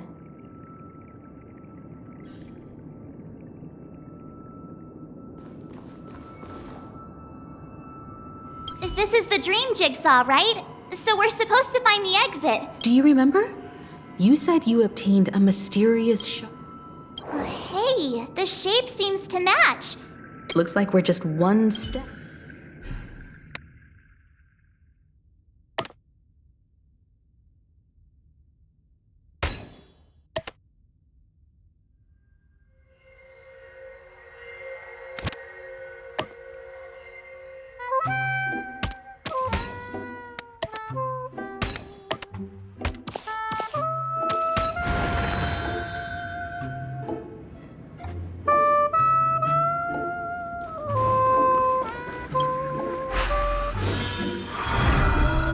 This is it. While I spent my time waiting for Grandpa to return from his voyage, Walter gave me this workshop. Here, I learned how to repair clockwork and gears out of my fondness of precision mechanics. In my dreams, I was the captain of the compass, embarking on adventure. So, this building in the dream bubble is your childhood home? Yes, but not exact. This dream bubble itself. Looks like... Wait. Why does it feel like everyone else knows something I don't?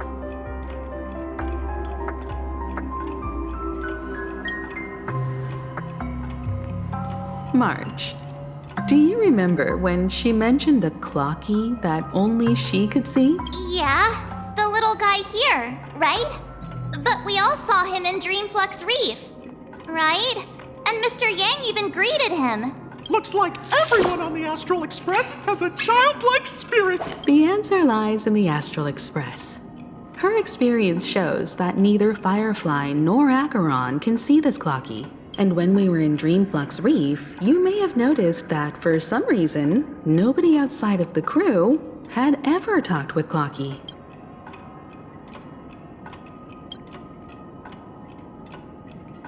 A mimetic life that can only be seen by a select few.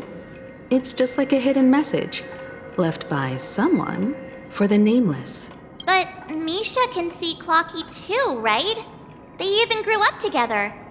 But Misha hasn't started the way of the Trailblaze yet. That's the key to the mystery, March. Now, take a moment to recall. Have you ever seen anyone outside of the crew interact with Misha? Wait. No way! That's the answer, March 7th. This dream bubble is the place where I was born. And I'm a dweller in this dream. Just like a memory zone meme. I should have stayed here and waited for you.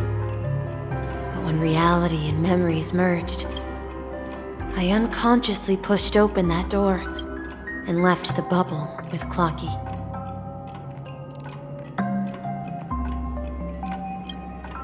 So it's not that the Watchmaker's dream bubble is empty, but rather the stuff inside ran away? And the whistle you heard was the sound of the Express arriving at Penacony? That's one way to see it, but I believe there's a longer story behind all this. It's best for Misha himself to explain all the details. How about we start with your name? Now, should we call you Misha, or... Thank you all for helping me rediscover my true self. Now, please allow me to reintroduce myself. I was born on Lushaka, in the Presmere system. Adopted by seafarers Mikhail and Char. They gave me a treasure. A name that carried their hopes. Mikhail Char Legwork. Or simply, Misha. If you prefer, you can call me by a more familiar name. The Watchmaker. So, you're the Watchmaker himself? Unfortunately, that legendary figure is no more. I'm only a reflection of his life.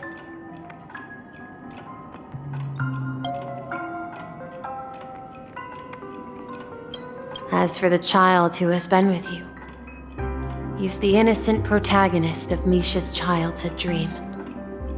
A friend of Clocky, a young apprentice, and a future mechanic on the Express.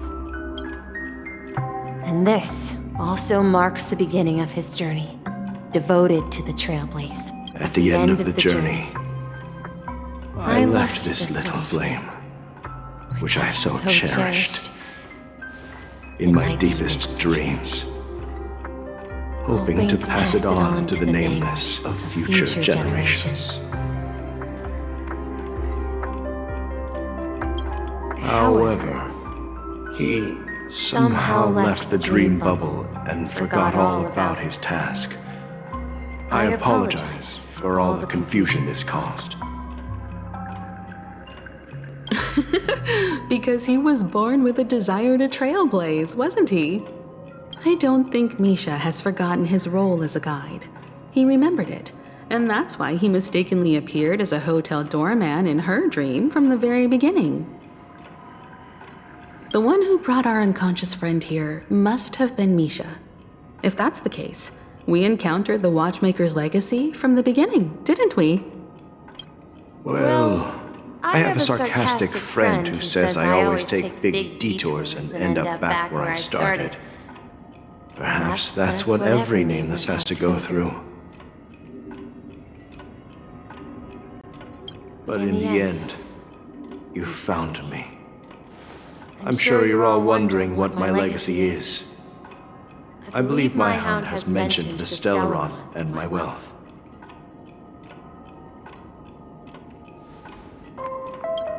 If I may apologize, the Stellaron part is real. As for my wealth, however, it's nothing more than a baseless rumor. I left my homeland as a child and embarked on the journey of Trailblaze. I traveled to various planets until finally reaching Asdana, where my friends and I built the original Penacony and fought for its future ever since. I've been moving forward all my life, doing what I could to overcome the obstacles in my path. But ultimately, my journey reached its end, and I left behind no possessions worth entrusting. So, if you ask what's left within this worn-out train engine that can be called a legacy, I suppose it's the things that are still burning in the engine's furnace. Now that you're well aware of the current situation of Penacony, I certainly hope that you'll help me get this world back on track. But I'll leave that decision to you, for the path of Trailblaze is never paved by others. All I have for you is a story and 2 gifts. I want to give you my pocket watch. It has accompanied me throughout my long journey, guiding that naive child forward, and has been blessed with the presence of so many great people up to this day. And my hat, too. The one who navigated for me placed it on my head and planted a fanciful thought in my mind. The trailblazing expedition will never end. Now, it's time for you to make your choice. Once you've made up your mind, open that door and enter the long dream of an old man. I'll be waiting for you at the end of this corridor of time. All right, everyone, let's make a decision.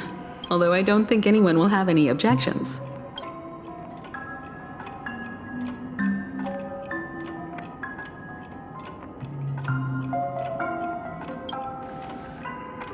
Of course. We've come this far. Surely there's no other option than moving forward. In that case, it's unanimous. Then let's proceed together to the end of this dream and tell Mikhail our decision.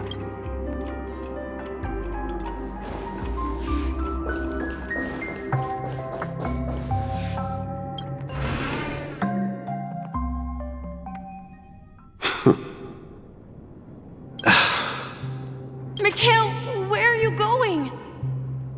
Someone has to step up and save Lushaka. So why can't it be me, Misha? Please don't go. And if you must, please take me with you. Don't leave me alone. Even without me, you know how to proceed forward, brave Captain Misha. The compass is waiting for you. Haven't you always wanted to be a better adventurer than me? Now go, board that train and start your journey. Where are you going, Mikhail? I'm going to clean the floor in the parlor car.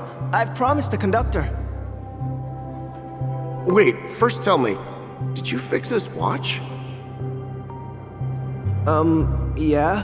I know what it looked like before. Its chain was broken, the back case torn, and the marks on the dial all worn out. How did you manage to fix it? Well, it's hard to explain, but I knew it could be fixed. It's the hands, Mr. Amundsen. Its hands were intact and pointing in the right direction, so I knew there would be a way to fix the rest.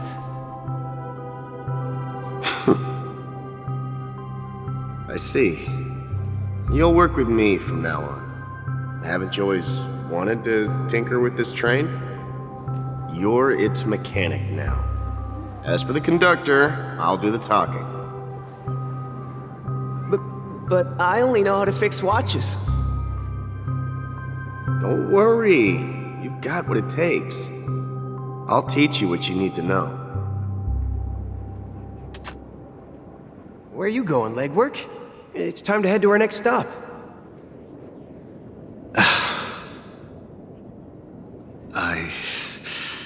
I'm staying in Astana with Rosalina and Tiernan. I see. The people of Astana have only achieved a tiny victory, and still have a long way to go towards true freedom. Hanunu needs us. Don't worry, not all journeys lead to the stars. Even if I leave the Express, our path of Trailblaze will continue. Yeah. I knew you wouldn't stay on the Express forever. Leave in peace, my friend. And, take this with you. This is Mr. Amundsen's hat. But why? When he departed, he said he would leave it to his best student. Well, I suppose the time has come. Farewell, legwork. Take care of Tiernan and Rosalina. And don't forget to write to us. Where are you going, Watchmaker? Don't worry, Micah. Just going on a little trip. Someone has to be at the forefront of the interstellar frontier, and I'm the only former nameless in Penacony. So why can't it be me? Because you're all we have! Have you forgotten about Tiernan? The cosmos is way more dangerous now. What will happen to Penacony if we lose you too? But what will happen to Penacony if we don't find a way out?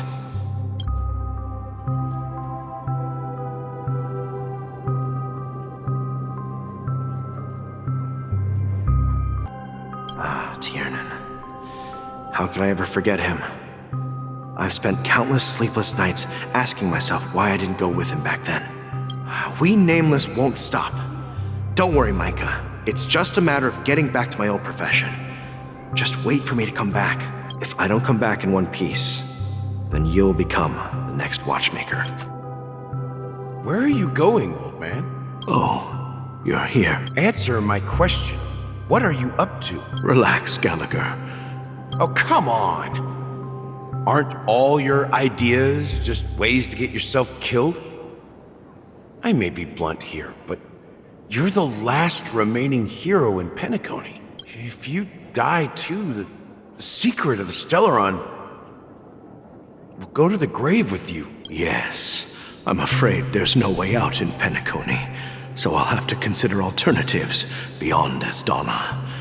We'll organize a festival using the Watchmaker's legacy as a facade, and send invitations to the entire cosmos to gather people here. So, a desperate struggle against the family? Desperate? Don't we have you here, my friend? This task is challenging, but what hasn't been challenging for us along the way? Well, whatever you do, remember, make sure to send an invitation to the Astral Express. Misha! Where are you going? Oh, it's you, Clocky. Take me to Dreamflux Rift. Last night, I had a long dream about the day we met. I want to write down that dream. Write it down? Why? Oh, so I won't forget it. Do you remember how you got your name, Clocky? Of course! You told me that when you were a kid, you lived in a room full of clocks. Those wall clocks and pocket watches grew up with you and were your best friends. Yes, but what I didn't mention was there's a funny misunderstanding behind it. I was a kid, and there was always a special pocket watch in my memories. It was with my grandpa, guiding him on his sea voyages and leading the way in his every adventure story. I wanted to have a pocket watch like that too. And that's when you appeared in my dream. Yeah. Every night, we boarded the compass and set sail together. But you know what? It wasn't until the day my grandpa gave it to me that I realized it wasn't a pocket watch at all. It was a compass. So, your name should have been Compassy, and the Watchmaker is just a nameless. We've arrived at Dreamflux Rift. So, where to next? You know, Clocky, I don't think I'll be going anywhere else.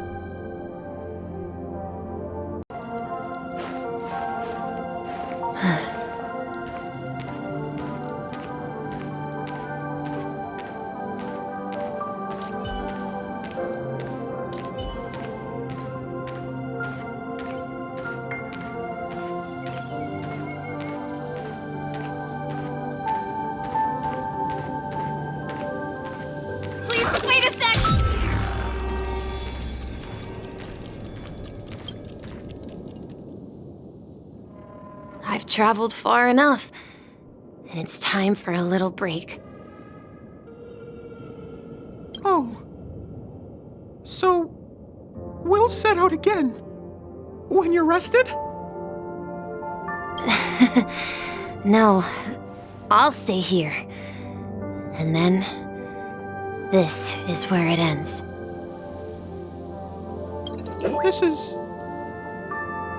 where it ends? What do you mean, Misha? You told me that the Trailblazing expedition would never end.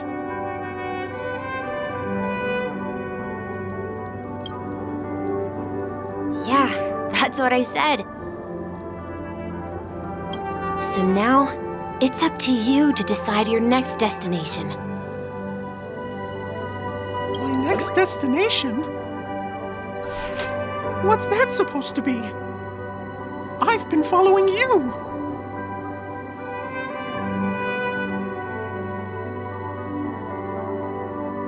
Misha? You're acting weird today. If you're feeling down, we can just do what we usually do. With the clockwork.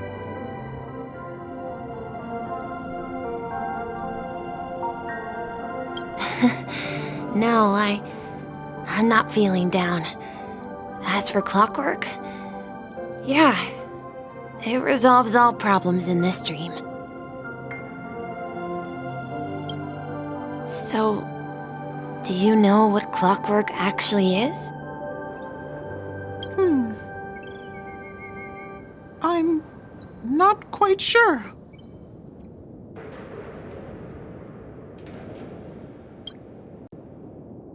Well, everyone gets lost at times. They may hesitate and doubt which way to go. That happens in this dreamscape and beyond. But don't worry. Everyone goes through moments of uncertainty and hesitation. Eventually, they gather the courage to make bold decisions. Whether it's calming, joyful, angry, or sad. All they need is a little nudge to take that step toward where they truly belong. I'm leaving that little nudge with you, and I hope you'll share it with others. Such is the essence of clockwork, the will of the Trailblaze.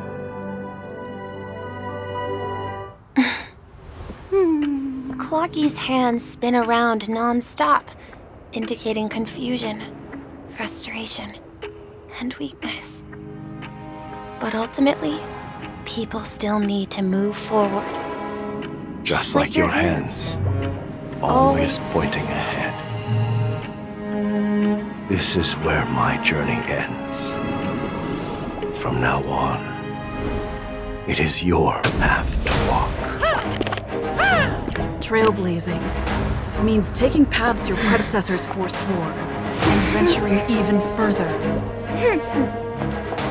The Penacony and Mikhail's dreams does not belong to order.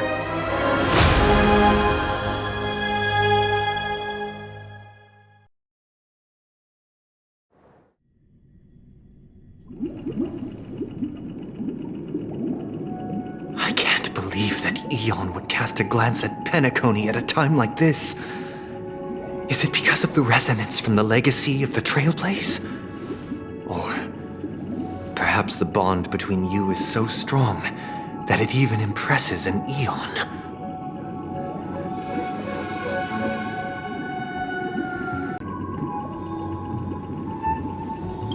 Well, there might be another possibility. Perhaps they want to witness, on behalf of the fallen Eons, who will hold the future of Penacony. If that's the case, on behalf of the Dreammaster of Penacony and the 107,336 members of the Oak family, I'm extending a formal invitation to all of you. I'm cordially inviting you all to the Penacony Grand Theater to participate in the upcoming Charmony Festival. And, of course, you won't be in the audience, but on center stage. Since the future of the Stellaron, Penacony, and even the entire cosmos is at stake, let's draw a conclusion there, in all fairness. If you truly believe in Akavili's path, then show me their courage and determination.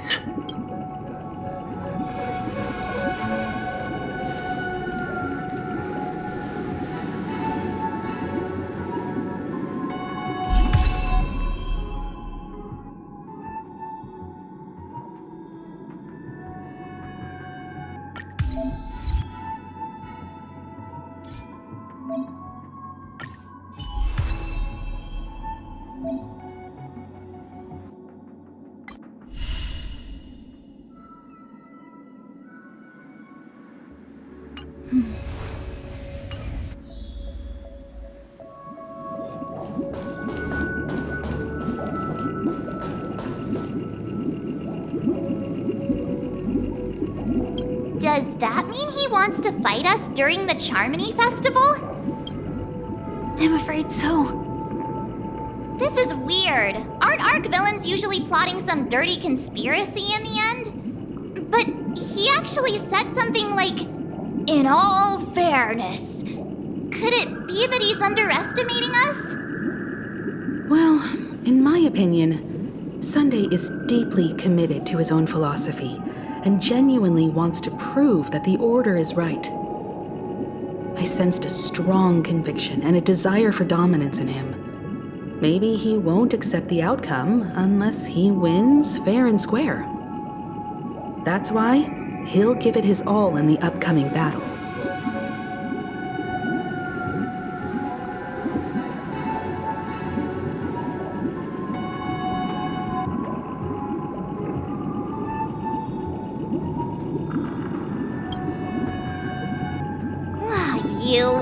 Every time an important moment arrives, you hesitate. We've even dealt with a Lord Ravager of the Destruction, so a follower of the Order won't be a big deal.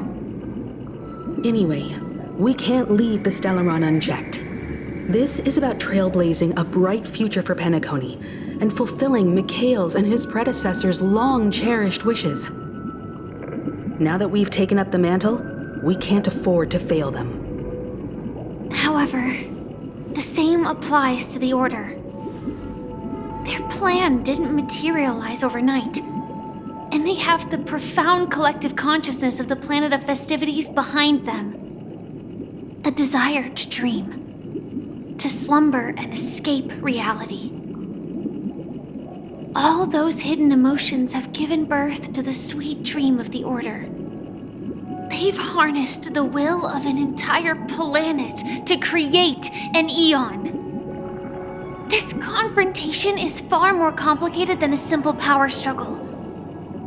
To secure Penacony's future, fighting on the stage alone is not enough. What do you mean? Are you not coming with us? I believe Firefly is trying to say that she's heading off to another battle.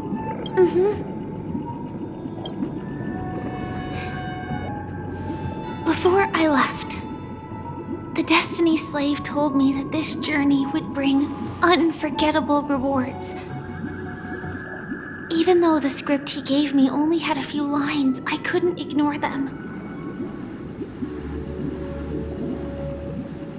Because one of the lines said, "I'll experience death 3 times in the Land of the Dreams." 3 times? This can't be serious, right? The first time was a painful death when I was stabbed by the Blade of Dormancy, which led to all subsequent events.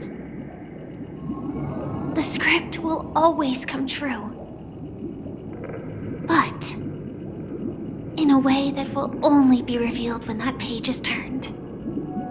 So now I've understood the meaning of my second death. And I am prepared to face it. If all goes well, my efforts will provide crucial support for you. Only by achieving victory in this battle can we secure a future for Penacony. And only then, my third and final death won't come true in the most terrible form. The most terrible form? Does that mean... The true death, where everyone in Penacony loses themselves completely in the eternal sweet dream of the Order. We must do everything we can to prevent that. Have you made up your mind, Firefly? Yes. Otherwise, I wouldn't be here. Thank you again for your assistance for the Astral Express. May we meet again, in reality. Yeah. Farewell, everyone. May your trailblazing expedition never end.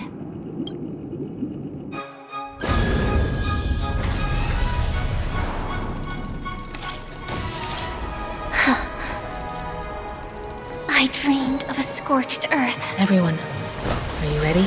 A new shoot sprouted from the earth. It bloomed in the morning sun and whispered to me.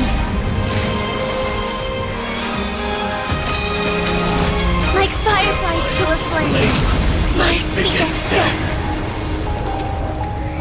May we meet again in reality.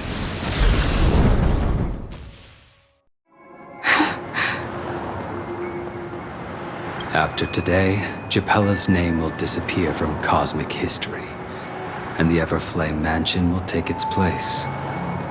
In the not-too-distant future, you'll receive an invitation.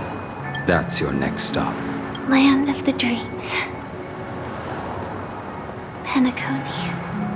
I hope you find whatever you seek there.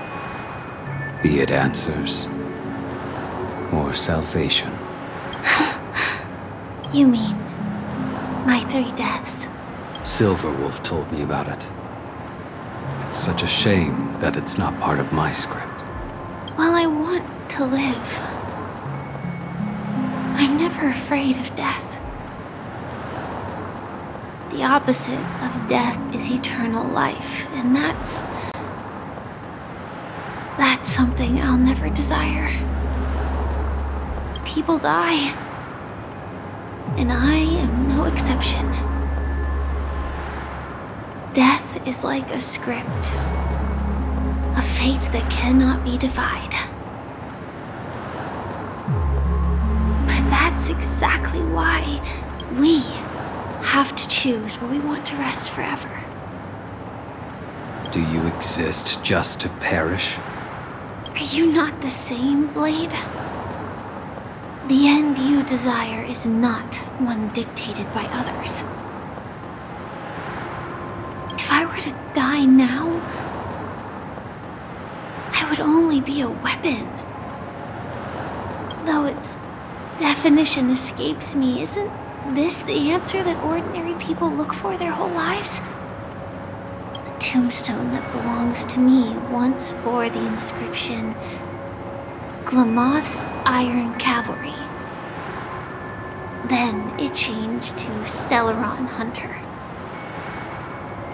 But one day, it will bear the name Firefly. And all the brilliance she showed at the end of her life.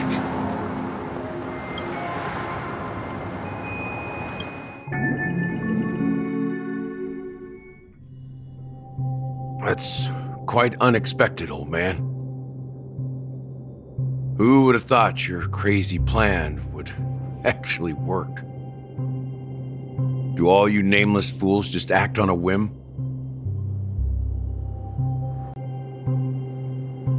I can sense that this false sweet dream is coming to an end. The nameless may be young, but they had the ability to achieve this goal. Just like you did in your time. It's a shame you won't be able to see it firsthand. Maybe I won't either. Once something fictional is seen through, it ceases to exist. Yeah, not just those nameless. Even Mr. Wings is just like you.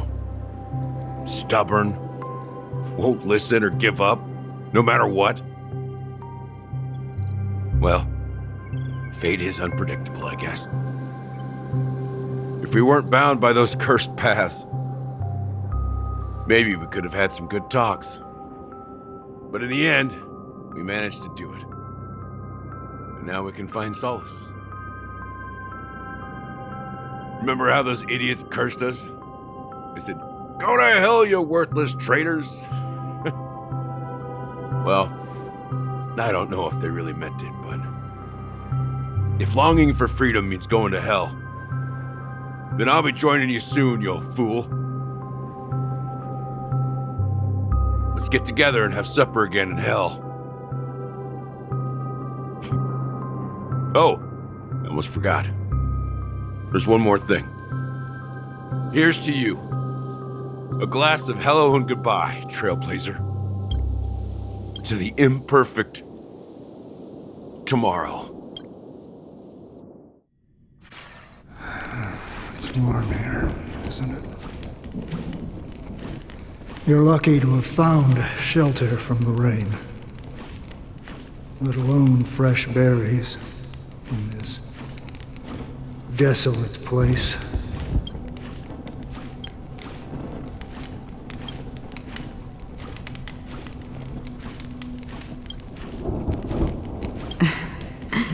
I was just following the scent of life. It's particularly strong in a place like this. It's a shame these berries don't have much flavor. Seriously? In case you didn't know, this fruit is pretty juicy. The only downside is that when you chew it, it becomes extremely spicy.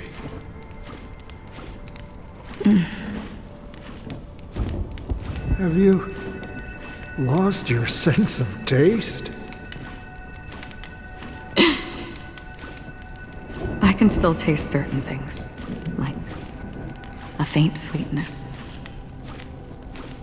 Before coming here, I stopped by a place called Acheron. It had barren cliffs and nights lit by bonfires. Burgundy snow would fall from the sky, and when it landed on my tongue, it tasted like raspberries. The flavor wasn't exactly sweet, but it left a lasting impression. When I think back on my past, I realize that what's tying everything together isn't the big events, but rather these small yet unforgettable moments. Don't worry about it. Losing oneself is a reality that every self-annihilator must face. At least I haven't completely lost my senses and memories yet. Well, congratulations on adding another footnote to your journey. By the way, are you always alone? No, I had a companion in Acheron. She's a short, nameless girl who aspired to explore IX. She always said she'd walk a path deeper and farther than Akavili's. Quite an ambition for such a small girl. So what happened? She became stagnant water. Well, my condolences. Condolences. I don't need them. The girl left with a smile. She never regretted her choice and most definitely wanted me to say goodbye with a smile.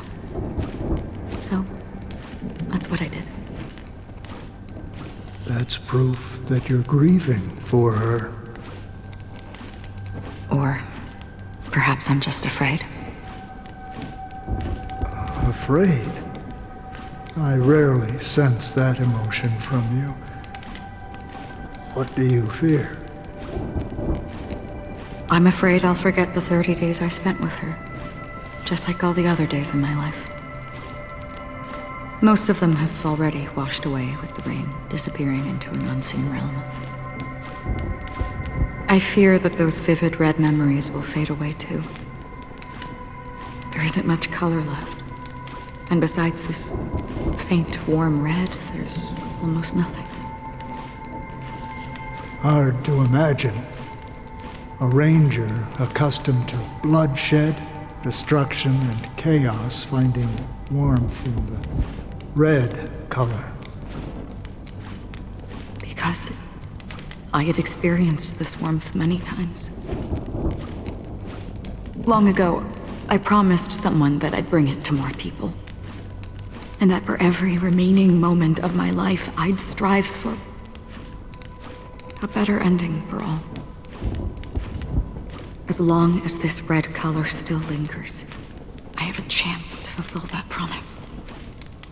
It represents a burning fire, a blooming flower, the berries in this cave, and life itself, fleeting yet still dazzling.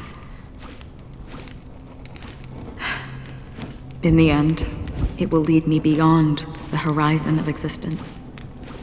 And on the other side, I will cut off nihility.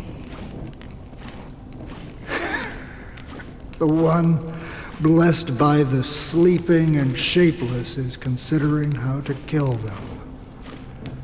That's truly pure nihility. But you're right about one thing.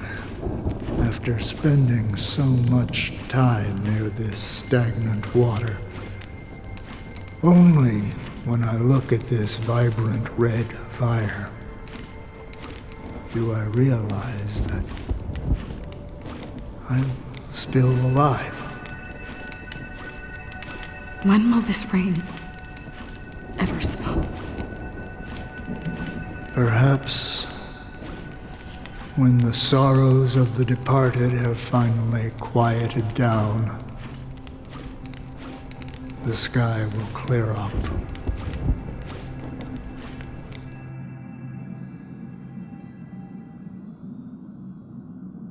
Have you heard of a planet named Biari Scamandros, Don Hung? It's one of the Paradise Kingdoms under the influence of the Harmony. A sought-after wonderland for the inhabitants of the Dardanu major and minor systems. Half an Amber era ago, the family held an unprecedented festival there. And after that, everyone on the planet became part of the family. Do you think the same thing will happen on Penacony? Yes. Or how else can we explain it? The family deliberately used the Watchmaker's invitation to keep all the Pathstriders here, but banished the emanator of the nihility.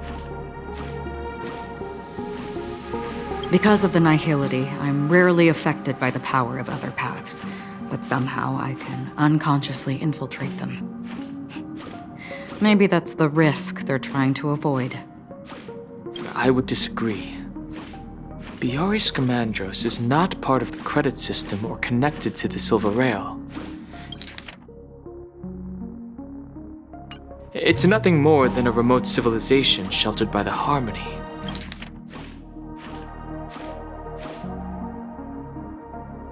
But Penacony is different.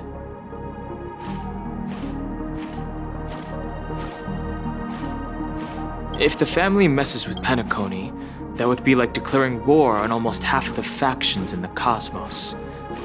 They have no reason to do that. No, they don't. If they truly serve the Harmony, that is. What do you mean? The path in Penacony is impure. The Harmony here has impurities.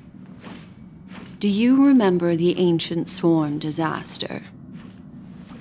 Taserond, the propagation, brought endless havoc to the universe, and it eventually evolved into a fierce battle among all eons.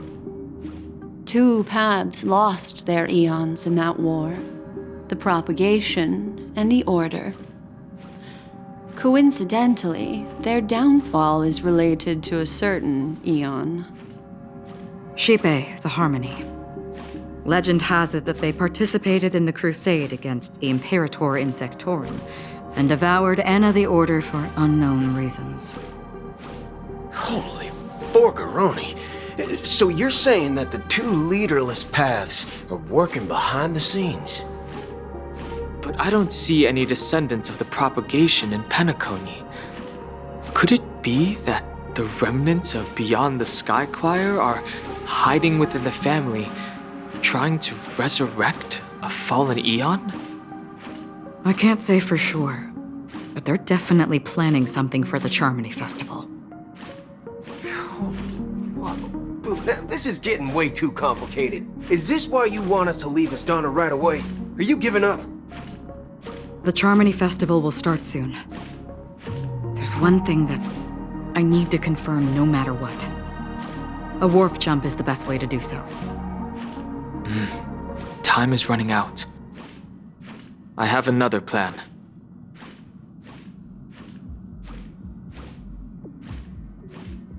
Hold on. Are you thinking of using the Jade Abacus of Allying Oath? Exactly. The assistance from the Lawfu Cloud Knights would be enough. Think it over carefully. You can only use that once in your lifetime. I have considered it thoroughly. My companions are... they're also once-in-a-lifetime treasures.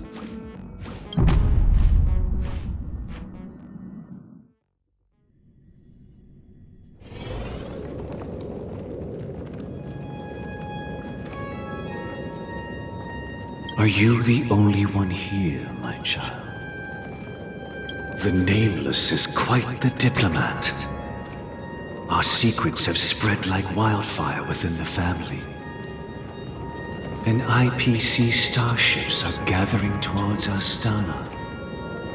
This is a crucial moment for us.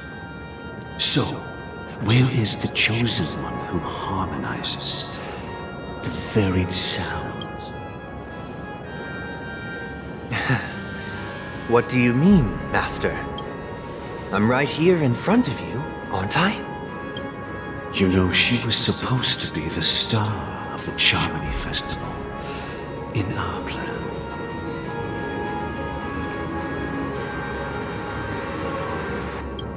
But the plan has changed. As her brother, I know she doesn't want to sing for the Order, so I'll take her place. You've always been wise beyond your years. I'm sure you understand the consequences of your choice. If you consider this a betrayal, well, there can't be two suns in the sky. I'll step up and take down the other sun if necessary. Do you believe in karma?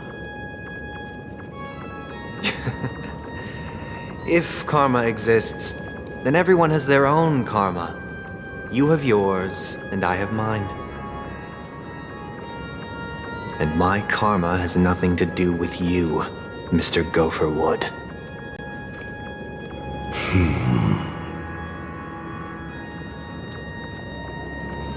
All right. Since you're willing to sacrifice yourself for her, I'll grant your wish. Well, the compromise came sooner than expected. Why? You and your sister were born as twins of the Order. And one of you is destined to follow this path to the end.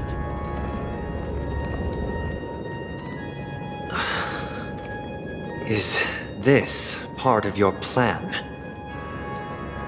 Of course. You're still as clever as you were when you were a child. The opening is near. Go, my child. Seize the power of the harmony and reveal your karma. I have one final question, Master. Why did you choose to bring the Order to Penacony? Wouldn't it have been better to choose a desperate world instead of a city filled with hope and dreams? Why? It's for justice, my child. If we lose justice in our hearts, we'll make the same mistake as the Harmony did. So, it's not you who manipulates the Dreamscape with the Stellaron, but... Well, that's where our conversation ends. Go ahead. The 107,336 souls of the Oak family have dreamed of this moment too many times.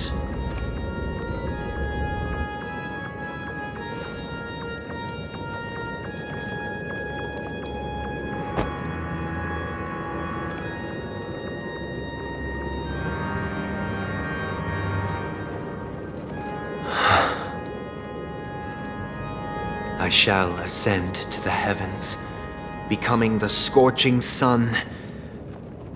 Bathed in my light, my people shall flourish, while all evil shall be eradicated.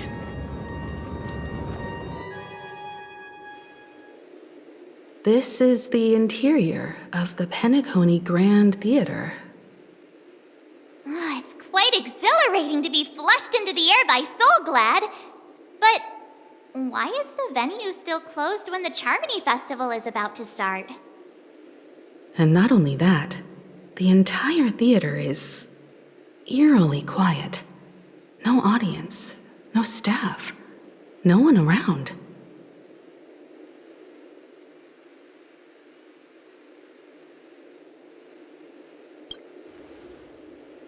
Yeah, I wonder how many tickets... Hey, that's not what we should be concerned about! Let's explore around. Be careful, everyone.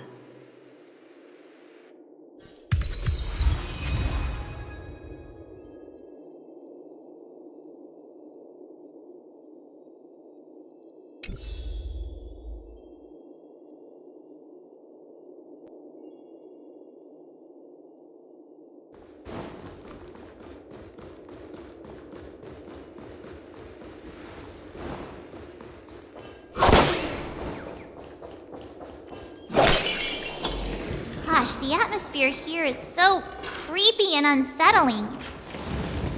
Even if there's no audience yet, there should be some staff around. Why is it so silent?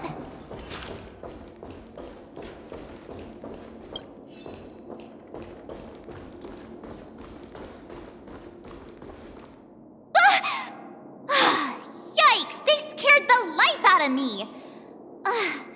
Why are there so many puppets at the ticket office?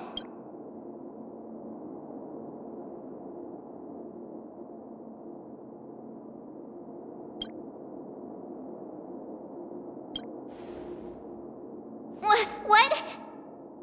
You're so annoying. Stop scaring me. Are these puppets part of the stage setup? Even so, it's so eerie that the entire front hall is empty.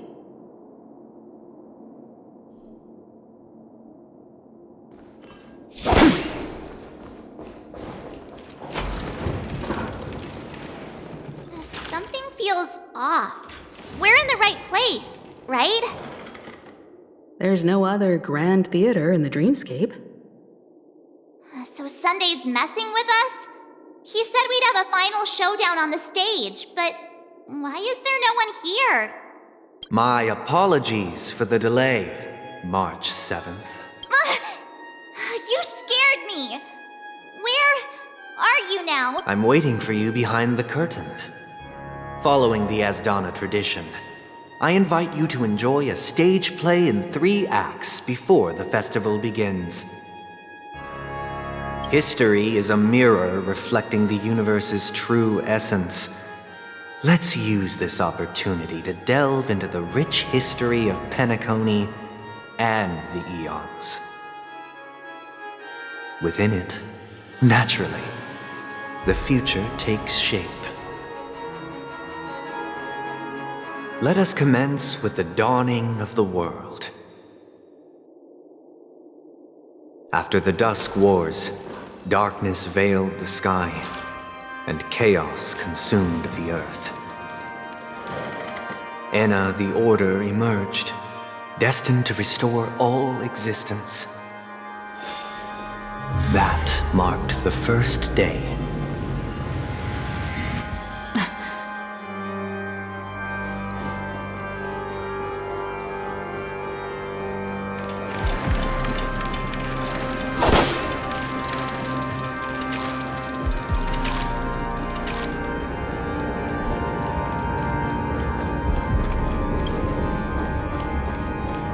They gathered nebulae and forged them into picks, thus creating a grand lyre with black and white keys. Strike the white keys, and the sun rose. Strike the black keys, and the moon rose. And so... The puppets are gathering around the frame. Are they expecting us to enter it?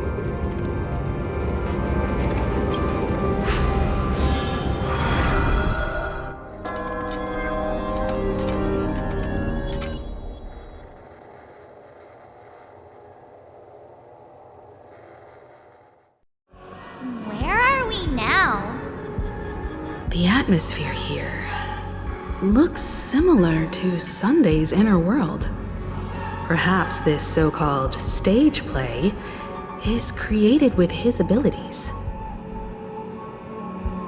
This act is named Ode to Prisoner. Given the atmosphere here, I believe it's about Penacony's past. I thought things were finally looking up as I managed to dodge prison during my recent trailblazing expeditions. But now it looks like I'll be back behind bars again.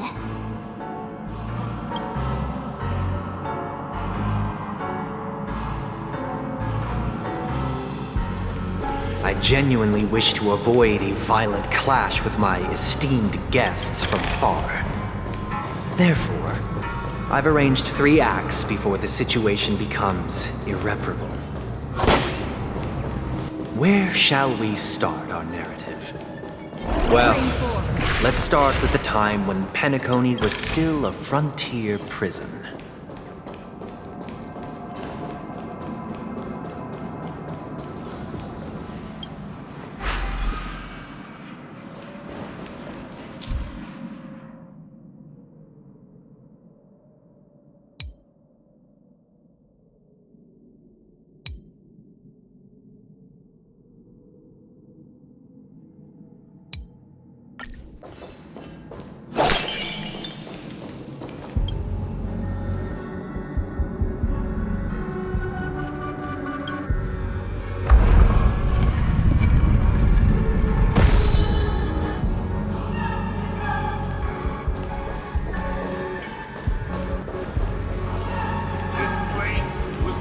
2147 AE, a prisoner named Hanunu ignited a struggle for liberty and emerged triumphant. IPC referred to it as the War of the Frontier, while the Asdanians dubbed it the War of Independence.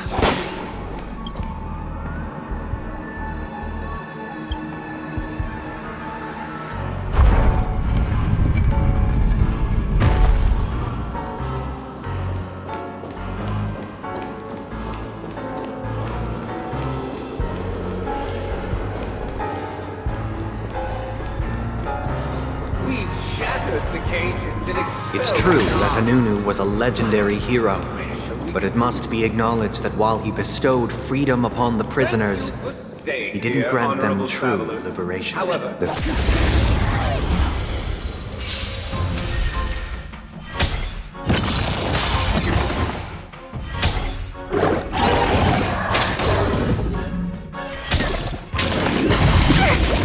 go easy this time. Feeling spiffy? Free from the still waters of oblivion.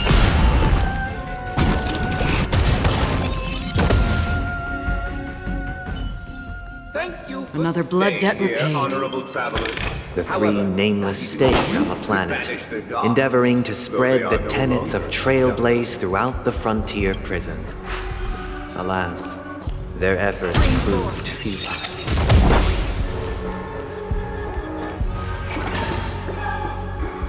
Let's build another prison. Once again, Asdana was engulfed in war, this time the enemies originating from within. The prisoners remained prisoners for the rest of their lives, fighting for freedom rather than living for it. I hope you like this land of freedom on a scorched earth. As you can see, their sentences have long ended, and the IPC guards have long been expelled. Yet, these prisoners remain enslaved, not by external forces, but by the confines of their own minds. Freedom permeates every corner, except fragile souls. It gives solace only to those who believe in its... Prisoners, this is my order. Learn the essence of freedom and teach your fellow prisoners to fight for their lives. Hey! Why do we have to fight while enjoying the show? For I desire not only your enjoyment, but also your assistance in its completion.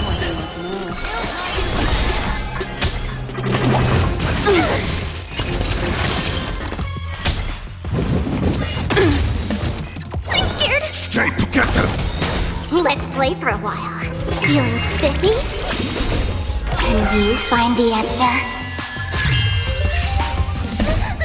Fiends or devils! I'll crush them all! Free will, or was it the still waters of oblivion? I weep for the departed. It too shall fall. Ill fate descends. Retribution will find you. I'm gonna hold everyone back again! Protect me! Protect me! Another destined for oblivion. Destiny isn't mind your manners. I'm scared! Stay together! Feeling spiffy? Free will on the still waters of oblivion. Destiny is a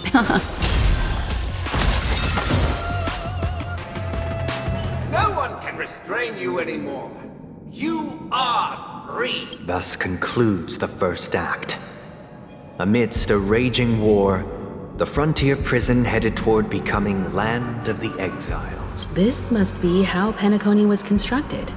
With the aid of outsiders, the prisoners were finally liberated and established the Land of the Exiles. However, it appears that Sunday aims to convey the spiritual plight of the prisoners more than the physical aspects of imprisonment. This show is a bit too literary for my taste. But the battle part is quite easy to understand. Anyway, we've arrived at the exit. Let's go! These puppets, Where are they guiding us this time?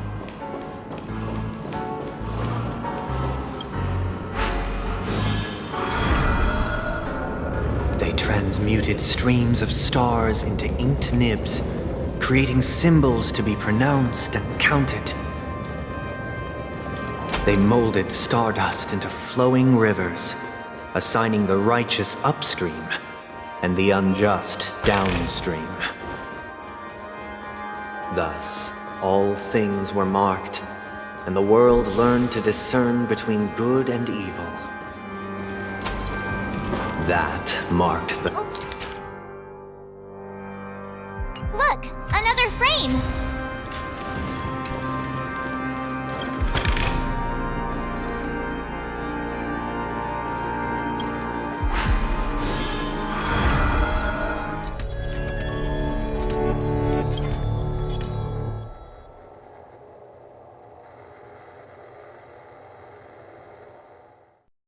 Ode to Fool. This must be the second act. The surroundings are different from before. The stage decorations look a bit tidier now. Behold the ensuing tale, a struggle for power. Penacony witnessed the ascent of the 7 major lineages: tree, grass, flower, bird, beast, fruit, and insect. Peace never truly graced Land of the Exiles. The history in this era is rich and intricate, so please allow me to present it in allegorical form.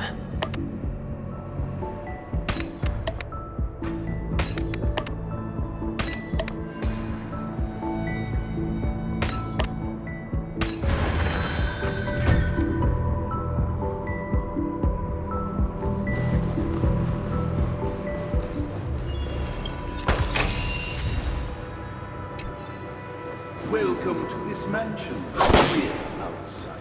Land of the Exiles was in disarray, besieged by both internal and external perils. Though the 7 major lineages appeared united on the surface, each harbored their own ambitions, leading to ceaseless conflict.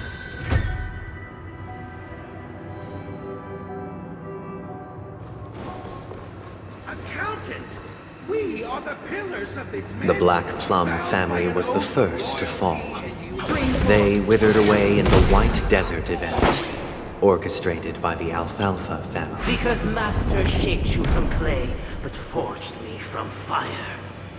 My child, you did not serve the old The leader of the Alfalfa family sought to defect to the IPC, trading freedom for survival. However, his eldest son slew him in the name of righteousness and ascended as the new family head.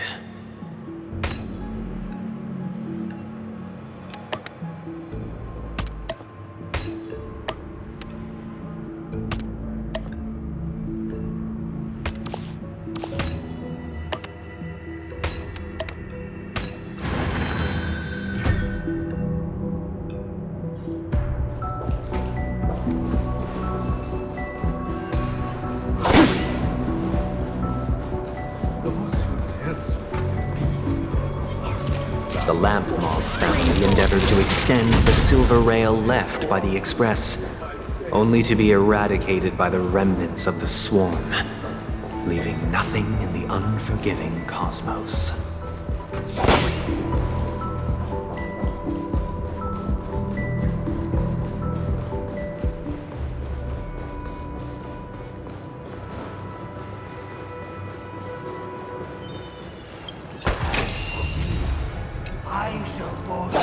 Only when Gopher Wood led the family to Land of the Exiles and earned recognition from all 5 major lineages. Dear outsider, I beseech your aid in purging this mansion of the poison spread by the lurking insect.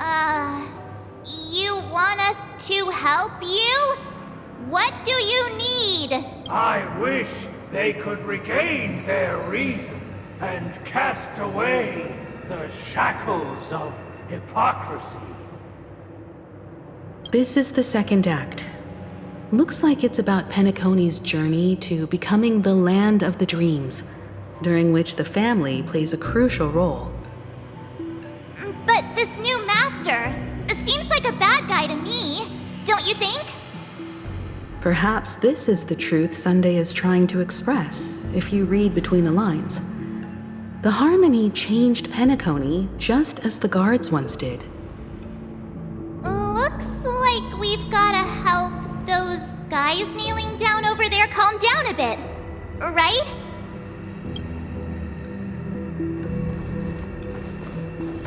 Either I shall be my own master,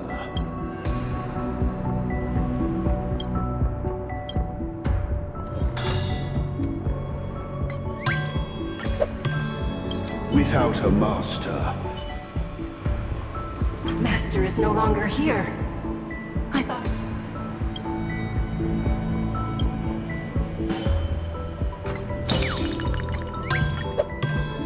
Master is no longer here. I must seek a new master. Once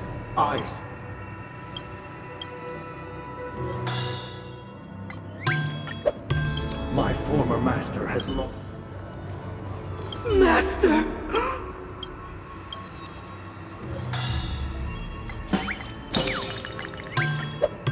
Master.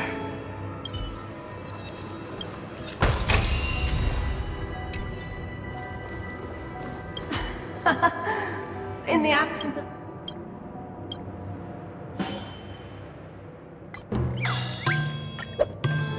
I shall sing for my new master. Thank you, dear outsiders.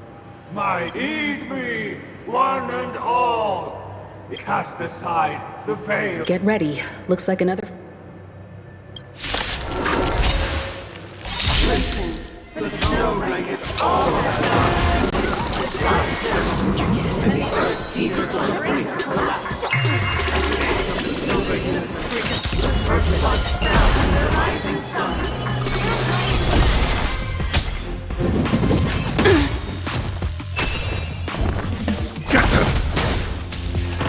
Let's flip. Can you find the answer?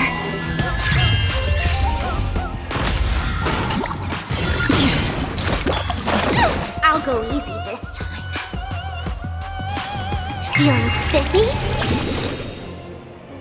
Still waters of oblivion. Destiny isn't chosen. Ill fate descends. Beneath the waters lies an endless abyss. Protect me! Protect me! There's no power like it. I weep for the departed. It too shall fall.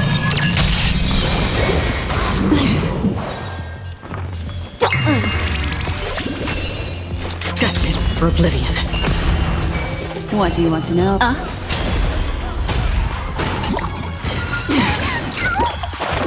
gonna hold everyone back again! Feeling spiffy? Still waters of oblivion. Alas, they remain but slaves till the very end, with the illusion of freedom. Thus concludes the second act. Amidst an illusory harmony, Land of the Exiles charted its course toward becoming the planet of festivity. This is how Penacony fell under the family's control. Since the arrival of the Harmony, the Land of the Exiles has undergone dramatic changes, not all of which have proven beneficial. This guy really loves dramatic scenes. Bet he comes from a whole lineage of stage performers.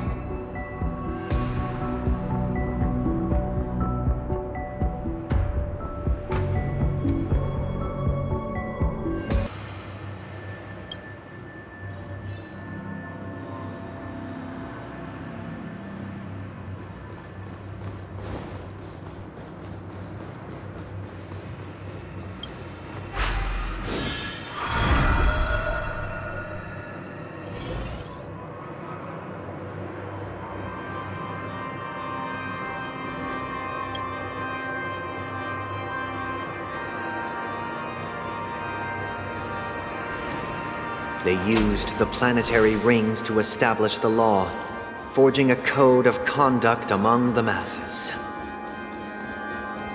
A grand lyre with black and white keys served as an instrument, while symbols of articulation and numerical notation took the form of musical notes. The downward flowing river became a melody, and the canon of law dictated the form. Thus, all mortals found their unique place within this symphony. This guy is really into these puppets.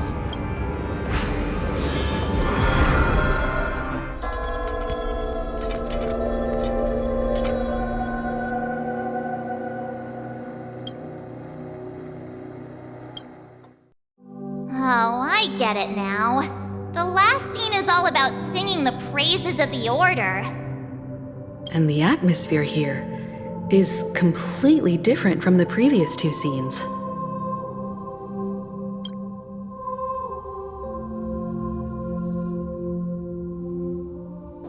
This is the concluding act of this play. I have showcased the past and present of Penacony, hoping that my desire for change resonates within you. Without a king, who shall And now, I shall reveal its future to you. If the people lack foresight, without a king, we will make choices on their behalf and stand against the mighty. We shall support one another, protecting the weak and standing against the mighty.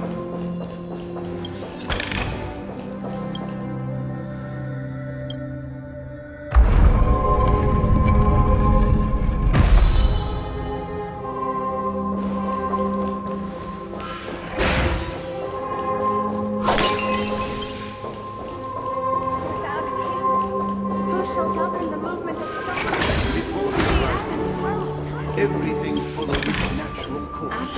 And so we no longer have need of king, for we have become king.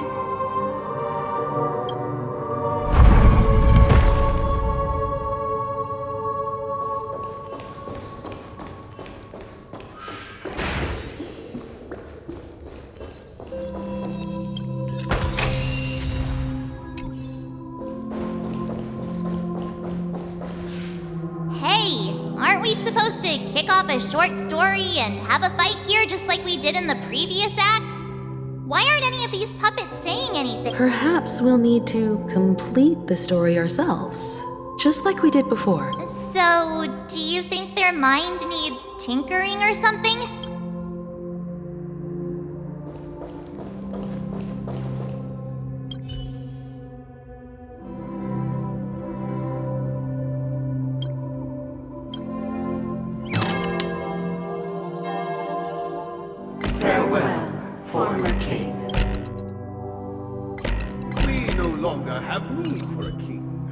How did it go?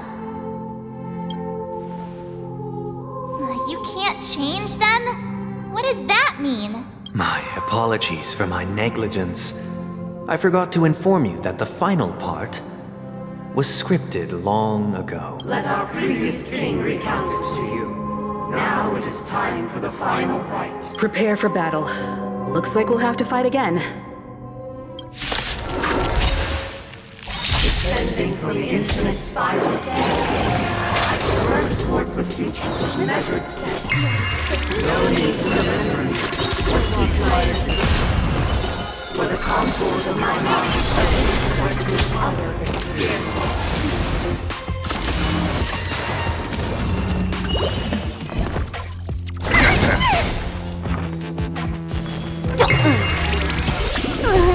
Can you find the answer?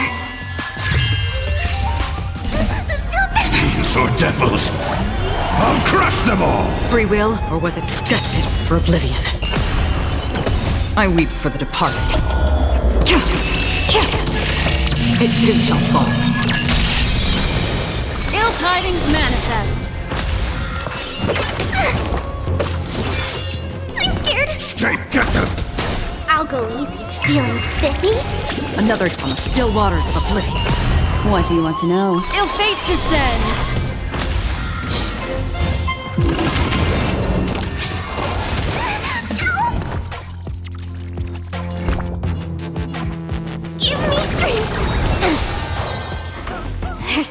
powerless. Destiny isn't destined for oblivion.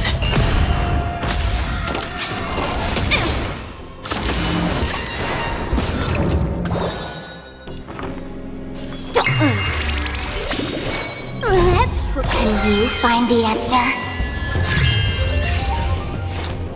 Still waters of oblivion. Destiny is apparent. Ill tidings manifest. Beneath the waters lies an endless abyss. I'm gonna hold everyone back and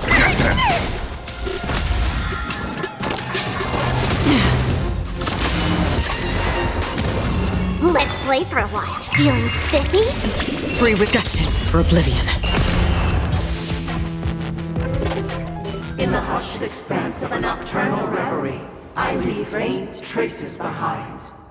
No need to remember me, or to recall the essence of dreams. What is mine shall wane, while you shall transcend its delicate nature. This is the final scene. It's much more straightforward. He wants to expel the harmony and establish an empire based on the order. Let's go. Once this stage play concludes, it'll be time for the main event.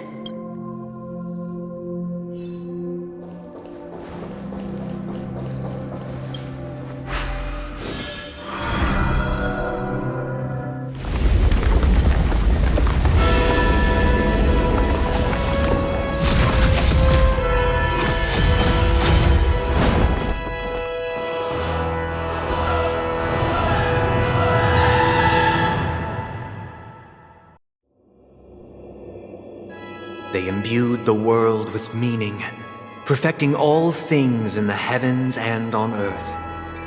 Then, they rested from the labors of creation. Yet, all beings cried out to Enna. Under the banner of the Order, you have defined all things in the cosmos. But this made us realize that we are but puppets in your hands. Thus, on that day, all beings united and cast the Eon into the abyss of oblivion. This Grand Theater looks totally different. Is this the power of the Order? Everyone, get ready. This could be a tough battle.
That marked the seventh day.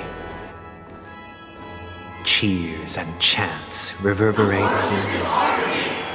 The stars shine bright. Praise the Great One.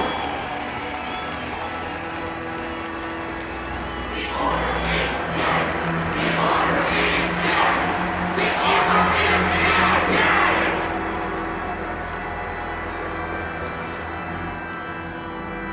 Look, there he is! That concludes everything related to the Order. What are your reflections on this, my dear guests? Nevertheless, this is but a trivial blip in the annals of galactic history. What truly matters is the course this river shall take in the days to come.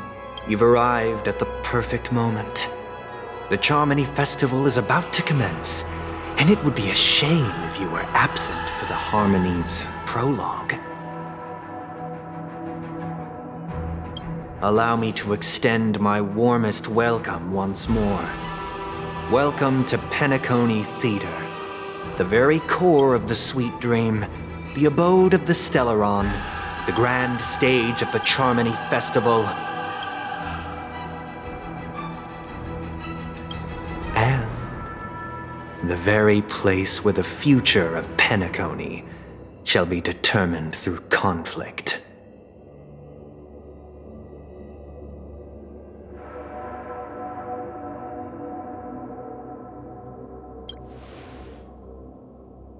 Your unwavering faith in the Trailblaze is truly impressive. True goodness can only be achieved through faith. Allow me to point out that falling into a permanent slumber is not happiness, especially when those people are driven by someone else's will in their sleep. Do you still believe that the Order only seeks to control the universe as their puppet, Himiko?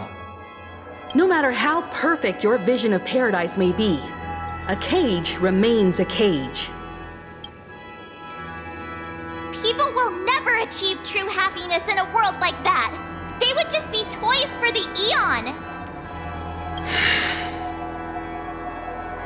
It seems you have misunderstood my intentions. Allow me to clarify. My desire is not to resurrect a fallen Eon, or become one myself.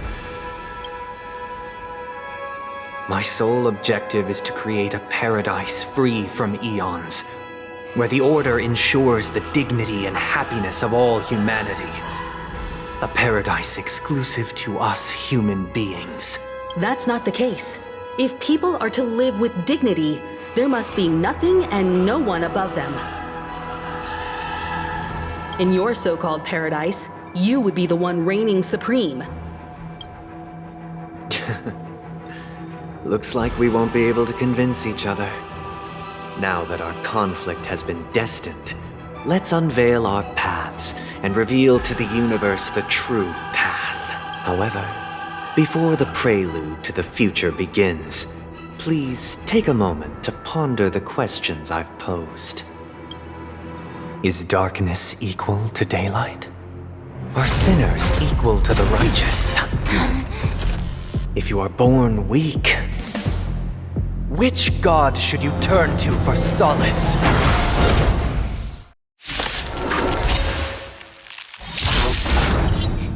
The Eon with great might, under the banner.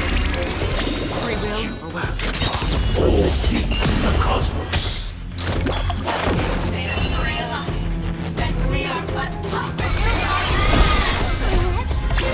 Find the answer.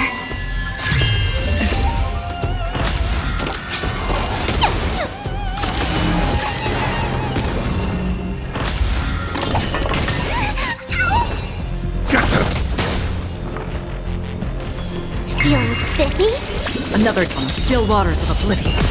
What do you want to know? Ill fate descends. Beneath the waters lies an endless abyss. Fiends or devils, I'll crush them all! I weep for the departed. It too shall fall.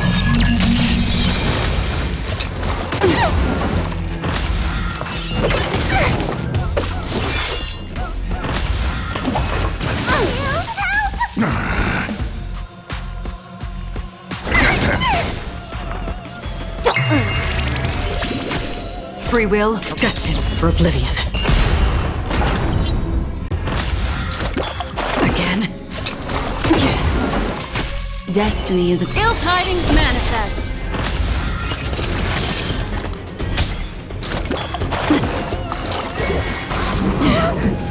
I'll go easy this time. Feeling spiffy? Can you find the answer? Still waters of oblivion.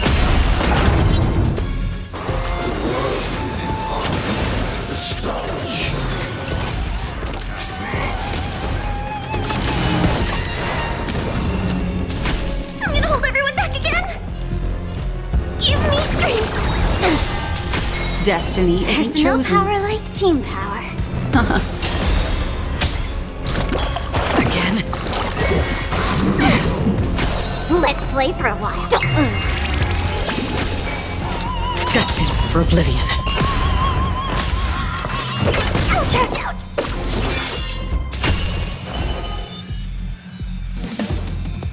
Ill fate descends. Get them! Again? Memories beneath the waters lies an endless abyss. Mind your manners.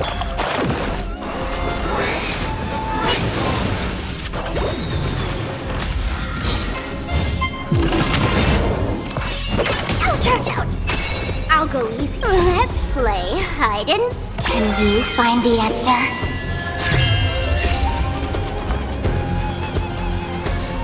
Feeling spiffy?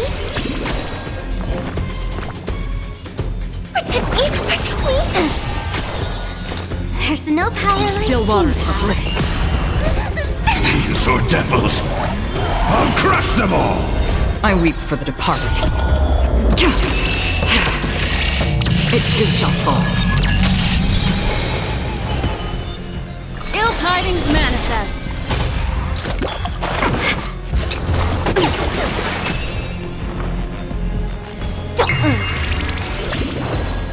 Destined for oblivion.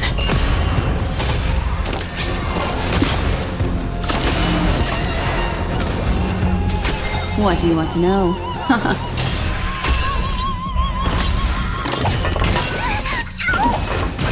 Familiar.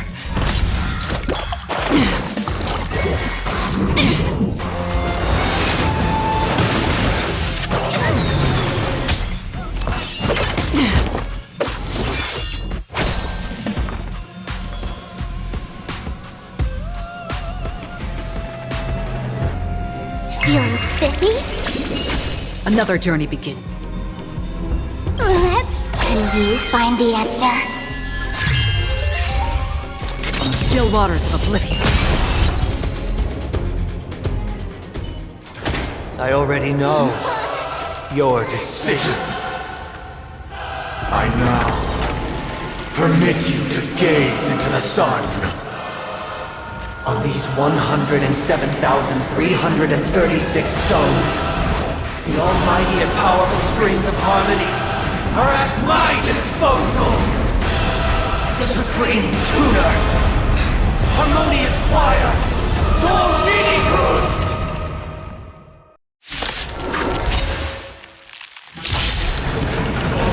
Lost souls, come and meet your master! The embodiment of the harmony?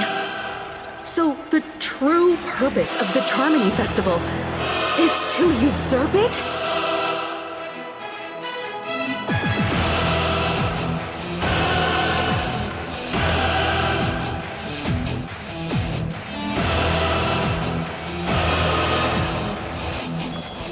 Don't move, okay? Another journey begins. Destined for oblivion. Destiny isn't chosen. Again? I'm scared! Stay put! Get them now, noisy!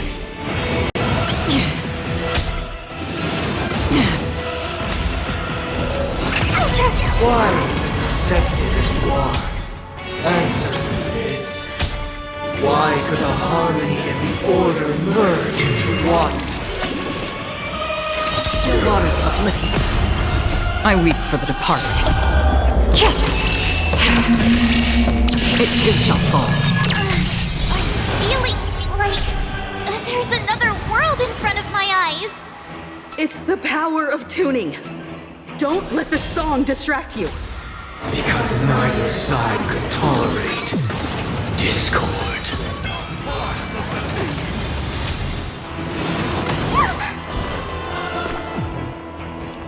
Give me strength! There's no... Can you find the answer?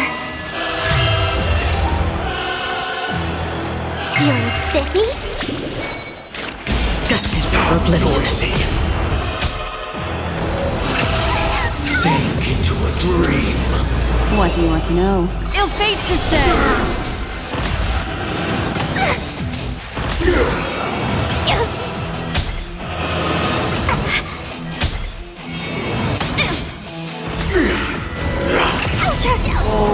Look to me!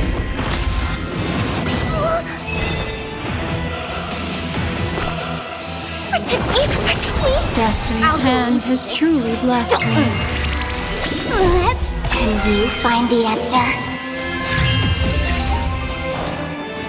Still waters Noisy. The time has come. Creation will be reborn from the remains of the gods. Danhang?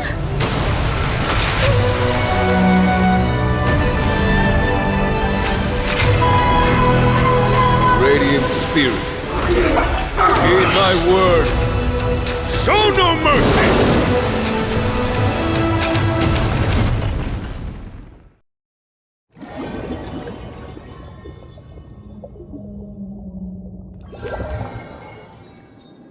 Wake up! Wake up! Hey, wake up! The sun's frying your butt! Are you alright? Can you hear me? Do you remember your name? Kind of. It was General Qing Yuan who helped us shoot it down. In any case, since you remember what happened just now, well, that's put my mind at ease.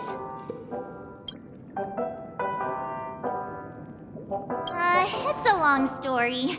Simply put, Don Hung used the Jade Abacus of Allying Oath when we were in the middle of a fierce battle and summoned the General to help us just in time. And then we returned to reality. Look, this is your room. Everyone else has also returned from the Dreamscape. Himeko and the rest are at the lobby discussing matters with the General. And now that you're awake, we should tell the crew that you're all right. Come with me. Not going to come chat with me, sleepyhead. That voice. Is that Black Swan? Hey, where are you going?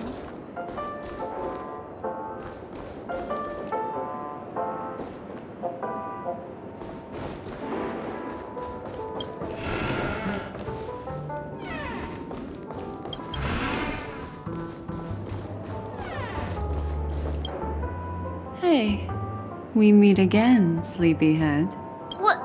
What's Miss Black Swan doing here? Nothing, Miss March. I noticed she was awake and wanted to check to see how she was doing. Though the strike from the General was timely, its destruction was also immense. When emanators collide, ordinary people inevitably suffer. But, luckily for them, the Dreamscape is my home turf. Thankfully, I managed to get everyone out before the harmonious choir collapsed. Oh, so that's what happened! Thank you, Miss Black Swan! Don't mention it. After all, I wouldn't want to see such precious memories vanish. Of course not. But you're not planning on doing something like last time, are you? Why would you think that? I've never harbored any ill intentions. Well, not when you were around, anyway.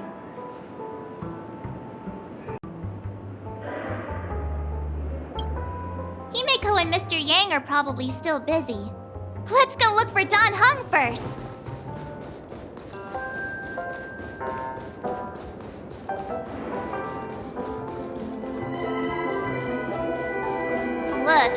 talking to that cowboy. One peach soul glad? You're awake. How do you feel? Well, fork me. You must be that Stellaron they were talking about.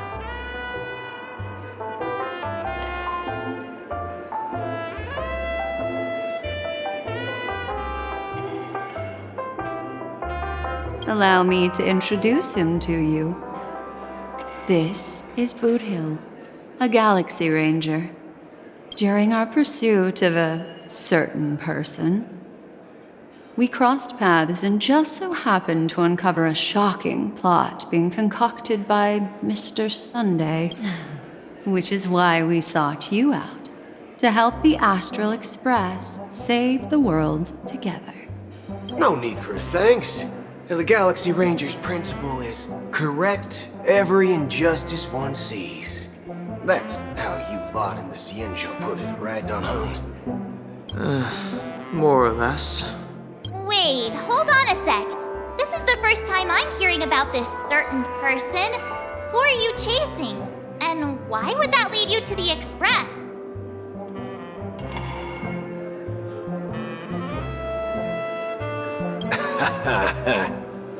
Good question. It's, Who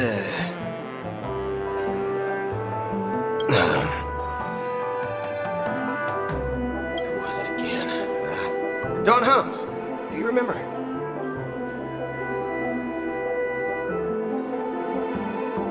No, that ain't it. I just can't seem to recall. Weird. My neurochip hasn't registered any malfunctions. I can't seem to remember either. What's going on? Heck, forget about it. If it slipped all our minds, reckon that person was just a minor scoundrel. Unimportant. Ain't gonna stop us from piecing together the story anyhow. Yes. When the dust settles, I'll just think of a way to recall it in the memory zone. Everyone, let's hurry up and look for Miss Himiko, shall we? You're right. Let's head to the lobby then.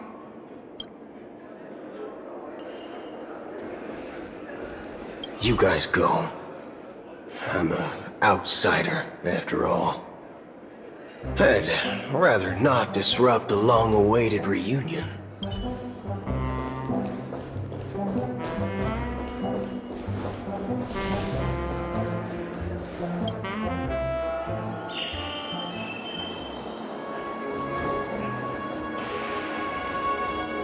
Look, they're with the General. That's all right. In these times of conflict for the sake of utmost safety, it is only right that the Alliance steps forward to mediate on behalf of the Astral Express. We must not allow you to take unnecessary risks. Furthermore, despite the IPC's eagerness for success, it prioritizes peace above all. And the family, trapped though it may be, professes a desire for harmony. The Alliance has always won people over with reason. I firmly believe both parties can indeed put aside their differences and come to a peaceful agreement. The General possesses a deep understanding of the greater good. With the Cienjo Alliance mediating, peace for Penacony is within reach. You flatter me. But ultimately, it's been all down to the Express. Without your efforts, this sweet dream paradise would have been claimed by the last remnants of order before there was even a shot at peace. Well, would you look at that? Here comes the big hero.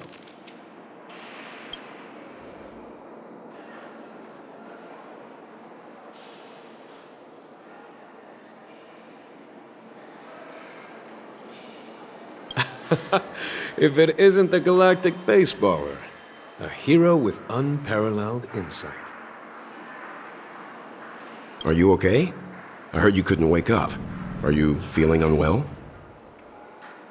Don't worry, Mr. Yang. There's nothing wrong with her. She practically burned through a lifetime's worth of jokes on the way here. What about you, Mr. Yang? I heard that even Miss Robin wasn't spared. And that guy locked you both up. It's a long story. But at least Mr. Sunday took it easy on us. He used an ability called tuning to connect our consciousnesses with his. In other words, he imprisoned us within his consciousness. Thanks to General Jing Yuan's destruction of the harmonious choir, we were able to escape. He used that tuning on us too. Does that mean that we were almost imprisoned as well? I can confidently say now, he was truly after a fair fight with us. Had he wanted, he could have easily taken us down, without so much as lifting a finger. Speaking of the Oak family head, where is he now? It's complicated, but in a nutshell, he's now the former Oak family head. The IPC has named him the key figure in the family's Penacony split, citing a threat to cosmic peace.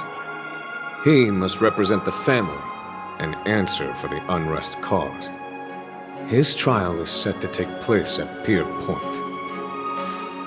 The family quickly labeled him and the remnants of the Order as enemies, declaring the turmoil an internal rebellion. This move effectively barred the IPC from intervening in family affairs on both moral and rational grounds. Everyone really has their own agenda, after all.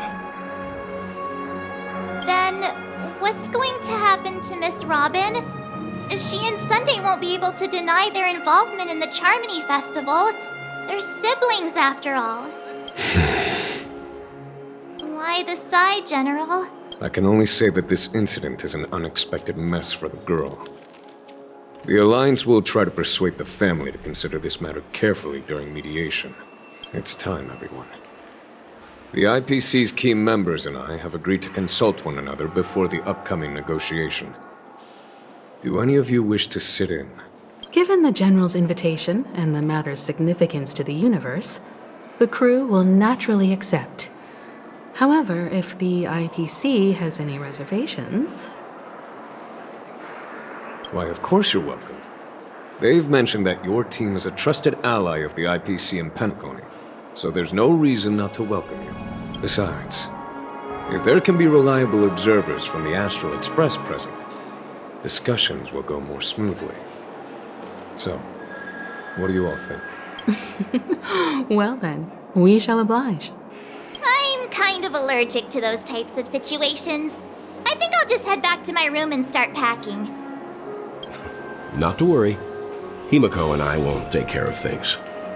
I'm afraid I'll also have to return to the Express first. The conductor is worried about us. It's best I go and explain the situation. Thank you. What about you, Will you join Welt and me? Or have you got other plans?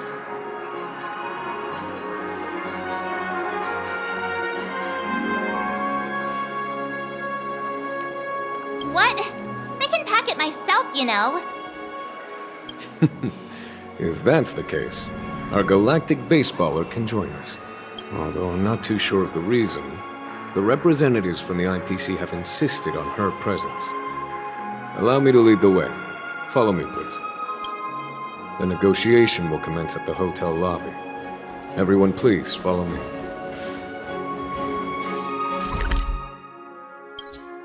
Mr. Aventurine and Miss Topaz are here too. Oh, and who is that over there? The Intelligentsia Guild's Dr. Ratio. This assembly is quite something.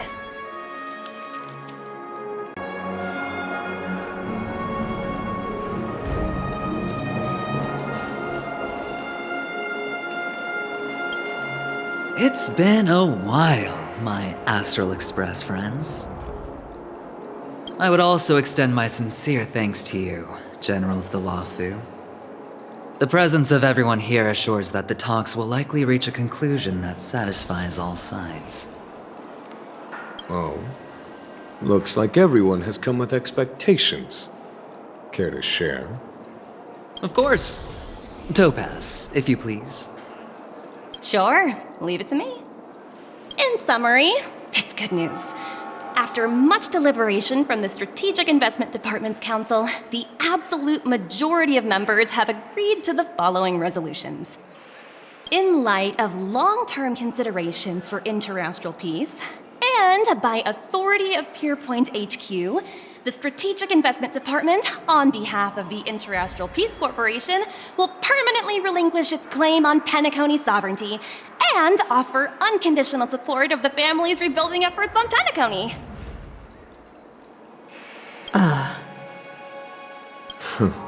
Now that's something.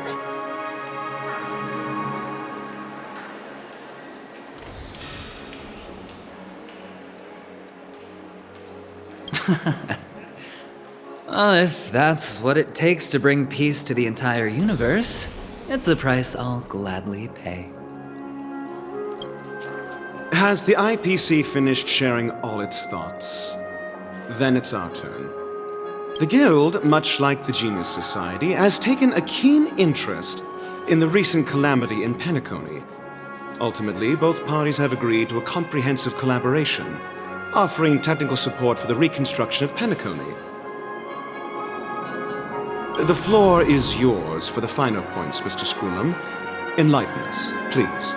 Organic life's unrelenting search to understand the realm of inner spirituality is something I both admire and envy. Inorganic life has no mechanism to evoke dreams. But when my mechanical impulses are activated, my inspiration circuits will start to operate, and I will enter a state defined as imagination. Every time, within the realm of imagination, there emerges a fire from the shadows. It is warm, bright. I frequently ponder this flame might represent the essence of intelligence, a cluster of inspiration ignited by high temperatures. The future direction of the universe may well lie within it. Alas, they are nothing but projections of my thought system to me. Desired, but unattainable. But after learning of Penacony's accomplishments, I have come to realize that the flame is not beyond my grasp. After deliberations with my partners, we have decided to defer the progress of the Simulated Universe project, and instead assist the Intelligentsia Guild as technological consultants in the research of the Dreamscape and Memory Zone, so that these assets may be better used to serve humanity. Not only that, we've also established contact with the Garden of Recollection through the IPC, and they've pledged their support for our research endeavors. I'm truly happy for the Dreamchasers on Penacony. The cosmos' brightest and, let's admit, dimmer intellects are now at their service.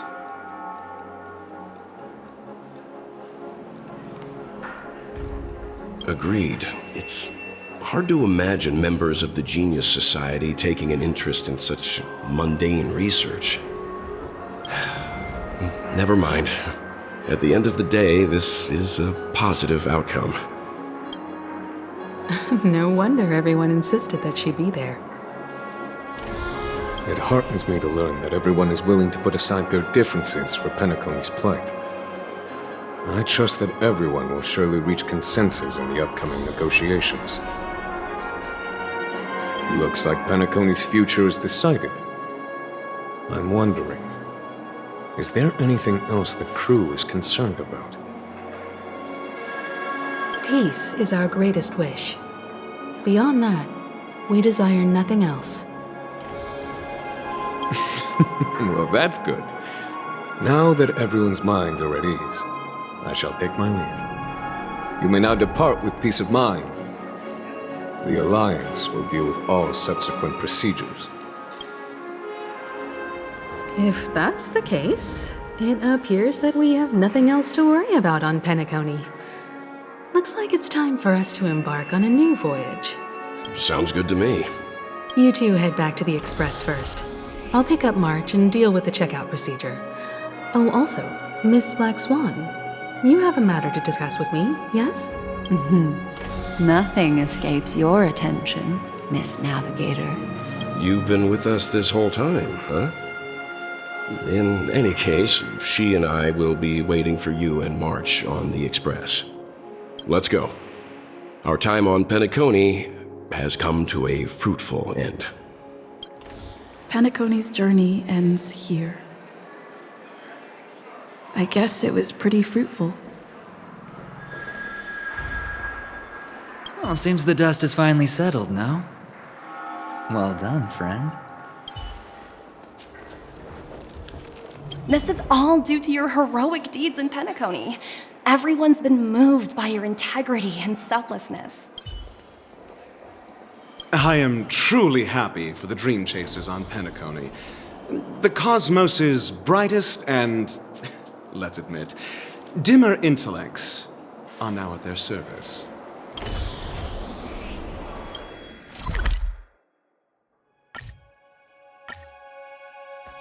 The navigation meeting is about to start. We're all waiting for you. When did the Express... Ahem. Looks like everyone's present. Let the navigation meeting commence then. This a meeting to decide our next stop? How we doing this? By show of hands. Hold your horses, cowboy. It's for those to decide.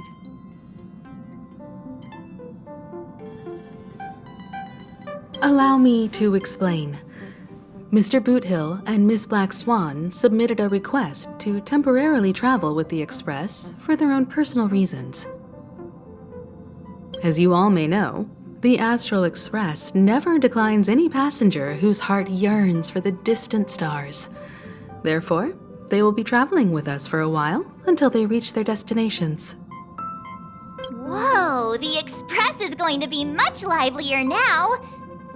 But, Miss Black Swan, you better not use your memo keeper abilities to pull any pranks. Understood, Miss March. I promise you, you'll never see me in your room while you're taking a break. Don't! You're freaking me out. All right. Now that everyone's met everyone, we can continue our navigation meeting. Firstly, Pom-Pom wishes to thank everyone. If it weren't for you all unearthing the truth about Penacony, Pom-Pom would have never known where Mikhail and the rest had gone. What they had to go through was regrettable, but I reckon they all fulfilled their wishes. And it was thanks to all of you. Thank you, everyone. Now then, we come to the crux of this navigation meeting. We must decide on the Express's next stop. Let me introduce our current options. The first choice is from Himiko, the oceanic planet of Lushaka, a planet composed entirely of water. Many aquatic races reside there. Of course, it's also the home planet of the venerable, nameless Mikhail. The second choice is the agate world Melustanen, suggested by Welt. It's famed as one of the initial sites of the Stellaron disaster, and the place where the beauty Idrilla ascended. Today, it's celebrated as a planet of undying allure. The third choice is Edostar, a planet nestled within a vast ion storm region, currently under assault by the Antimatter Legion. However, the distress signals from there have recently ceased, prompting the IPC's wish for us to check in on the situation. The last choice, courtesy of Black Swan, is the glass belt Petravia, a massive belt of asteroids that was turned to glass by the Lord Ravager Zephyro. These days, it's apparently known to house one of the branches of the Morning Actors Troupe. Ooh, so many options. I'm seeing stars already. Next up, everyone will select the destination that they wish to visit, and then we'll put it to a vote.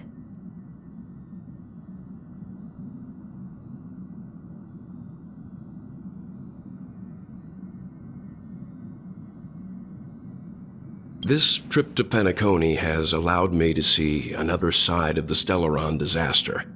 In terms of symbolism, the state of the Dreamscape bears a striking resemblance to the agate world. Visiting it might deepen our understanding of the Stellaron.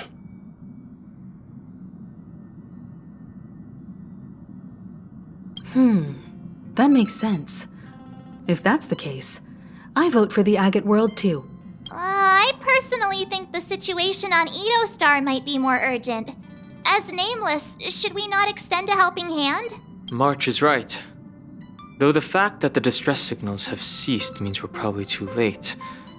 But I still think we should investigate the situation there. 3 votes for the agate world, 2 for Edo Star. Looks like we have a winner! Next up, the agate world, Melustanin! Then this navigation meeting is adjourned. I'll go check the warp jump coordinates. Everyone can catch up on some rest in the meantime. When it's time to make the jump, Pom-Pom will make an announcement. There's still some time before the jump. What should I do? How about a chat? Over here. For some reason, I'm suddenly stricken by the feeling that we haven't crossed paths in quite some time. I should have known better than to expect anything serious from you.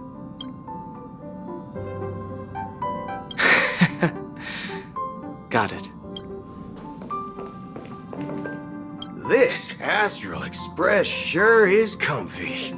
But I got one tiny problem with it.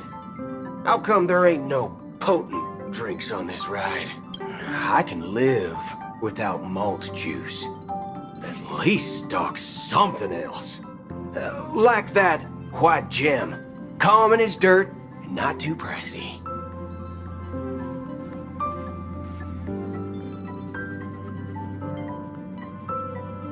You can't use that 12 years of age rule against a mighty ranger like me.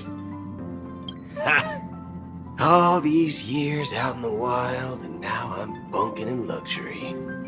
Gotta say, it's quite the treat.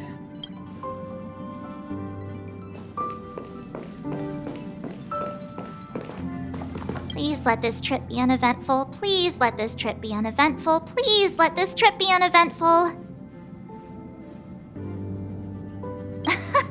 What's with you and always copying the way I talk? The last couple of trailblazing expeditions have been downright terrifying. It's about time we had some fun, cozy, and cute adventures for a change. Come on, start praying with me. Please let this trip be uneventful. Please let this trip be uneventful. Please let this trip be uneventful.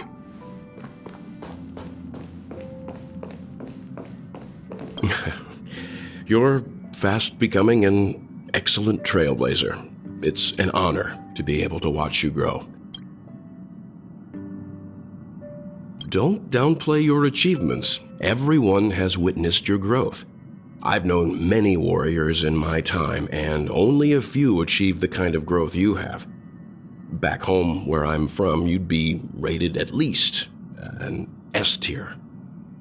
It's not been easy for you these past few days. You've earned some downtime. I'm looking forward to seeing how you'll perform on our next journey.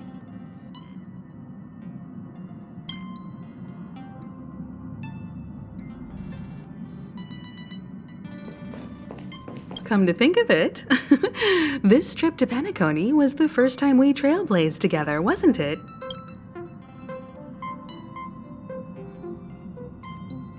It's all right. I understand your concern, but it's okay. I'm also a capable nameless, just like yourself. Turn in early today. You've really been pushing yourself hard recently. If you don't take this chance to recharge, it could lead to long-term problems. It seems fine when you're young, but it's a different story as you age.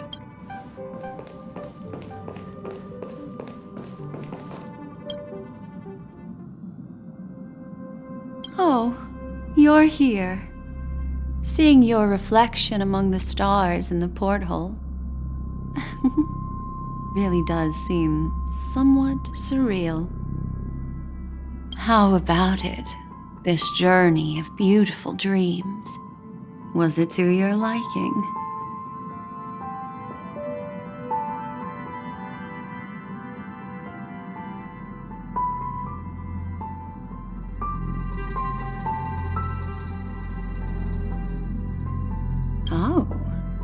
such elusive emotions. I've never encountered memories quite like this before. It stirred my curiosity.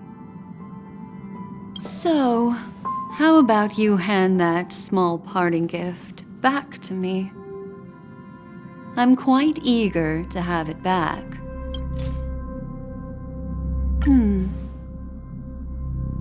Oh?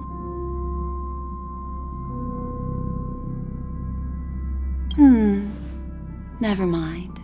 I just stumbled upon a particularly fascinating spot in your memory. Before I explain, I would like to apologize to you. This farewell gift I gave you isn't really a compass from the memory zone, but merely an empty light cone. Remember when we entered the hotel in the Dreamscape for the first time, and I procured a few trinkets from your companions? Their functions are similar. This way, I can always be attuned to your location, ready to assist immediately if you encounter any threats. But this is not its most intrinsic function. Light cones are slices of light used to encapsulate solidified phenomena. This empty light cone is the same. It can etch your memories in their most vivid form, and then allow me to admire and manipulate them, turning them into unique mementos. All the world is born from the power of mind and soul, and that power is memory. To prevent ourselves from being forgotten by the world, we must make the world remember us, or use our memories to recreate it. Life, seemingly vast, offers but a scant collection of impactful memories. Some joyful, some sorrowful, some light, some heavy. But you are different. Memory is a reflection of the future. Within that reflection, I see your unparalleled worth. You have the power to craft memories that can captivate the world. Your memory can illuminate the universe's future path. And that memory will be as scintillating as the star clusters you see in this porthole.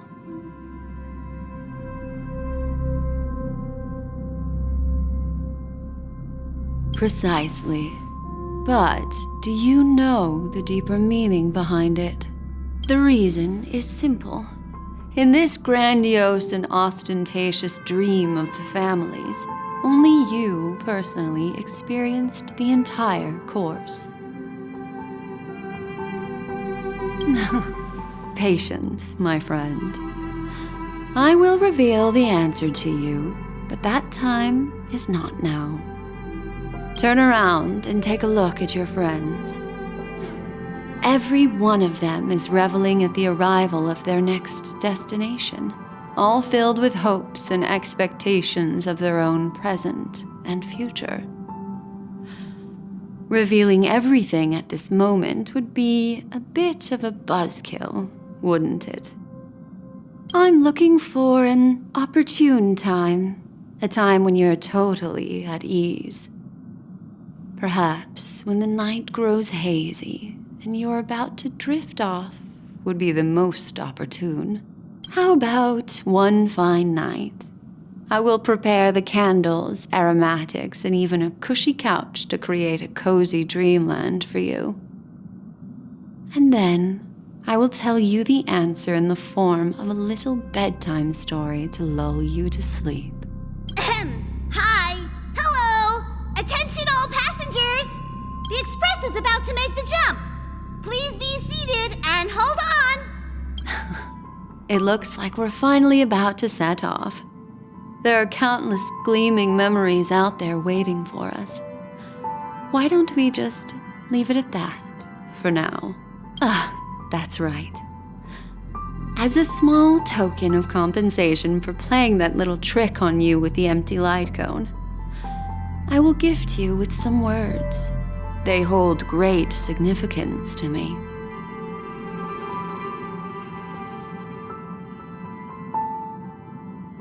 life is akin to a winding labyrinth where memories serve as our sole companions. You'll remember these words dearly, won't you? In the year 2158 of the Amber Era, the first year of the new epoch, the universe resumed its intended trajectory. The kindling of conspiracy smoldered in Penacony, the land of the dreams. Failing to erupt into a blaze, it instead flickered briefly on Klapoth's anvil, before vanishing in the blink of an eye. The dead and those fated to die remain in their eternal slumber, while the living find solace in deep sleep. All clamored in a cacophony of silence, and then went about their own ways.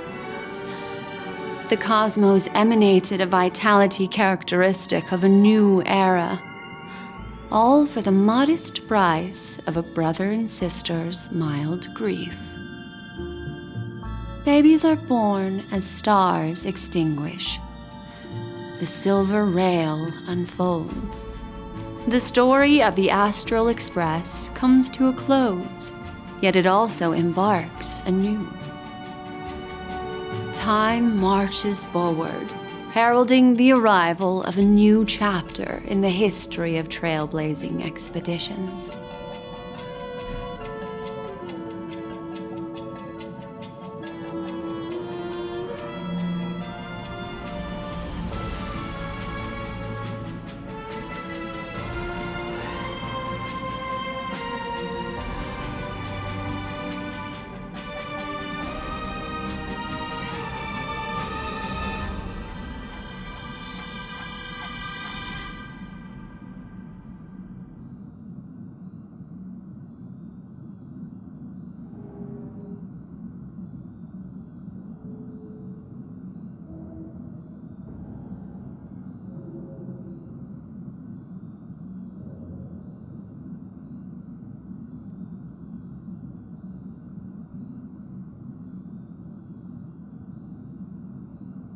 Countless shooting stars streak the sky tonight.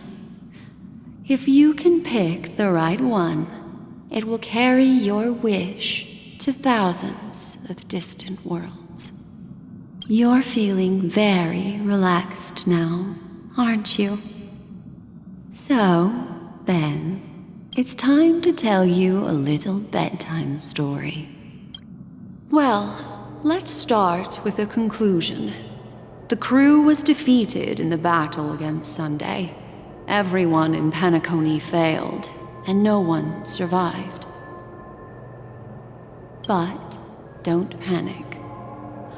The truth, as horrifying as it may be, is not yet irreversible. There's still a glimmer of hope, and that's why I'm here. Next, I'll use this empty light cone that carries all your memories to relive everything that happened before. And when this story reaches its end, I'm sure someone as clever as you will notice that. There's a major flaw in the story you have experienced. Yet, within that flaw lies a glimmer of hope. Are you ready for it? Do you remember everything? When the clock turned back, the Express started a warp jump, sending you to a strange dream. You were bewildered back then, and then a galaxy ranger named Acheron showed you a way out. When you arrived at the Revery Hotel, you met the doorman Misha and had a confrontation with a Venturine, an IPC representative. Thankfully, Acheron appeared again and helped you. After that, you saved Firefly and explored Penacony together. During the tour, you ran into Sparkle disguised as Sampo and accidentally entered a child's dream. There, I rescued both of you from death, but Firefly didn't return to reality. She realized the truth and tried to involve you in her plan, but that resulted in an accidental death. Even more unsettling, you soon encountered another murder. The 2 cases of death prompted you to investigate the truth behind the sweet dream. Despite your efforts to gather information about the 2 victims, you didn't make much progress. But you did learn about the Watchmaker from Gallagher. Meanwhile, Acheron was secretly carrying out his scheme, in which you were one of the pawns. In the midst of a fierce battle, Acheron revealed her true identity as an emanator of the nihility and unsheathed her sword. That strike foiled Acheron's plan and opened a passage between the sweet dream and the original memory zone. Upon your arrival at Dreamflux Rift, you learned the truth that death was actually dormancy, as well as the truth about the Dreamscape, the Stellaron, and the bellboy, Misha. You split up with Sunday and Robin, looking for a way to seal the Stellaron. However, it turned out that Sunday and the Dreammaster had their own hidden agenda. And you had to engage in an ultimate duel on the stage of the Harmony Festival. Finally, the story reached its conclusion. You emerged victorious, with the Trailblaze triumphing over the Order, and Penacony embracing a bright and peaceful future. This marks the end of the thrilling journey in Penacony. I'm sure you've already noticed something unusual, haven't you? The major flaw, which contradicts all the known information, hides in this story.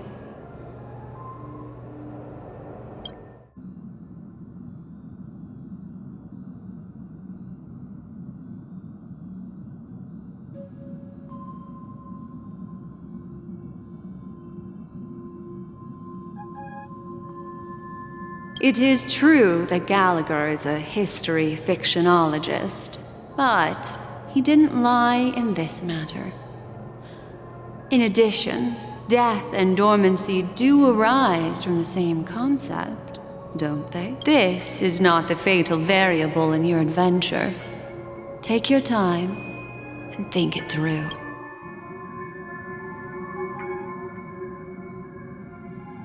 Are you suggesting that the sleeping and shapeless never bestows its gaze upon anyone, and thus no one can truly possess the power of the nihility? That's a very astute guess. But unfortunately, Acheron did progress further down the path of the nihility. Her unwavering belief in liberating the world from the grasp of paths surpasses the capabilities of ordinary humans. I'll discard that incorrect answer for you. Take your time and think it through.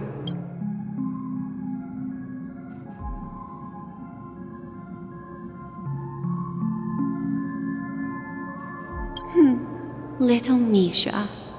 Or should I call him the Watchmaker? He's only a segment of memory in a dream bubble, but his ambition for the Trailblaze led him to leave the bubble and embark on a grand adventure in Penacony. While Misha is a rather special memory zone meme, and he was granted power by the Trailblaze, there's still one thing that he shouldn't be able to do. A life born in the memory zone could never manifest in reality. So, why did he appear in the Revery Hotel in reality? The answer is simple. He is the one fatal variable that contradicts all our known information.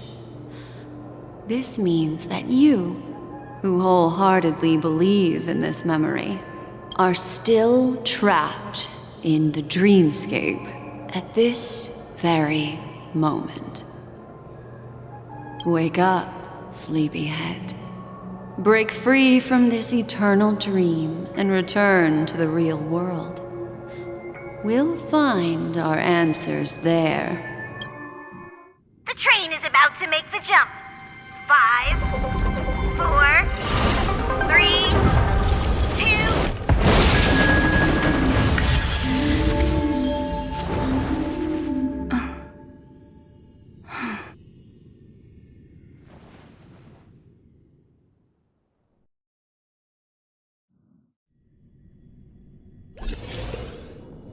This way, darling.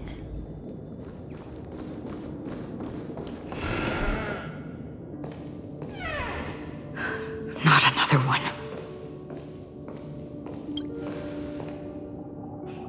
Thank you so much, Black Swan. Finally, I can breathe a sigh of relief.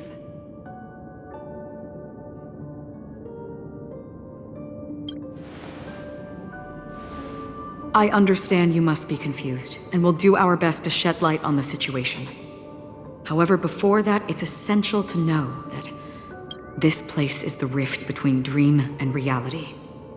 A place reserved only for those who have awakened from Enna's dream. Do you remember Sunday's ambitious plan?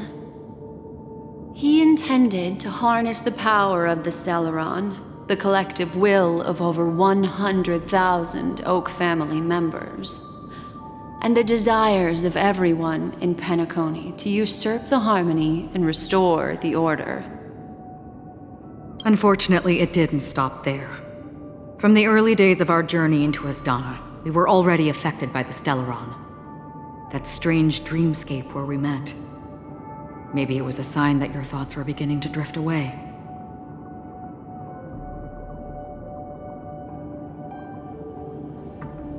I don't think the goal of the Order was to put everyone into a deep sleep. Quite the contrary. They used the Stellaron to catalyze the leakage of Asdana's memoria into the material world, allowing the dreamscape to blend with reality. And that included a lot of memoria from the Beyond the Sky Choir. As time came and went, the dreams eventually became indistinguishable from reality, and reality became an illusion. People think they are awake, but their spirits have long since stepped into the Temple of Order. This is what makes Enna's dream so powerful. In this paradise governed by the Order, everyone indulges in their delightful dreams and lives happily ever after. I believe what you experienced in the sweet dream, except for that flaw, was real. Only in this way could you reach the destination, lifting the crisis in Penacony and embarking on your next trailblazing expedition. If it wasn't for Acheron's plan, we might have been trapped in this dream forever. Fortunately, while the path of the Order governs all things, it can't affect the Nihility. I came to realize this when the Dreammaster tried to expel me at any cost. This is also why you felt a sense of peculiarity when traveling with her. Well, I'm not as fortunate as she is. Even if I'm a memo keeper, I was still influenced by the power of the Order and fell into hallucinations. However, thanks to your memories, now we still have a chance to turn the tide. For mortals, even if they possess the great power of a path, they can't create a flawless world like gods do. That's why there was a flaw in your dream. In other words, once you have realized the world is not real, you'll have a chance to break free from the dream. The flaw in your dream lies within Misha, who could have never appeared in reality. When I turned the pages of your memories, I realized that I was in an illusion too.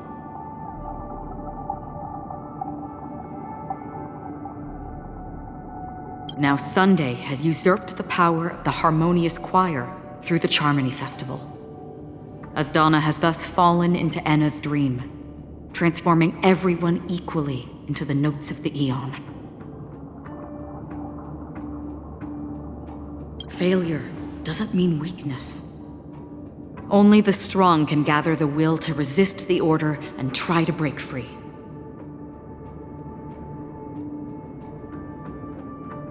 We still have a chance, though. To make it happen, please, Black Swan, guide us to those with a strong will. All right, please come with me. These people are... They're the ones who accept Enna's dream and indulge in their happy illusions. We have no means to wake them up now. Not even your clockwork will do the trick. However, there are still other things we can do. Let's keep going.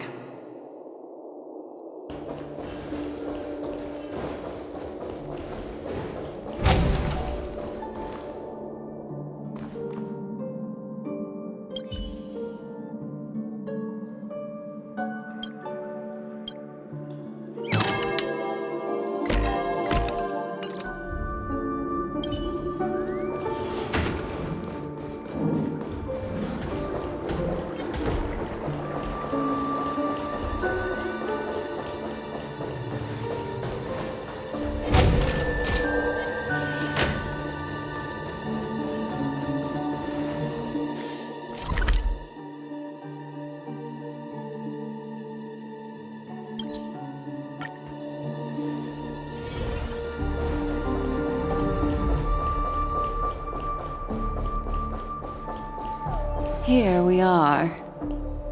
It's... Robin?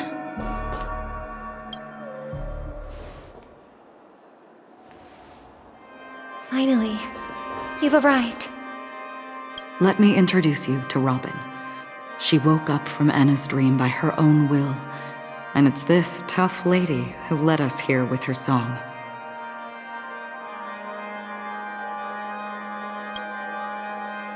I woke up for the same reason as all of you. In the dream, I experienced something that could never occur in reality. Are we going to lock it up in a cage? I want to see it fly freely in the sky. Without us, this bird would be too fragile to survive on its own. Do you... No, but...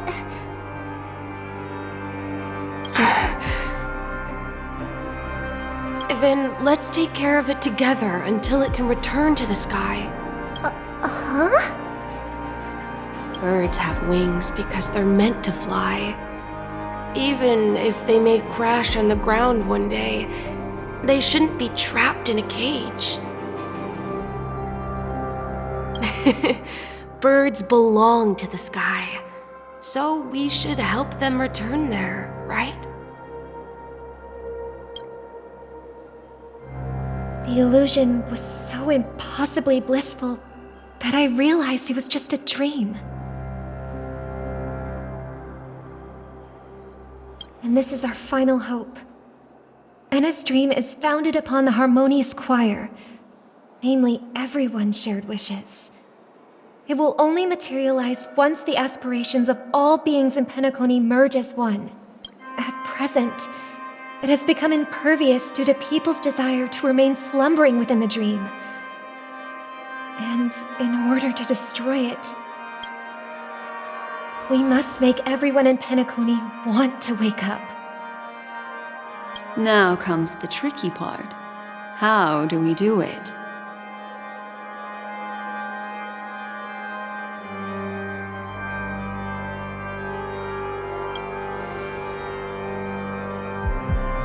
Humans yearning for sweet illusions borders on obsession, leading them to subconsciously resist the harsh reality. Therefore, I carefully selected a moment where she was completely unguarded, guiding her to uncover the truth herself to make her regain her consciousness. However, to wake up everyone in Penacony and get them to share the same determination, that would be nearly impossible. Indeed. I'm afraid it's almost as difficult as resurrecting an eon. But we can't just stay here and do nothing.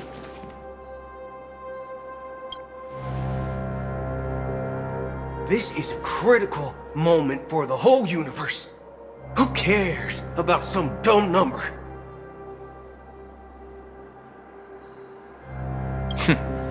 Thanks to Black Swan. You're welcome.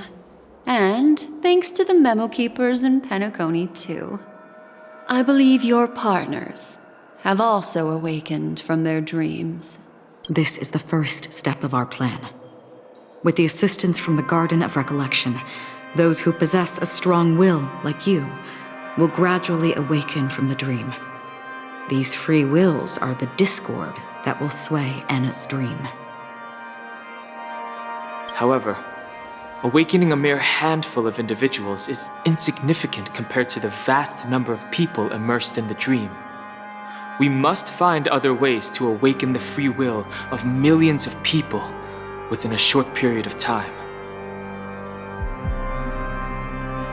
If breaking through from the inside proves challenging, we can seek assistance from the outside. We've long been aware of a potential solution.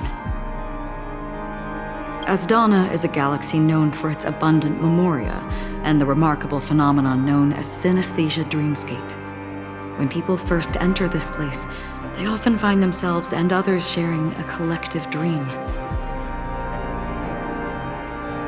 At this very moment, there is only one dream encompassing the entire Asdana system. So, you mean, if we can attract a large number of outsiders to this system, their free will would intertwine with this dream and shake it to its core? However, those outsiders might also succumb to the dream and become the foundation of the Order instead. The real challenge is, how can we gather a huge number of people as determined as you within a short period of time? Looks like the Jadab Kiss of Allying Oath will be the only solution. No need for that. Keep your once-in-a-lifetime treasure. We don't need to bother the Cienjo Alliance for such a tiny request. You want thousands of people with unwavering free will? That's easy. Just leave it to us Galaxy Rangers. You can gather Galaxy Rangers? Outsiders may see Galaxy Rangers as elusive and disconnected individuals, and actually, they're right. And that's why we have a tacit understanding among us. Do you know what it is, Acheron? It's the relic I returned to you. Exactly. Its owner must have told you that it's meaningless to anyone other than a Galaxy Ranger, and that it can only fulfill its purpose when returned to its rightful owner. Because it's a burial artifact, worthy only of a hero who has served the Galaxy Rangers with honor. When its light illuminates the universe, it means the fall of a hero. And in the direction it falls, countless meteors will streak across the sky. Those meteors are Galaxy Rangers, coming from all corners of the cosmos, driven by a shared purpose, without questioning the cause or counting the cost, because we abide by a common principle. The shooting stars of the hunt only descend on the longest night, and with them comes the dawn.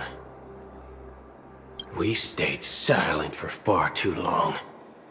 Now, it's time to remind all the cowards, oppressors, and villains of the universe of our presence. I'll be the one to ignite the first spark. Once the dreamscape is swayed, I'll complete the second step. I'll fine-tune the slumbering souls with the Song of the Harmony, interrupting them with the discord of Trailblaze, and guiding them towards reality. It's true that some people are born strong, and others are born weak. If the Trailblaze is the target of heroes, then the Harmony will guarantee that the strong help the weak. Only the people of Penacony themselves can be the saviors of their homeland. Their path of happiness should be forged by themselves. While I may not be a nameless, I'm willing to instill courage in all those who need it. This includes my brother as well. Anna's dream is too cruel for him and everyone else. Your plan sounds well conceived, but still, it appears somewhat idealistic and romantic. The flaws rooted in human nature can't be eradicated overnight. Do you believe these efforts alone are enough to convince everyone to choose the right path? I agree with you, Black Swan.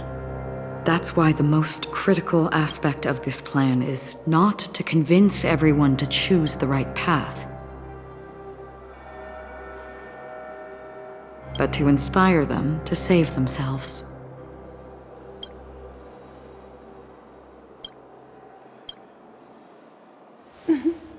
So, you're the key in the end, I assume? The harmonious choir possesses the power of an emanator. To overcome it, you'll need the same level of power. The final step in destroying the sweet dream will be my responsibility. That's a relief to hear. Now that our roles are assigned, let's get to our battlefield and pose a grand finale. May I have a moment alone with you? There's one more thing I need to explain to you. This grand festival is drawing to its close. This is the starting point for the ultimate stage of our journey, just as it marked the beginning of all the stories in Penacony.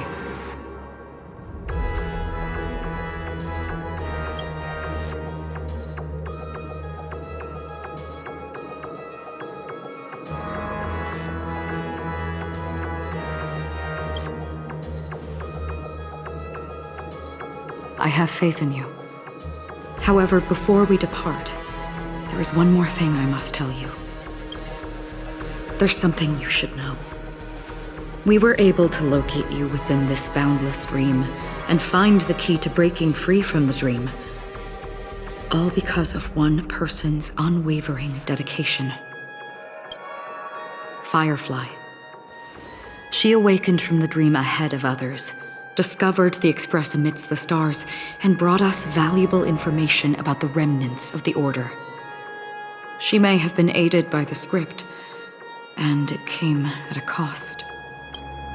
As you know, Firefly is a stowaway who entered the Dreamscape in a different way from ours.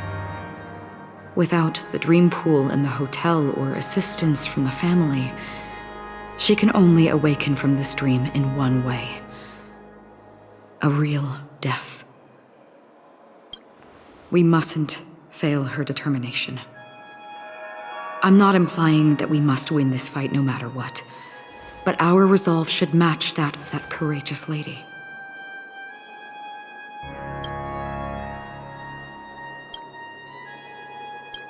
Are you ready?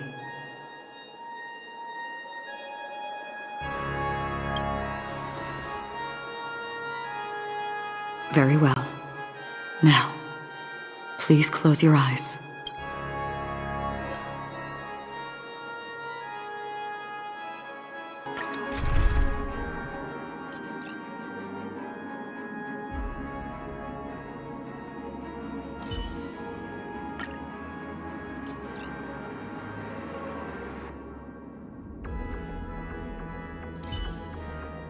Rest assured, dear.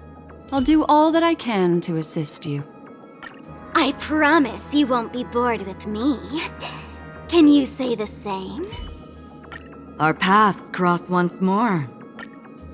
Ready for it?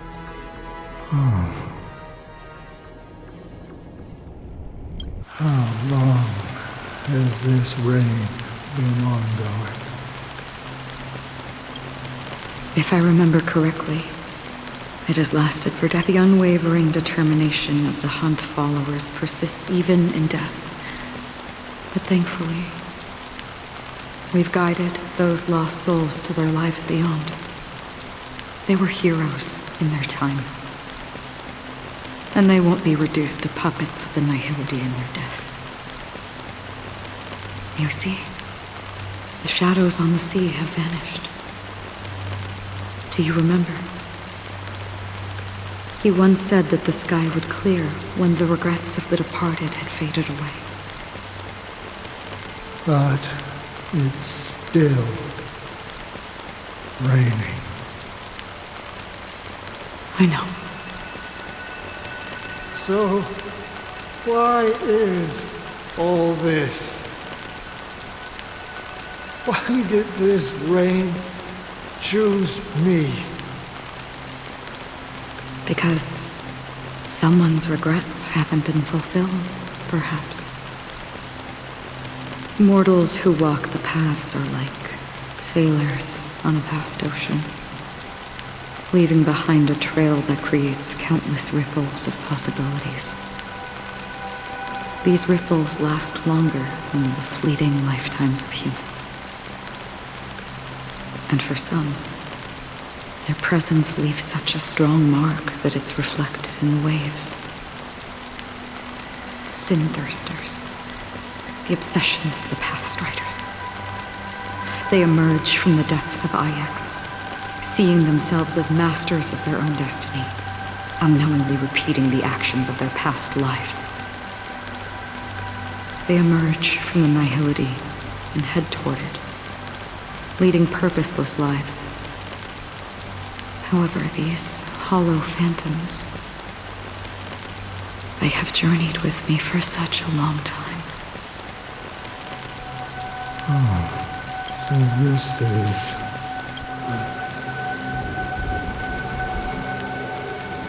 Yes.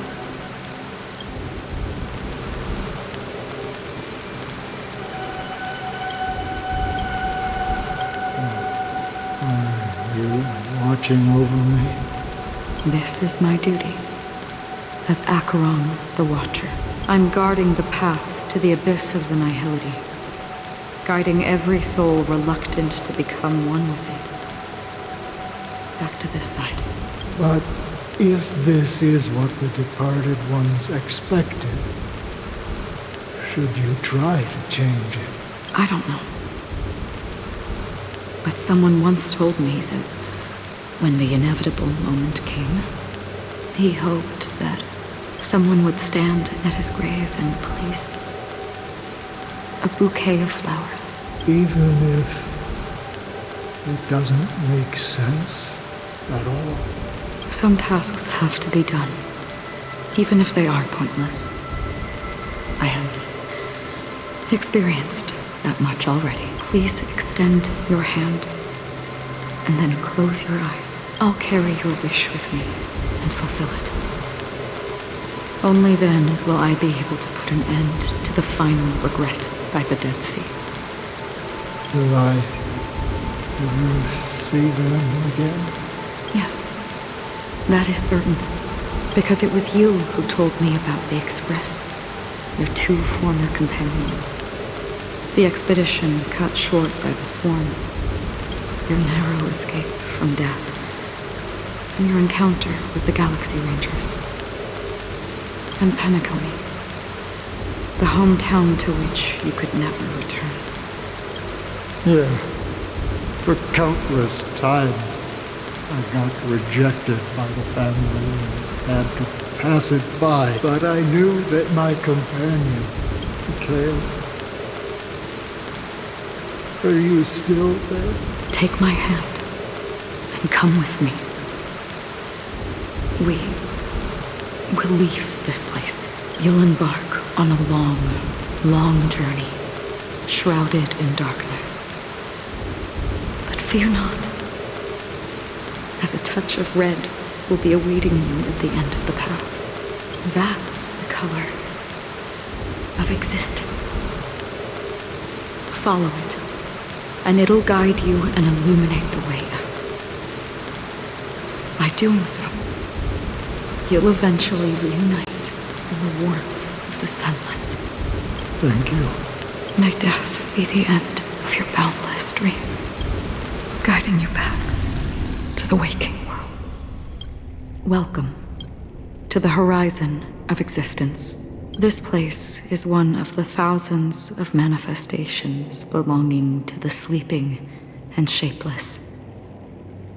And it's also an exit out of the nihility for the awake ones. Let's bid our final farewells here.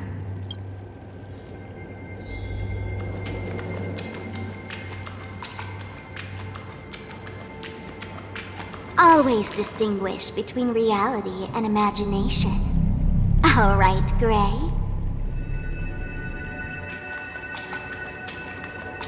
Life is akin to a winding labyrinth where memories serve as our... May your schemes be forever concealed. Anna's dream is too cruel for him and everyone else. To the imperfect tomorrow. I still remember the question on the invitation letter. Why does life slumber? Why does life slumber? We don't know the answer yet, but we're about to awaken from this dream. Or perhaps such is the answer itself. Leave this place. Return to where you belong, and awaken Penacony from this dream.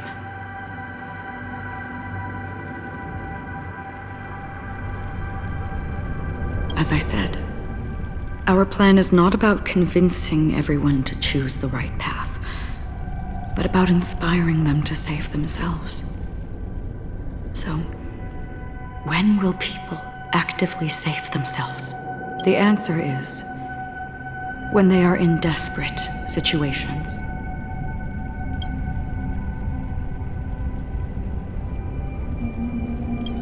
Like a drowning individual in the deep sea. When one's body and mind bear immense pressure, agony, confusion, and despair will follow. The fragility of humankind often freezes them in their tracks.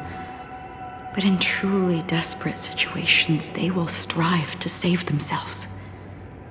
And now, Penacony has enough heroes to lead them forward. It's through this inherent, self-centered instinct that people exert their utmost effort, even when they know their struggle is fruitless. As absurd as it may seem, it's their resistance.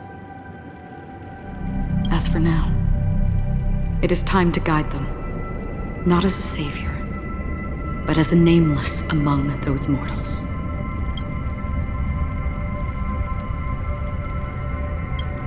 In this way, you will reunite in the warmth of the sunlight. The rain is intensifying. Before we part ways, please allow me to ask a few final questions.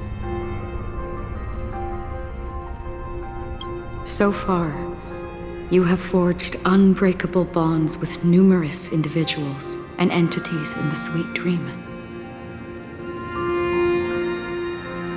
Might I ask if you fear severing these bonds with your own hands?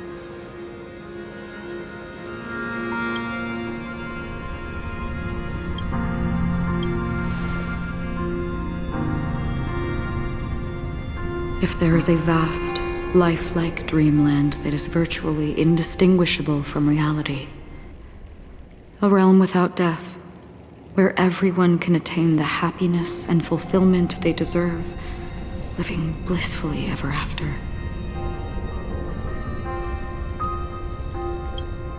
I would ask, would you wish to stay?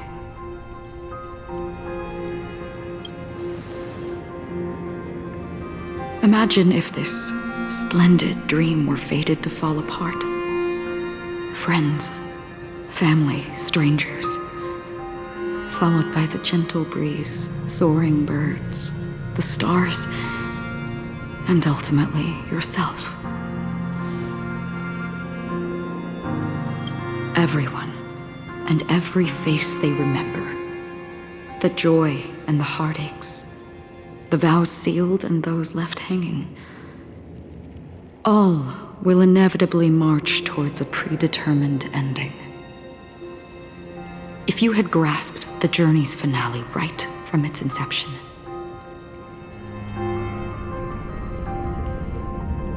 I would ask, would you still embark on this journey? I'm glad. The answer itself doesn't matter. What matters is that you've made a decision. Listen, touch, and ponder. And therein lies the sensation. Cherish it, because that's what makes us exist. Such is the only answer humans can offer when facing the nihility. If the nihility represents the primal fear of life, rendering any lofty convictions insignificant under their imposing shadow, then behind this shadow, there must exist the most fervent source of light in the world.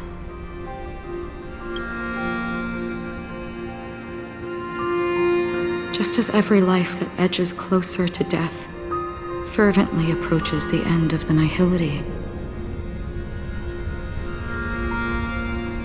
we must pursue that primordial light.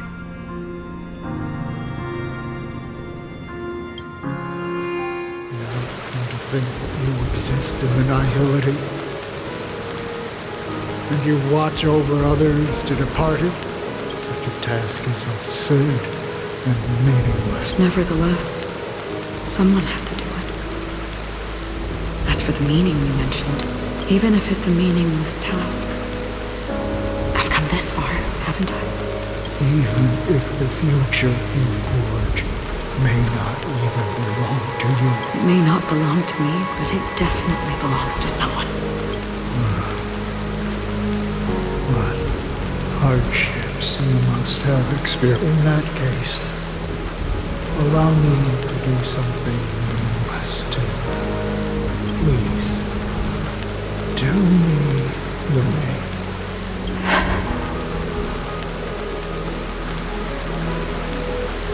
Perhaps my existence will vanish in the next moment.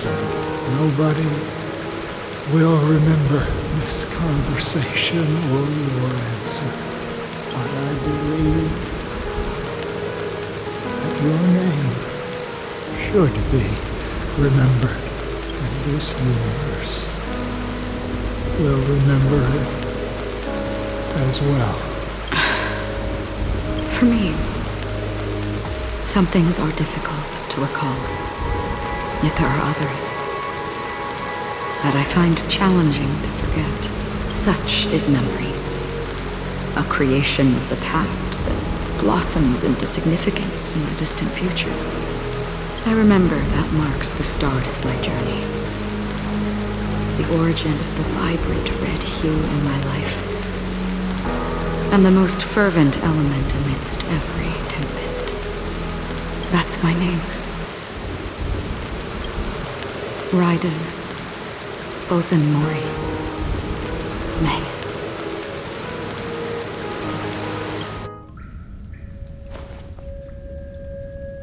The Golden Dream is getting restless. In the coming long nights, I'm afraid you will face many setbacks and witness many tragedies.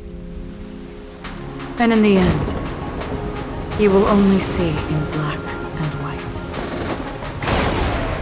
But please believe me, that in that monochrome world, there will be a glimpse of fleeting red. And when you make a choice, it will appear once more.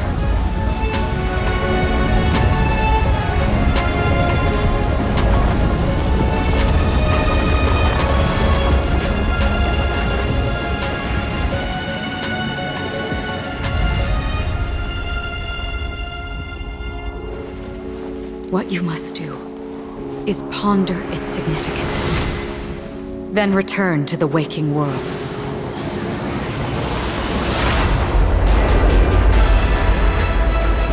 That's where we all find our answers.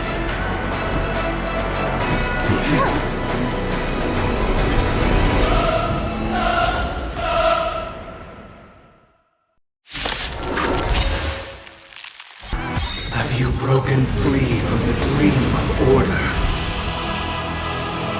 We've done enough sleeping already. Let's show them a wake-up call. Listen up.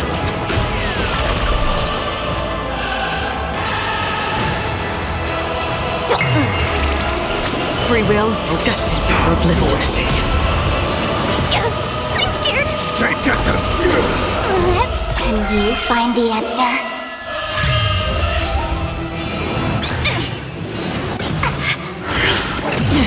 Without order, how can the weak be righteous?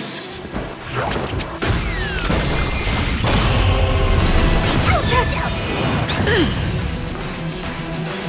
Feeling spiffy? Still waters noisy.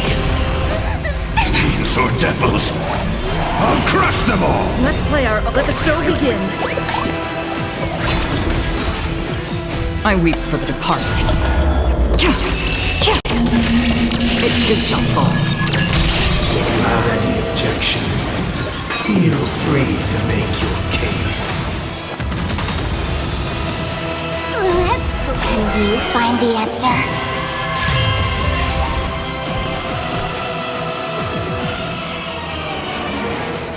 Protect me! Don't worry, keep up with just a scrape. Listen up! Noisy. Enjoy eternal peace.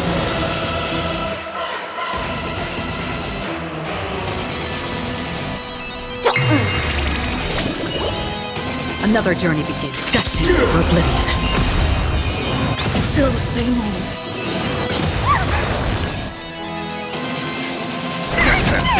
I'll take the lead. Wake up!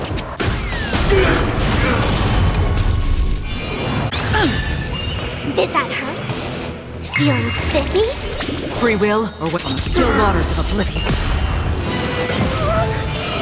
Still the same old.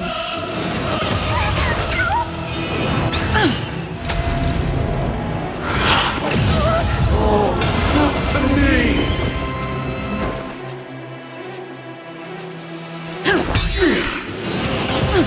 Let's play for a while. Can you find the answer? Destined for oblivion. Get them down, noisy.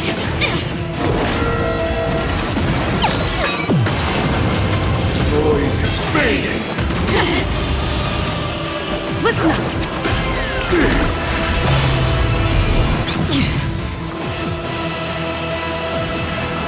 Feeling spiffy? Give me strength! Out! Enjoy eternal peace. Again? Still waters noisy. Keep up with me. Wake up!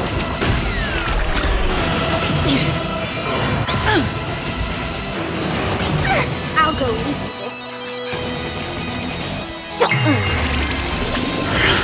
Again? Can you find the answer? Sing together! Destined for oblivion.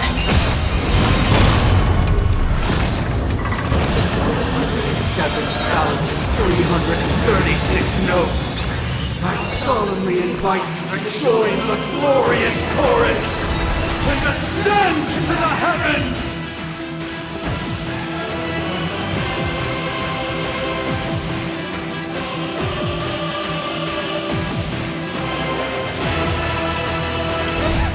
Fiends or devils, I'll crush them all!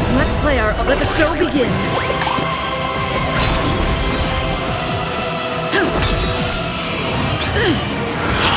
Again? With wisdom comes protection. Feeling spiffy? Another journey begins on the still waters of oblivion. I weep for the departed. It too shall fall. I'll take the lead.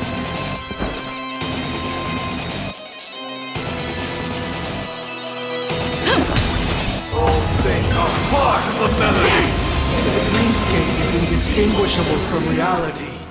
Can it still be called an illusion?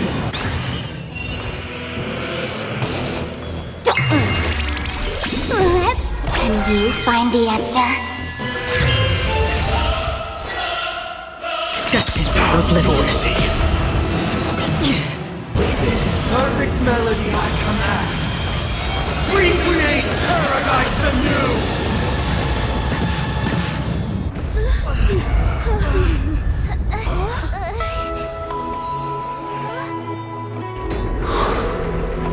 Music.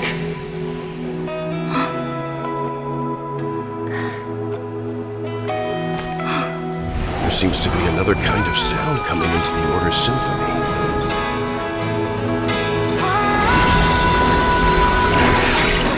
Penacony's first and last disharmony.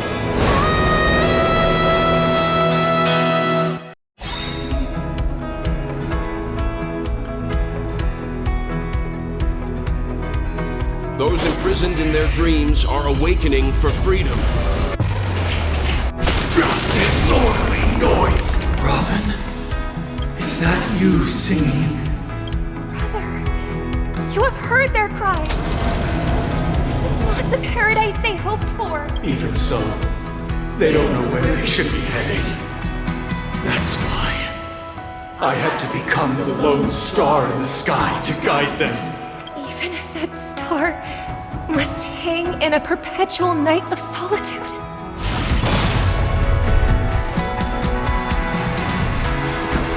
Wake up! Noisy. Feeling spiffy? Still waters of oblivion. Noisy. Keep up with me. Listen up! Can you find the answer?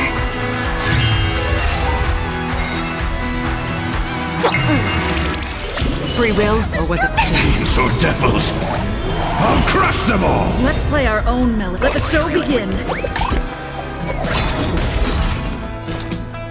Destined for oblivion. I weep for the departed.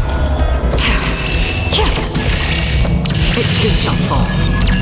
If we had never experienced solitude, how could we have embarked on different paths? Now, our final talk has concluded. All the work of creation has been completed. The inevitable day has arrived. The embryo of philosophy will reshape for us all of reality. If your paradise can save more people, sever my path with your hands. Truth. I'll take the lead. Heads up, the wheels are spinning across the plains and valleys deep to dawn. The wheels that sing on. Wake up! How insolent! Even if the future is full of pain, we won't escape from it.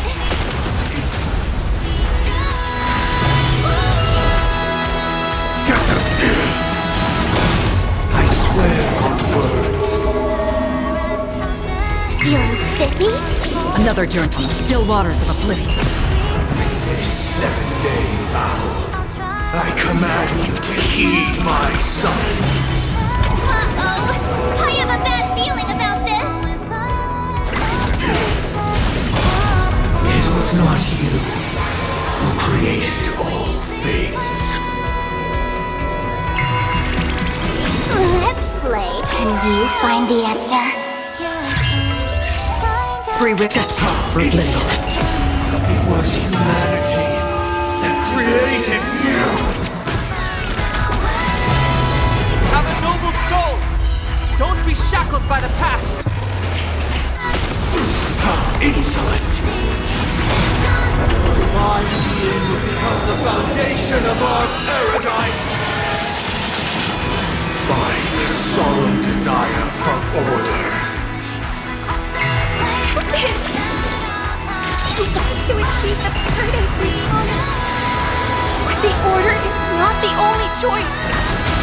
Your happiness and the meaning of life lie in defying the nihility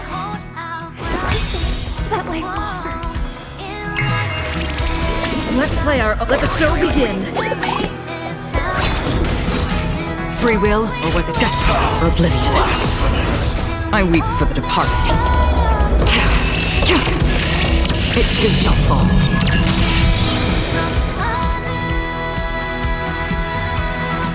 Listen up! Witness the will of the weak! Blasphemous! I swear on truth.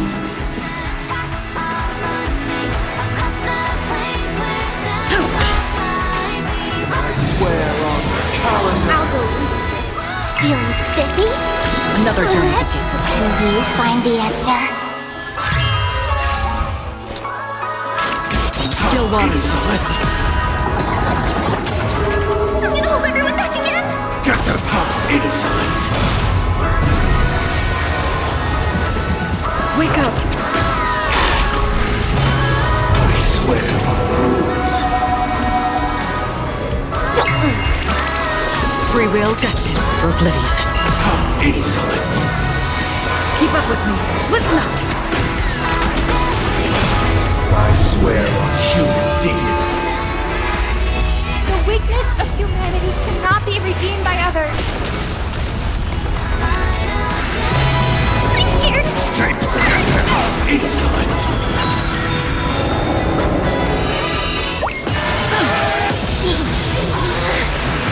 Attack me? Feeling spiffy? Another journey begins. Still waters of oblivion. Dream cut short.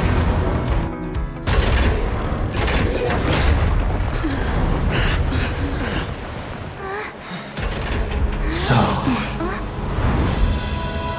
why does life slumber? Because someday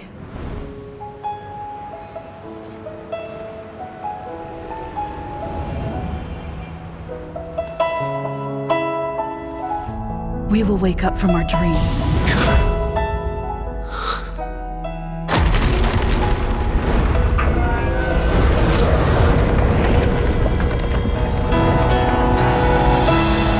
The night is still too short.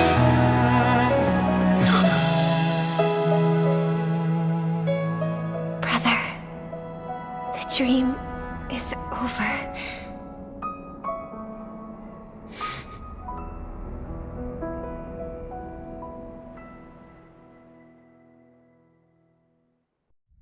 In the first year of the AE 2158, a fiery conspiracy erupted in the land of the dreams, but soon faded in chaos and destruction. Whispers carried the tale of those fateful 48 system hours, when a sun teetered on the precipice of collapse. A paradise stood on the brink of destruction, and a world was poised to surrender to its new master. Amidst it all, a body decayed, a pack of vultures gathered, and a brother and sister were doomed for eternal separation. And so, an eon succumbed to slumber once more. Some celebrated this fall, while others mourned. Among the insignificant witnesses, mere specks in the vast tapestry of the universe. It was said that this time, the Eon met their demise with dignity. As the cosmos bathed in the radiance of a pure dawn. A tempestuous storm brewed on the horizon. The chant of everything for the Amber Lord grew ever louder. Yet, no matter how one contemplates it, time inexorably swings Klapot's colossal hammer in eternal cycles. The tale of the Astral Express reaches both its conclusion and a new beginning. Time marches forward, heralding the arrival of a new chapter in the history of trailblazing expeditions.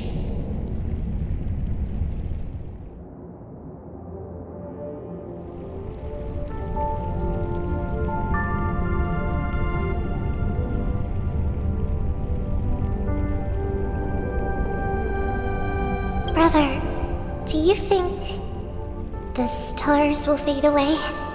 Where did that come all of a sudden? Because the constellation that looks like a bird, the torrent eagles, looks a bit dim lately. It's the Torment Eagles. Don't worry, it's still there. It's located in the inner ring of Penacony and can only be seen when spring and summer overlap. As for the question you asked, I think stars do die, just like people. But do you know, sister? No star actually belongs to the present. The light we see from them is from a long time ago. Even after the stars perish, their light will travel millions of light years, spanning countless years, to illuminate the night sky of another world. In our paradise, I believe there will be a star like that, shining with the same light. Its radiance will last forever, and its name will be happiness. No, not just one star. We should have 2 stars. Or maybe even more. Yeah, you're right. It's a deal. It's a deal, then. This is our promise, and nothing will sway our ideals. Yeah, you bet.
It's a pleasure to hear your voice again. Congratulations.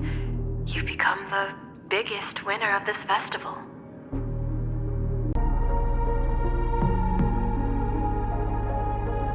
Are you calling just to poke fun at me?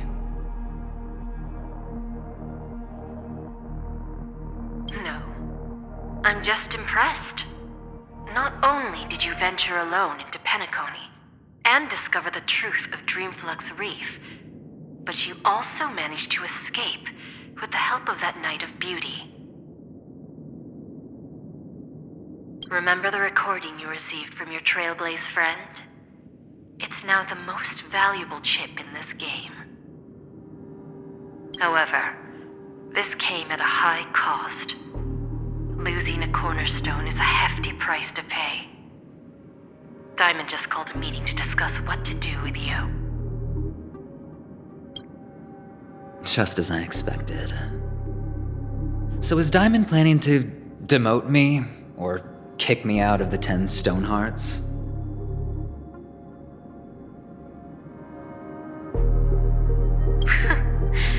Why don't you take a wild guess? Well, alright. Then I'll guess. He's going to promote me to P46? Alright. What will you wager? Are we talking about a real bet here? I don't want to wager anything just to escape your clutches. But if it's just a friendly bet, I'll put on the line what I did when we first met. I'll bet my life, ma'am. Interesting. But since it's Diamond's call, no one can predict the outcome. I'm on my way to Penacony.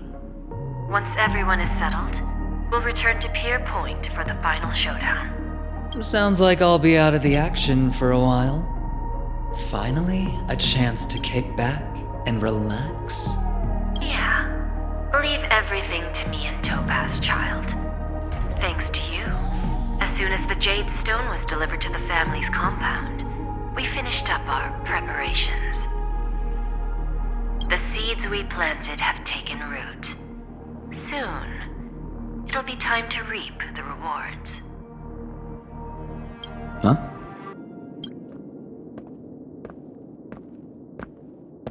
Let's wrap it up for now. Looks like I've got a visitor here.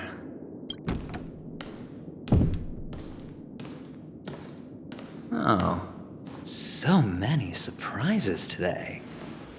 Didn't expect a Galaxy Ranger and wanted criminal to show up here. One who managed to take out 2 IPC members under the noses of our fleet. Do you understand what that means?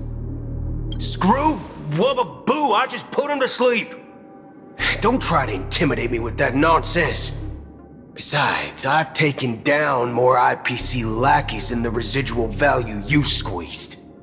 And I don't mind adding a few more zeros to my wanted poster. I have a question for you. Be honest, or I don't mind putting a bullet into your head. Tell me, where is Oswaldo Snyder?